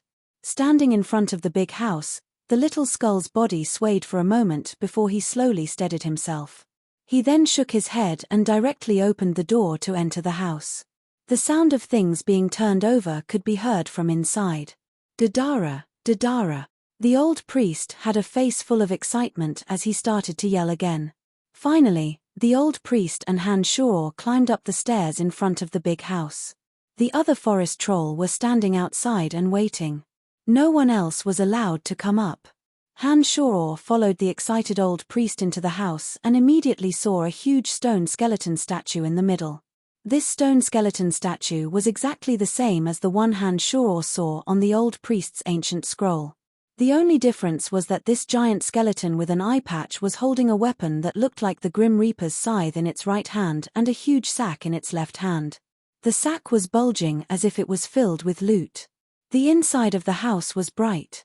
The wooden walls were inlaid with various colored gems, and gold jewelry could be seen everywhere on the floor. The current Han Shoror was not someone who didn't know what was good or bad. The gems on the wooden walls were all shining brightly. They were definitely priceless items. There was a jade table with some cups and bowls that were either made of fine jade or gold. Han Shoror was dazzled by the sight. The huge stone skeleton statue was in the middle of the house. The little skull was holding a bone knife in one hand and touching his smooth skull with the other. He kept walking around the huge stone skeleton statue. From time to time, he would touch the featherless wings on the back of the huge stone skeleton statue. Then, he would touch the 7 bone spurs on his back. He seemed to be very confused as to why this huge stone skeleton statue looked so similar to him. However, compared to the stone statue, the little skull was almost half the size. A little skull standing next to a huge skeleton looked a little strange. After Han Shoror and the old priest came in, they saw the puzzled little skull walking around the stone statue of the demon Dadara. Han Shoror observed the little skull and suddenly found that the little skull's movements were very human-like. This surprised Han Shoror so much that he didn't give any orders to the little skull. Instead, he stared at the little skull, trying to figure out what he wanted to do. Just as Han Shoror was surprised, Han Shoror saw the little skull suddenly stop in front of the stone statue of the demon Dadara. The empty eye socket stared at the mask on the left eye of the demon Dadara.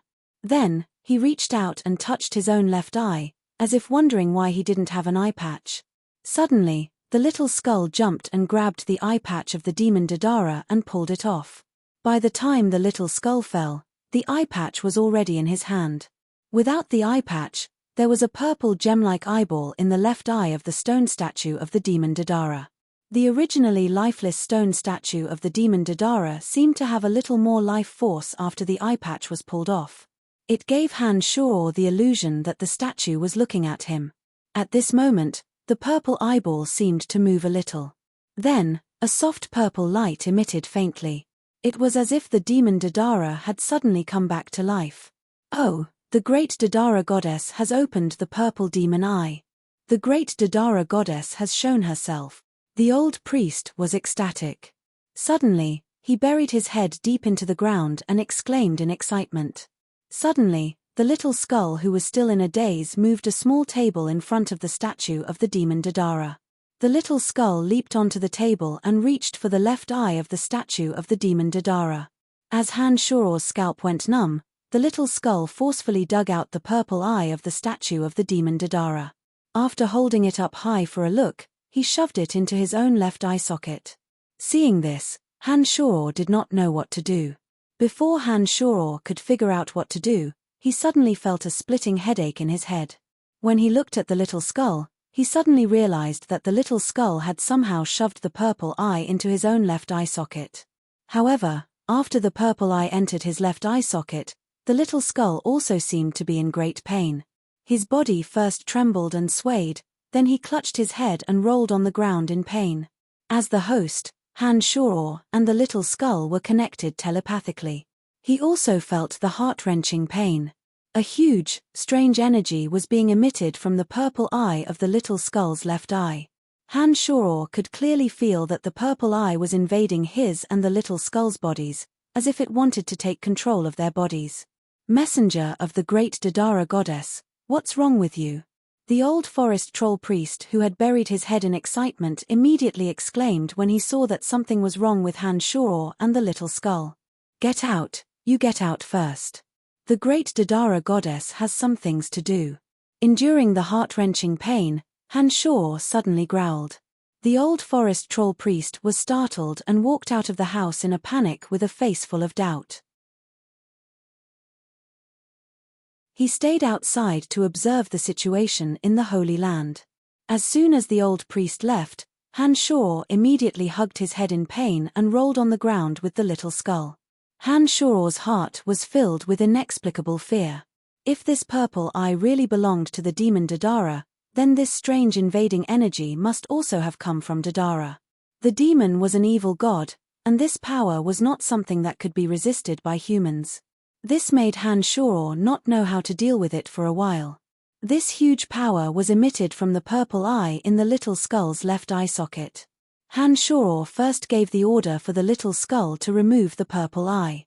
However, he didn't know how the purple eye was stuffed in. He was trying his best to pull out the purple eye, but he still couldn't remove it. As the man and the little skull kept rolling around in the eye socket, their bodies convulsing in pain, another magical power suddenly came from the eye patch that the little skull had been holding onto. Because of the extreme pain in his head, Han Shoror's senses actually increased by a lot. He suddenly noticed something was wrong, and the little skull, who was desperate, ordered the little skull to put on the eye patch. It was very magical. After the little skull put on the eye patch in a hurry, the mysterious power that was trying to take over their bodies suddenly disappeared without a trace. Han Shoror, who was sweating all over, also gradually returned to normal. The eye patch was very suitable for the statue of the demon Dadara, but it was obviously a lot bigger when worn by the little skull. The eye patch almost covered the entire left eye and face, and it looked a little funny. No matter what, don't take off the eye patch. Han Shoror, who had calmed his mind, didn't care about these strange things for now, and first gave this order to the little skull.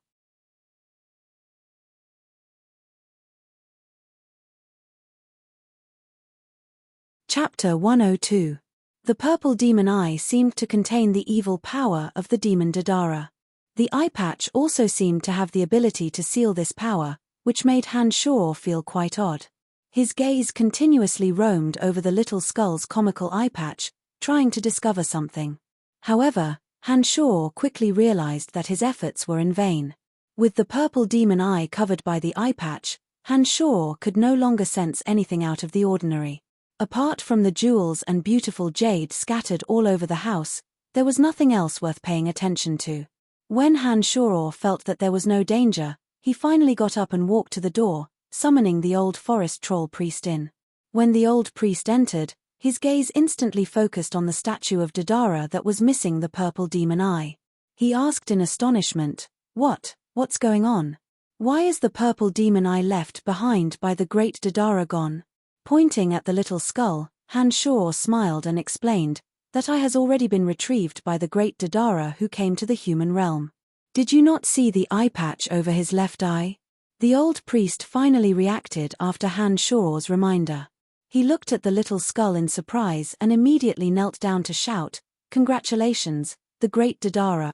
The purple demon eye was guarded by my tribe according to your last wishes. Today, the purple demon eye has returned to your hands. My tribe has not let you down.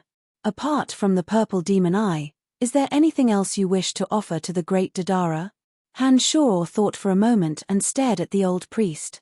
The old priest started, furrowed his brow and thought carefully for a moment. He shook his head and said, The purple demon eye was guarded by my tribe in accordance with the great god's last wishes. Apart from this, all the treasures in the house are also offered to the great god Datara. Very good, very good. Han Shoror nodded and said to the old priest, Then you go out first. Wait for the great Dadara to come out and guide you. After the respectful old priest backed away from the large house, Han Shoror began to plunder everything in the house without a trace of politeness. The gold, jewels, and beautiful jade scattered on the ground disappeared into Han Shuo's space ring piece by piece. Han Shuo estimated that the wealth inside was probably worth tens of thousands of gold coins. It was all contributed by the forest troll to the demon Dadara after robbing others. There were some heavier things that Han Shuo did not touch for the time being. There were also some gemstones embedded in the wooden house. Han Shuo did not immediately pry them out. Han Shuo first picked up some of the jewels, gold, and jade scattered on the ground, and then after a moment of estimation, he stopped when he felt that it was about time. Apart from a few large antique items and the gemstones embedded in the house, many of the valuable jewels, gold, and jade in the house had all fallen into Han Shuo's space ring. However, Han Shuo's space ring had a limit to its capacity. Add to that the fact that there were a few other things stored inside, and so Han Shuo only took a third of the things in the house. However, even this third of the items was probably worth tens of thousands of gold coins. It looked like the forest troll's many years of robbing had indeed been fruitful.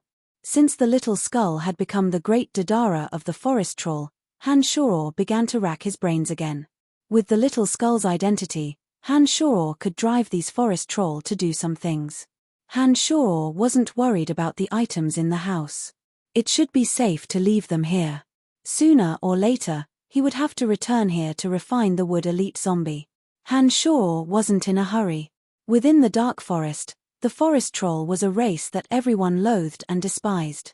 Now that he had the little skull, Han Shuo could use the forest troll's power to command them. The only thing that made Han Shuo hesitate was, what could he do with these forest troll? Han Shuo suddenly felt a headache coming on. These forest troll were greedy by nature and liked to rob others. This was something that couldn't be changed no matter what. Han Shuo didn't know how to command them. If it wasn't for the fact that they served the little skull as the demon Dadara, Han Shuo wouldn't have minded killing them and taking away all their belongings. But now that he had the little skull, Han Shuo could command them. It would be too much of a pity to kill them. After thinking about it for a while, Han Shuo felt that their nature to rob couldn't be changed. The only thing he could change was the targets of their plunder. If he changed their targets to some equally infamous goblins and ogres, or some enemy caravans, then a bad thing could become a good thing. After thinking this through, Han Shuo left the house with the little skull. With the help of the 3 original demons spying, Han Shuo had already figured out the location guarded by the forest troll. After coming down from the house, Han Shuo opened his mouth to instruct, Madame Dadara has just descended here and is still unfamiliar with the current state of the world. Madame Dadara needs to first familiarize herself with the dark forest and then point you in the direction of the future. Don't continue robbing the dwarfs during this process. Madame Dadara needs them to live well. The old forest troll priest had many questions in his heart, but he didn't dare question Han Shuo's words. He only bowed his head and asked respectfully, do you need us to send out warriors to help Madame Dadara familiarize herself with the environment here? No need. Great Goddess Dadara and I will visit your tribe in a few days. You can just stay there and wait. Han Shuo didn't board the forest troll's raft after he'd finished speaking. He left with the little skull after a few words. Han Shuo didn't immediately return to the cemetery of death after leaving the area, but took little skull with him to familiarize himself with the environment of the area. Since he wanted to gather the 5 elemental zombies, Han Shuo naturally wouldn't be willing to let go of such a natural place of extreme wood. Apart from the forest troll standing guard near the wooden house, there was nothing else in the surrounding areas apart from astonishingly lush plants and trees. Han Shuo finally calmed his mind after releasing the 3 original demons to patrol the entire area, planning on returning to the cemetery of death on the outskirts. Han Shuo had carefully inspected the environment along the way through the original demons, and the path back had long since been imprinted in his mind.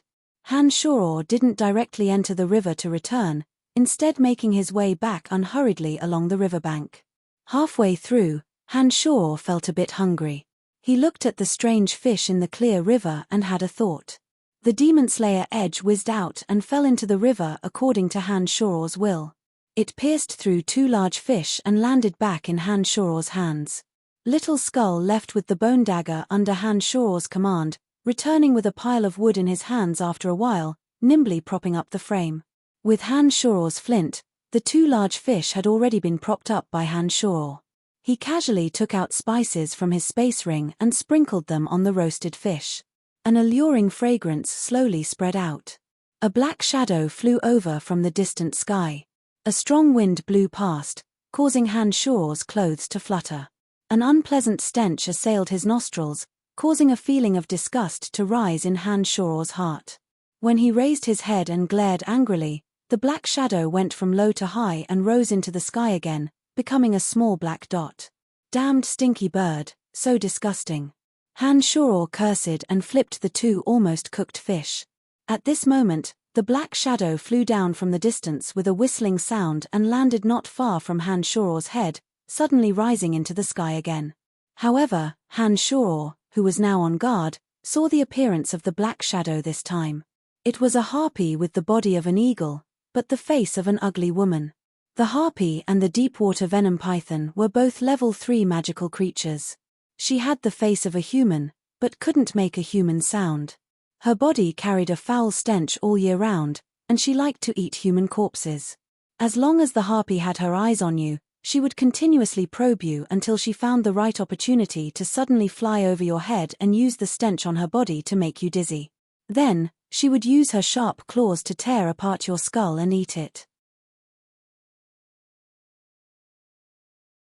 Within the dark forest, because the harpy had the ability to fly quickly, it would be a great headache to be targeted by her. When Han Shuor discovered that he'd been targeted by the harpy, he couldn't help but look coldly at the harpy sitting cross-legged in the sky and snorted lightly, "You're courting death." Maintaining his posture of roasting fish, Han Shuor turned a deaf ear to the harpy's incessant probing in the sky. Little Skull next to him gripped the bone dagger and appeared a bit restless, seeming to want to fly into the sky and take down this annoying harpy. However, he didn't make any rash moves under Han Shuor's reassurance. At this moment, a few figures slowly appeared in the distance. These people looked like they belonged to a young adventurer team. There were mags, archers, and warriors in the team. There were 6 of them in total.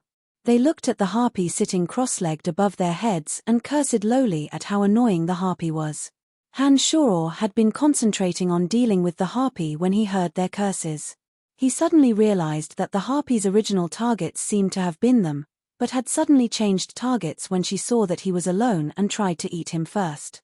One of the swordsmen discovered Han Shuor when he smelled the aroma of roasted fish and pointed at Han Shuor to his companions. The group of 6 young adventurers, both male and female, hurried towards Han Shuor. You're tuning in to the Celestial War YouTube channel. Don't forget to subscribe and join us on this journey to catch the most captivating stories.